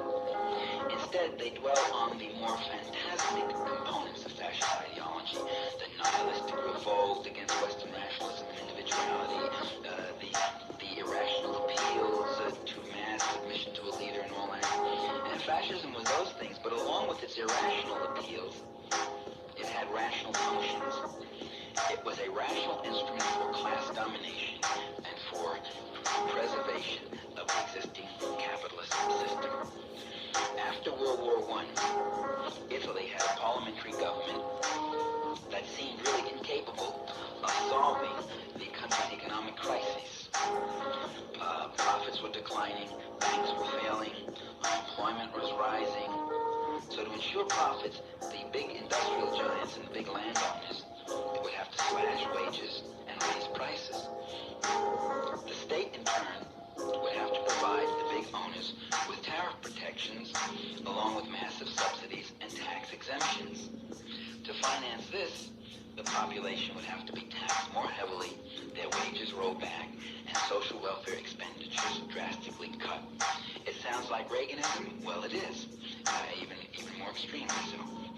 But the government wasn't totally free to apply these harsh measures. First of all, Italian workers and peasants had their own unions, they had political organizations, they had cooperatives, they had their own publications.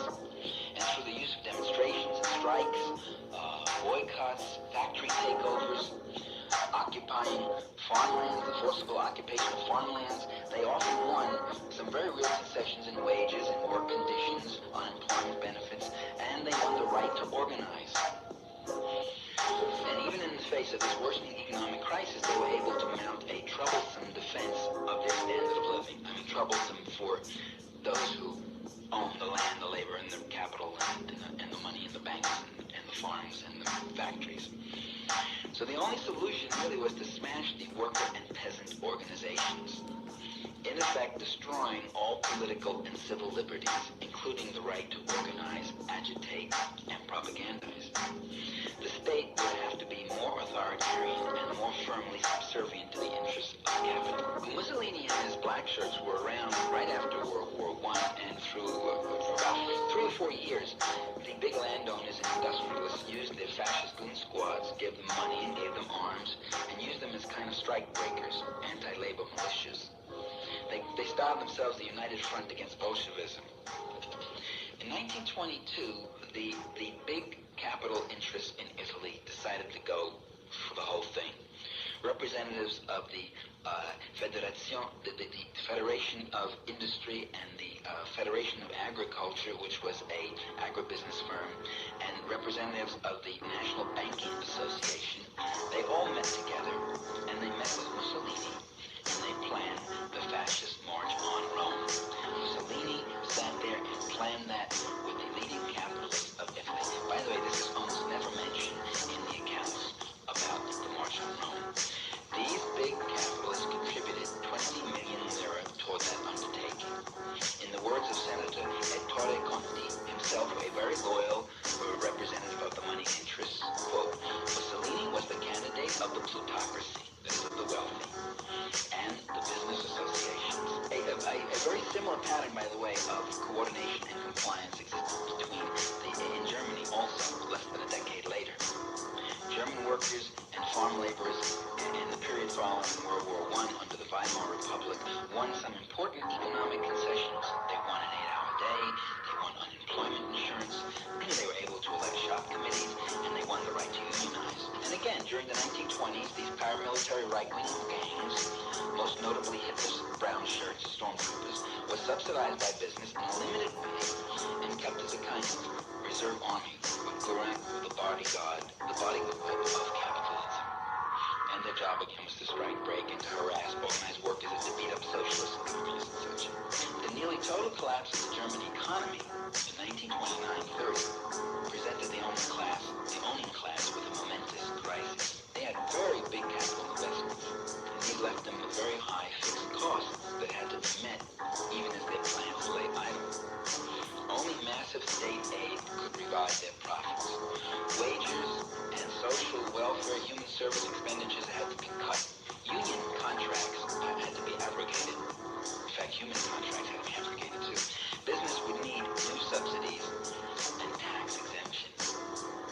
The crisis in agriculture was equally severe, and the large landed proprietors, the Junker class, demanded even higher subsidies, heavier duties on foreign agricultural imports, and an end to farm unions. These unions were holding wages up, and when wages were being sustained, you cut into profits.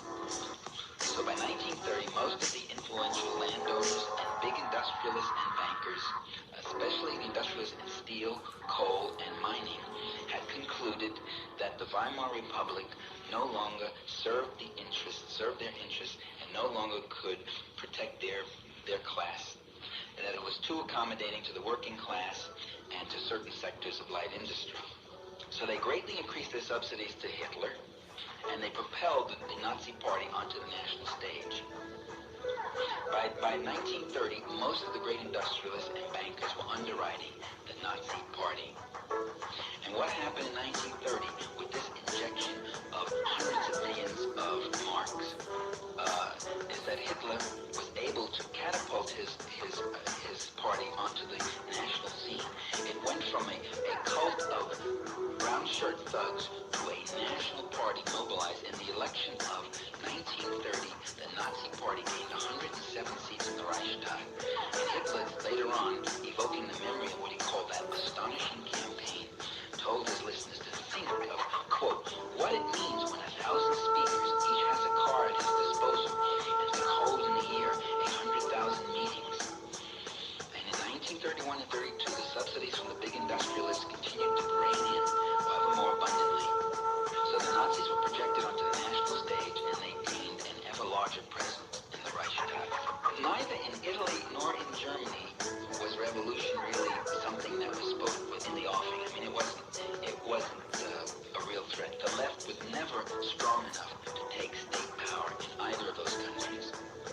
So the threat wasn't really from the left. The bourgeoisie resorted to fascism less in response to the disturbances in the street and more in response to the disturbances in their own economic system.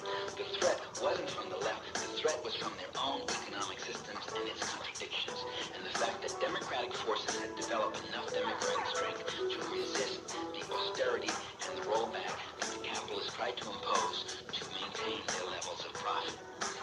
The sickness that these capitalists tried to banish was from within, not from without.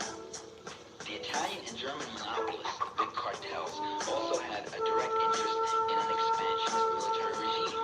They wanted a big rebuilding of the military, one that would, compensate for the decline in investment opportunities with huge armament contracts and related public works. In other words, this industrial and financial class wanted a large defense budget, as we would call it, because it was a source of capital investment and enormous capital profits. Does that sound familiar? Two, they wanted to embark on an aggressive foreign policy to open new markets for export and investment, thereby gaining a more equal footing with French and English competitors. So the fascists really became a very valuable ally against the capitalists' two worst enemies. The capitalists' two worst enemies are first the workers in their own country and the capitalists of foreign countries. And the genuineness, by the way, of fascism's hatred of workers and foreigners was never open to doubt, so they fit in quite snugly. Now, I don't mean to say that all the big industrialists and financiers supported fascism with equal fervor. Some, like Tyson, were early and enthusiastic backers of Hitler. The aged Emil Kerdorf thanked God that he lived long enough to see the Fuhrer emerge as the savior of Germany. Others contributed money to the Nazis, but also to other anti-socialist parties on the right.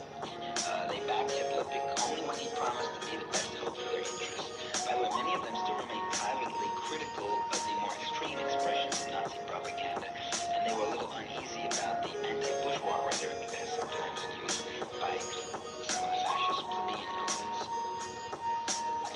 Some elements in business were not that hot for fascism. Light industry, which had lower fixed costs and more stable profits than heavy industry that was dependent on consumer buying power and such. The light industrialists were not that keen about a more aggressive foreign policy, about heavy subsidies to heavy industry and the like. But when push came to shove, they may not have been close to the fascists, but they weren't about to ally themselves with the proletariat against the business class, with which they were part. And they pretty much sided with the dominant elements or kept their mouths shut.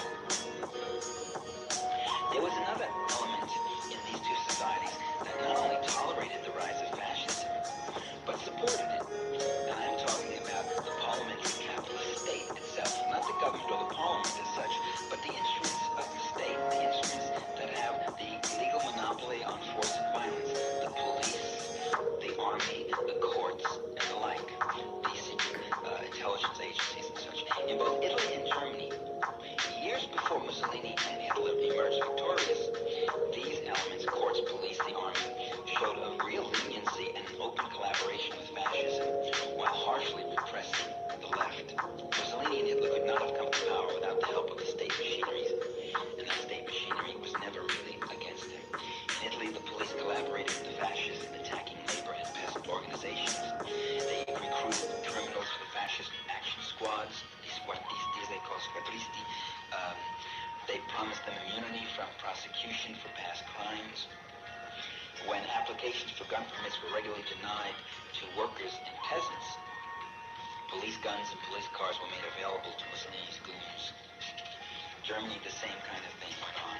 Immediately after the war, the military police and the judiciary sided with the rightists to suppress the left, a pattern of collaboration that continued to the day that Hitler took power.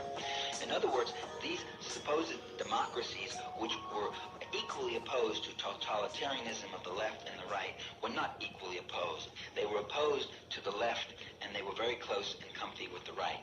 Because the right, while it was out to destroy that democracy, the right was protecting the interests of property and the existing class structure. And that's the difference between the left and the right. And that's why a capitalist state tends to treat the right so much more leniently and the left so much more harshly. Let's look at what happened by the police and the courts under the Weimar Republic. These are the figures. Left-wing groups were charged with 22 murders. 38 people on the left were found guilty for those 28 murders. They averaged 15 years in prison. 10 of those 38 were executed. Among right-wing groups, 354 murders. What is that? That's about 50 times, 60 times more the number of murders. Of these 354 murders, 326 were not even prosecuted. 23 were discharged. 23 people of the right-wing groups were discharged despite entering guilty pleas. They pleaded guilty to the murder and they were discharged. 24 were found guilty in part. Their average term in prison, 4 months. The number of them executed for the murders, none. So that's the way the state operated. Almost all the literature on fascism and Nazism concentrates on who supported Hitler, who supported Mussolini, who's behind him. Was it this group or that group and such? Oh, there was a couple of millionaires who didn't like them.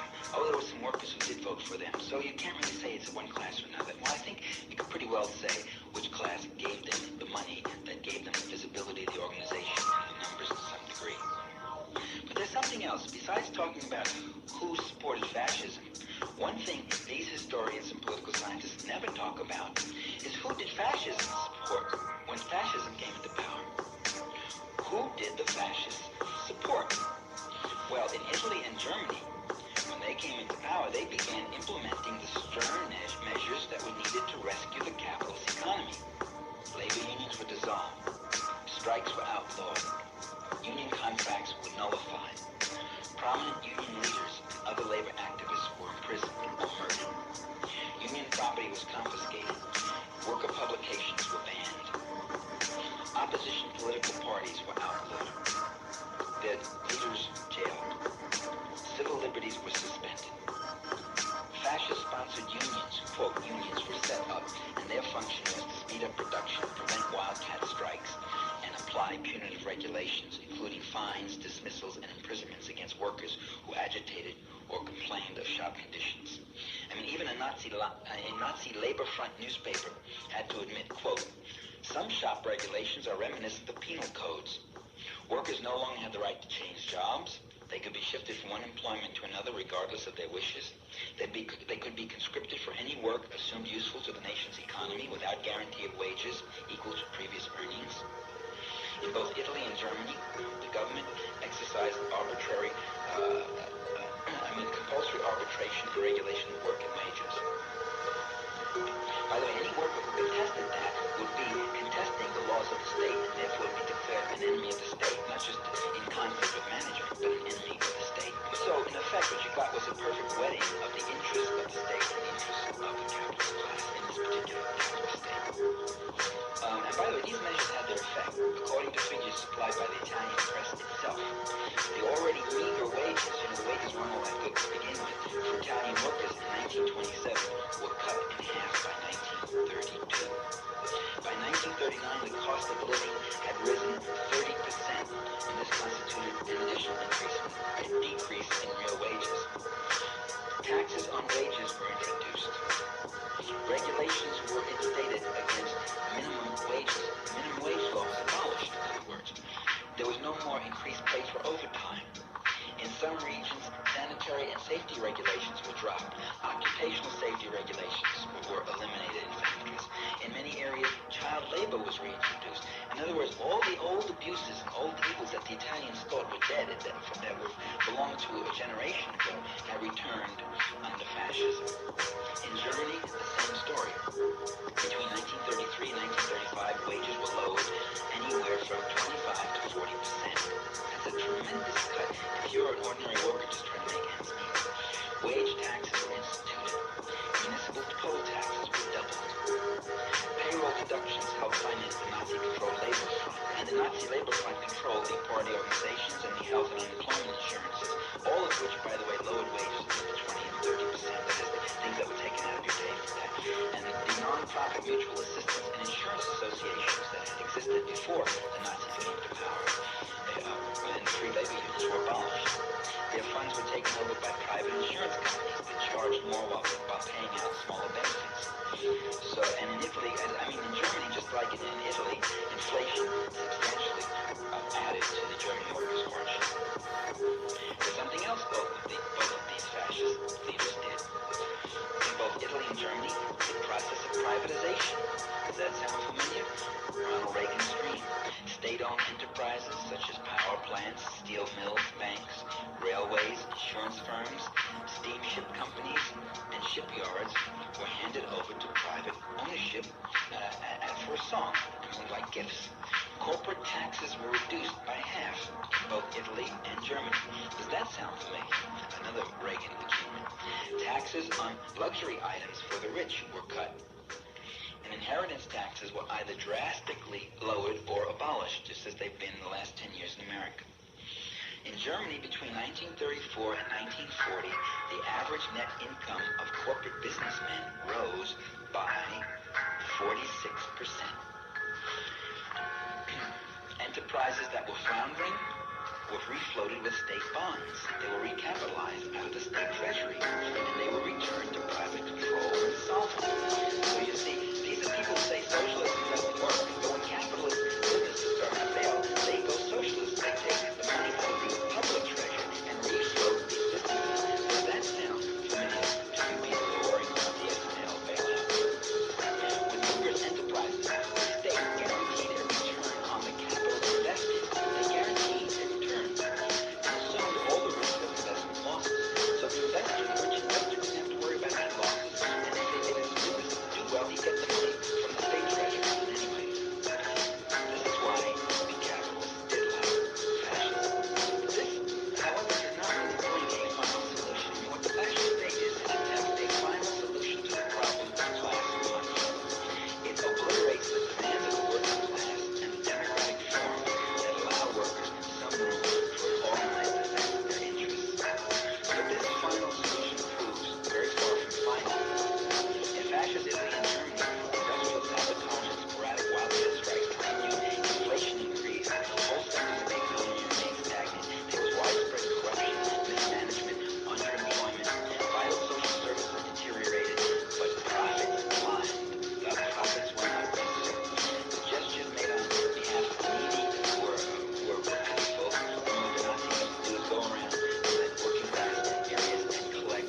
I didn't mean to imply that Reagan was a fascist.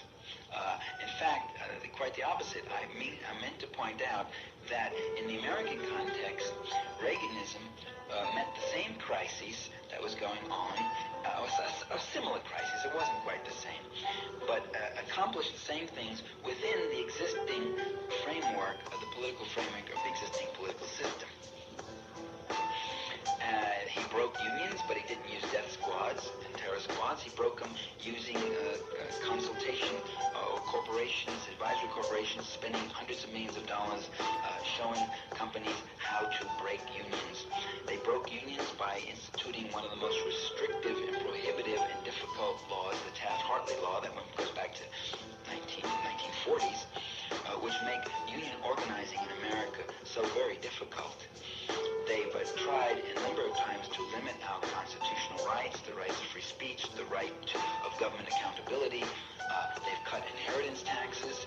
They've cut the capital gains taxes. They've cut corporate taxes. They've abolished the progressive income tax. These are the accomplishments of the Ronald Reagan administration. While everyone talked about what a nitwit and a dingbat and a fool he was, Ronald Reagan did some very successful and brilliant things for his class.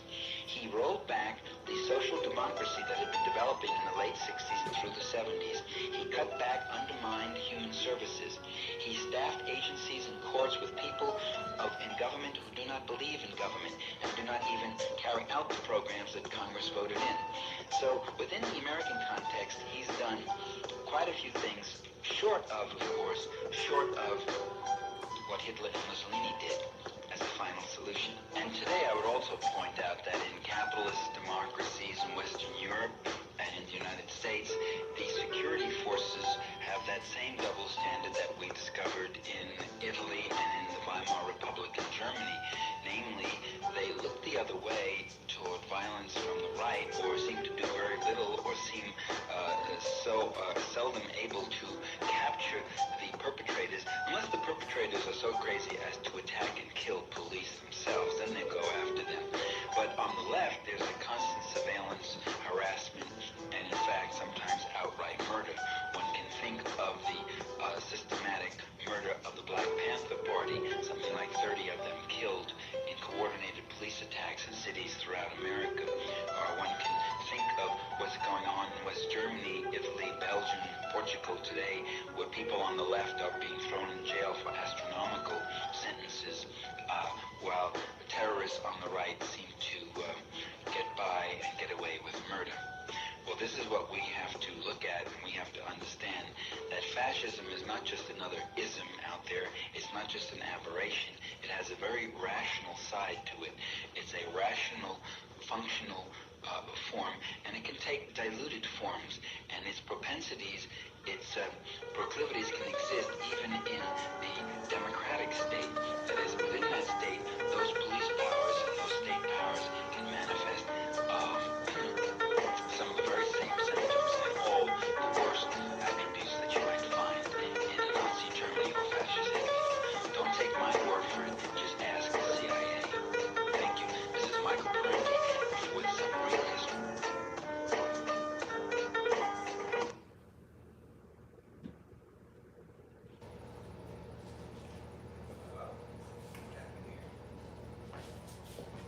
We're almost done.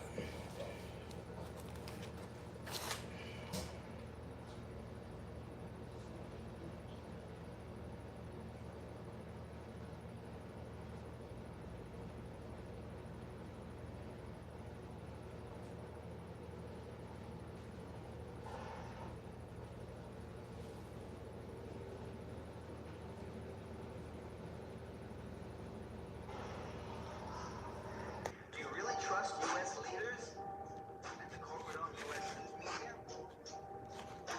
I said to a friend of mine, the Serbian news source on the internet said that cluster bombs are being used. He said, "Oh, you're trusting Serbian sources?" I said, "What sources are you trusting? You're trusting Bill Clinton's sources? Oh, Bill Clinton wouldn't lie to us, would he? Bill Clinton lying to us." It turns out they are using cluster bombs. It turns out they are using depleted uranium. Our own government now says it. You trust their stories? You remember the 500 premature Iraqis supposedly ripped from incubators in Kuwait, laughingly throwing the babies down on the hospital floors. Vivid, detailed descriptions, even names of some of the poor victims whose little premature baby was in there. It turned out the story was a total fabrication. 500 premature babies in incubators. It turns out in all of LA County, there's not more than 50 incubators. Half of them are not being used at any one time. Did Kuwait specialize in premature births?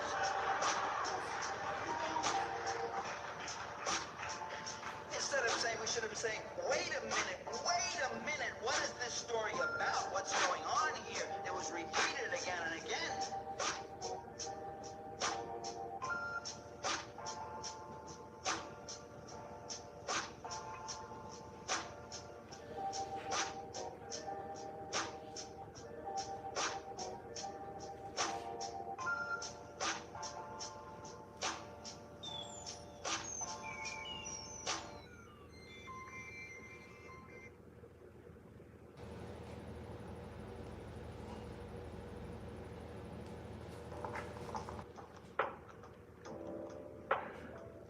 The final reason given is that we must contain the red tide. You heard that March speech by Ronald Reagan. Vintage stuff. Wade talked about a red tide lapping our border.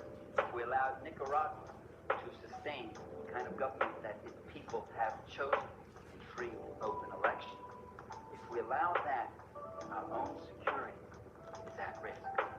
And you can see that superpower 60,000-man army of the Sandinistas cutting the swath up through Guatemala, Mexico, Texas, right up here into the heartland, right over Colorado, dancing with your daughter and your sister.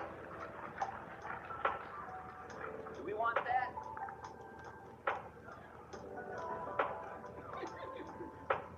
I hear that good dances.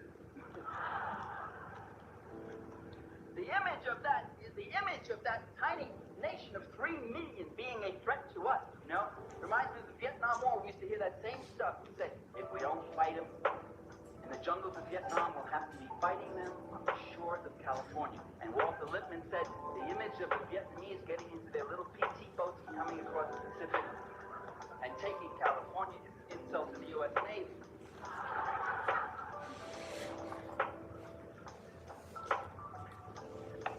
It's very hard to convince the American people that they should send their sons, maybe young someday, their daughters, to go fight and die in some jungle to make the world safe for United States.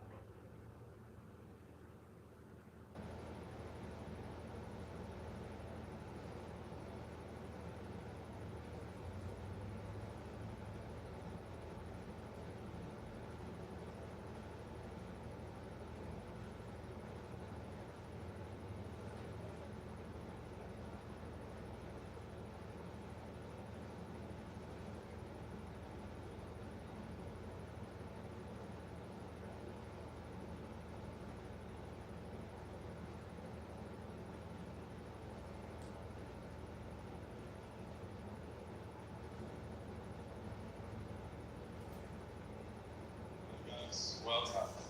This is a guided breathing session. Relax to the deepest extent. Lie down, sit down, whatever it takes. Relax. Are you ready? Here we go. Round number 1. Breathe in. Breathe out. Breathe in. Breathe out. Just go with the flow of the breath. In, out. In, out. In, out. In, out. Into the belly, into the chest, and let go. Like a wave. Make it circular. Fully in, letting go. Just keep on going. No pause between inhalation and exhalation.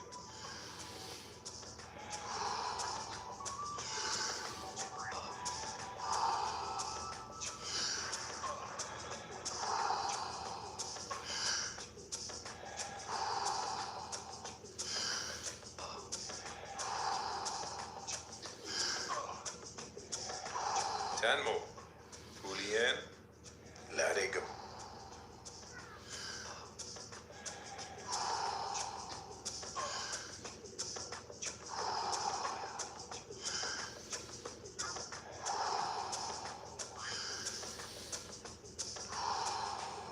Five more.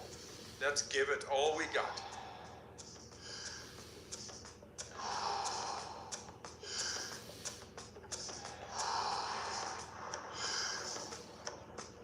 Last one. Fully in. And let go. All right. 30 seconds. Breath hold from now on. Be in this moment. Let the body do what the body is capable of doing. Be aware of your heartbeat.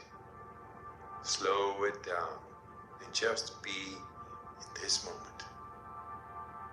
Okay, recovery breath in. 5, 4, 3, 2, 1. Take a deep breath in and hold for 15 seconds.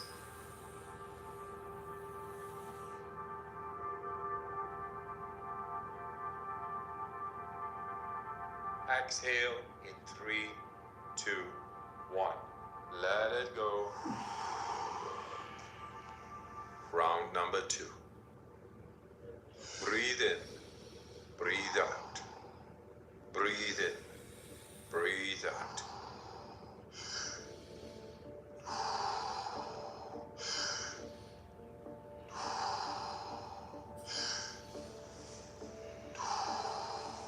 In, out. In, out. In, out. Into the belly, into the chest, and let go. Like a wave. Make it circular. Fully in and letting go. Just keep on going. No pause between inhalation and exhalation.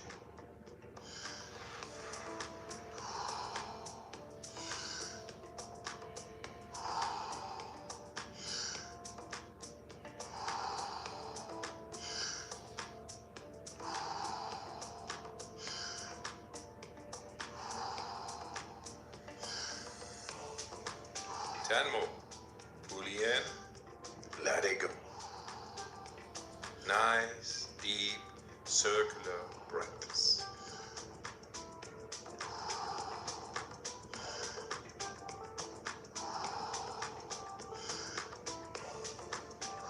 Five more.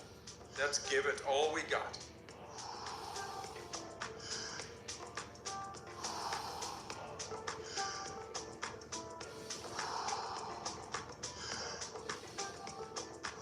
Last one. Fully in.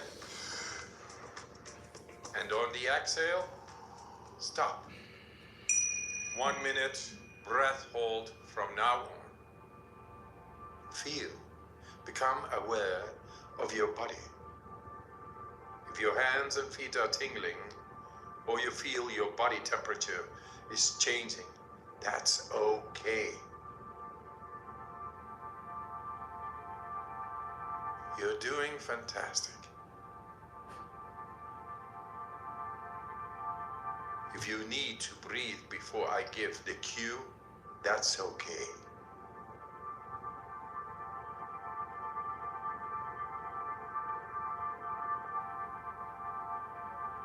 You are almost there. Do you want to prolong your breath hold? Pause the video now and continue when you feel the urge to breathe.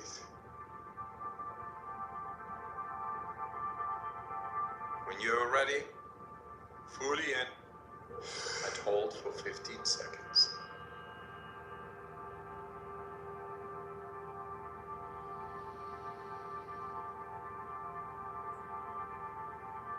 Exhale in 3, 2, 1.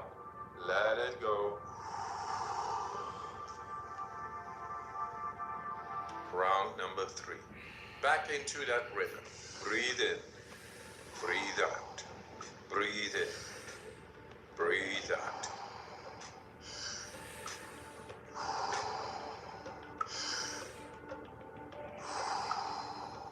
In, out. In, out. Into the belly, into the chest, and let go. Like a wave. Make it circular. Fully in, letting go. Just keep on going. No pause between inhalation and exhalation.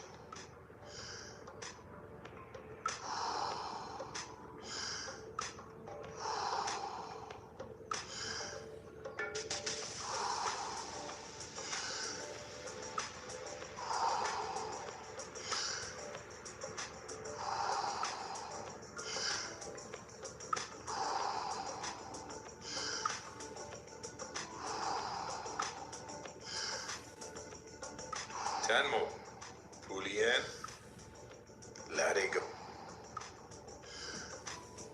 Nice, deep, circular breaths.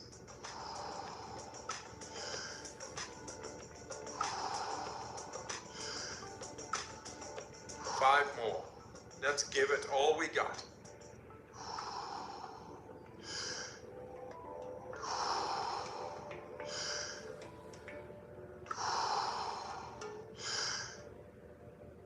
Last one, fully in. And on the exhale, stop. 1.5 minute breath hold from now on.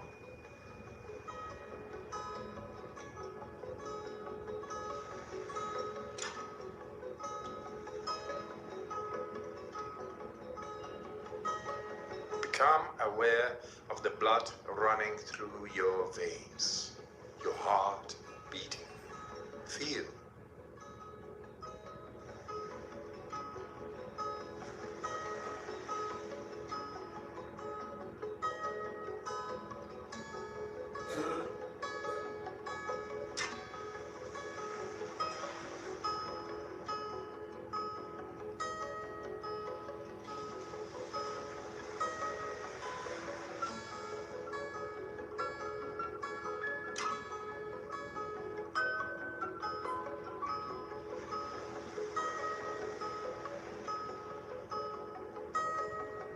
Thirty seconds left.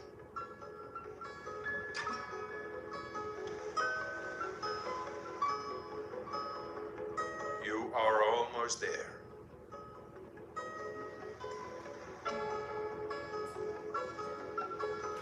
Do you want to prolong your breath hold? Pause the video now and continue when you feel the urge to breathe.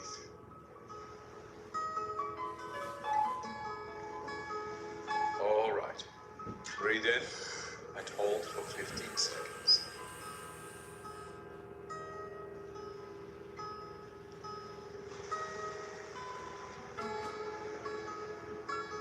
Exhale in 3, 2, 1. Let it go. Let your breathing return to normal as you finish up the round. Move your body bit by bit, starting with your fingers and your toes. Let your breathing normalize. If you liked this guided breathing session, we got more for you. We got a free app on our website. Download it, it's good stuff. Thanks for your time, and I wish you a good night, or a good day, and a good life. All the love, all the power. So we were just listening to Wim Hof, Wimhoff,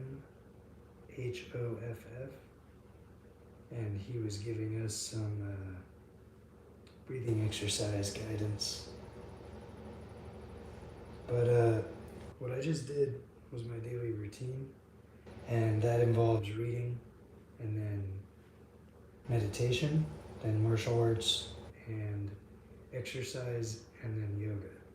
And today I cut the exercise out for the most part and just did the martial arts, and then I did a few rounds with techniques from each section where I did full body, legs, upper body, core over and over a few times. So that was a high intensity interval training round at the end of each Wing Chun form section. And then we did the short version of Ashtanga Yoga. And I share this routine because I really care about it, and I want everyone else to benefit from this practice that helps me so much. It helped me when I was a political prisoner. It helped me when I was in the military, and it helped me after the military, after going to Syria outside of the military and joining the YPG International. I fought against ISIS, and this daily routine helped keep me sane through PTSD and injuries and sickness and everything else. So I'm going to put together a playlist right now that will show you how to do this current version of my daily routine, or how to do it in general. I might make a few playlists that you can follow along with, where it'll give you a 30-minute section for reading, meditation, martial arts, workout, then yoga. And the intention of today's practice has been to raise awareness for Emmett Doyle. Emmett Doyle is a political prisoner, or soon to be political prisoner, unfortunately. He's currently being subjected to targeted harassment by the state. And Emmett Doyle wrote a song about me that I will play here in a little bit. I really appreciate him doing that. That was incredibly meaningful. To get out of federal prison from being a political prisoner and hear this song about me. So please look up Emmett Doyle and all of his activist music and his activism. He is in Minneapolis. He is a trade unionist. He's a trade union worker. I believe he's a carpenter. And he needs and deserves all of our support and love, money, and books, mail, letters. Look him up on social media, subscribe to him and pay money for his music. Whatever you can to help this guy. He needs us, and we owe him for the work that he's done. I owe him personally for the work he's done for this community, the international working class community. So, that's the focus of today's practice. I'll play his song while I mop up and sweep up in here, and I will make a playlist for you to follow along with this daily routine, so that you can have instruction from someone else. Or if you want instruction from me, reach out to me. I'll do it for free, but I also accept donations. And the QR codes are posted on my channel here. So yeah, I send money to the Revolutionary Communists of America. I am not an official member. I'm a financial sustainer. I'm a fan. I'm a cheerleader for the Revolutionary Communists International and the branch in the United States called the Revolutionary Communists of America. And I've been reading this book, Bolshevism, by them lately, by Alan Woods. It's a very good book about the Russian Revolution. You'll see a lot of similar patterns playing out in America today when you get around to reading that. And this is the communist newspaper that I have a subscription to. And you should consider subscribing to that.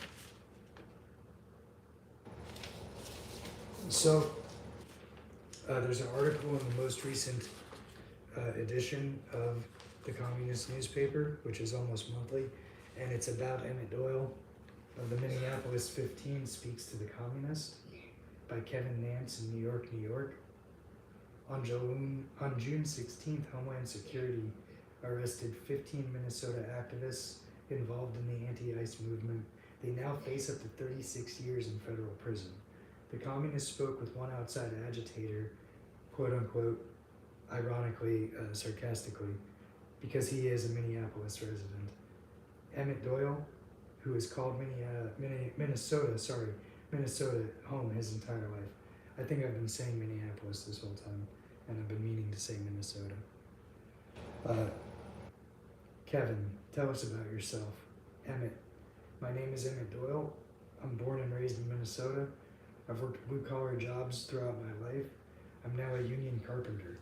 I'm also a folk musician, very active both in the music scene and community organizing. In my free time, I'm either playing guitar or shouting into a megaphone. Kevin, do you think past movements like Black Lives Matter are why Trump targeted Minnesota? Emmett, absolutely. Something like 2% of the population here is undocumented. Most immigrant communities here came as refugees. If it were about undocumented people, they wouldn't send ICE agents to Little Earth, a Section 8 project, and round up indigenous people. It's about punishing the Twin Cities. The George Floyd uprising forced a racial reckoning that undercut the legitimacy of the first Trump administration. They never forgave us for that.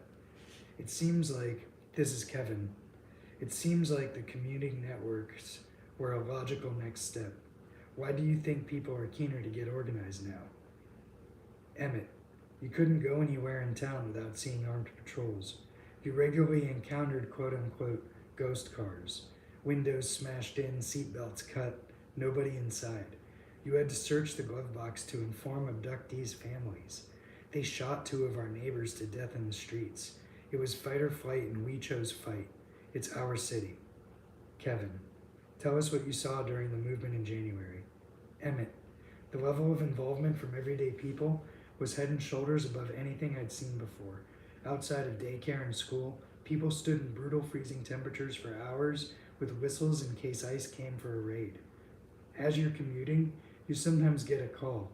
There's ICE agents over here. Convoys of vehicles full of men would pull up to take someone away, but a crowd of people gathered so fast that ICE couldn't take anyone away. On the front lines were old men and women, people with disabilities, people you would never imagine leading protests. I saw my entire community getting shelled, tear-gassed, and beaten, but they took the hits and kept coming back.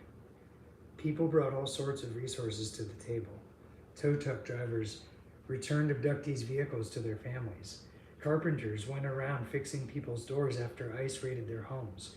Even if your loved one was taken, your home was secure from burglary and the winter. Neighbors made food and laundry deliveries to those in hiding. Everyone found creative ways to plug in. Veteran activists weren't leading. We were playing catch up with the working class. Kevin, why do you think the state waited for the movement to ebb to charge the Minnesota 15? Emmett, I think that's a common dynamic. When movements ebb, that's when repression comes down. The state knows that during the height of a movement, if they pour more gasoline on the fire, it's not going to end well for them. After Metro Surge, they left behind more federal agents here than were in November. There's still black bagging people. In the last 5 days, ICE detained 1,000 more people nationwide. The terror is ongoing. This is Kevin now. A lot of you who were charged were union members. Why do you think that is? Emmett, unions were very active in the resistance. Even if the leadership is tied to the Democratic Party, our rank and file movement is very close to resistance movements in the streets. We were agitating for and implementing the general strike, and the general strike terrifies the ruling class. To have a general strike in a major American city, even when private sector union membership is near an all-time low, it's terrifying. Many people who struck were not union members, so they're not really going after us for what's in the indictment. Kevin, what can our readers do to help you fight these charges? This is the most important part. Emmett, we have a legal defense fund that we are asking people to donate to. That would be very helpful. Beyond that, solidarity rallies and spreading the word. The government wants to parade us around as their captured Antifa terrorists. We need to show them that people around the world stand with us. Political persecution requires a mass political response. This is clearly a case of an injustice to one is an injury to all. The RCA stands with you all. This is Kevin now. Thank you for taking the time to talk with us. Emmett, absolutely thank you. Emmett has lost his job as part of Trump's retribution campaign. Our readers can support the Minnesota 15 through their legal defense fund. Defend the Minnesota 15, drop the charges, support their legal defense fund. And there's a QR code here, which I'll share as a post on my YouTube channel and social medias here. So that's all for now. I'm going to reshare this clip about Emmett Doyle now in a playlist so that you can follow along with instruction. And if you go back further enough, you will find videos of me instructing while I lead, but I just don't have time right now unless you ask me personally. So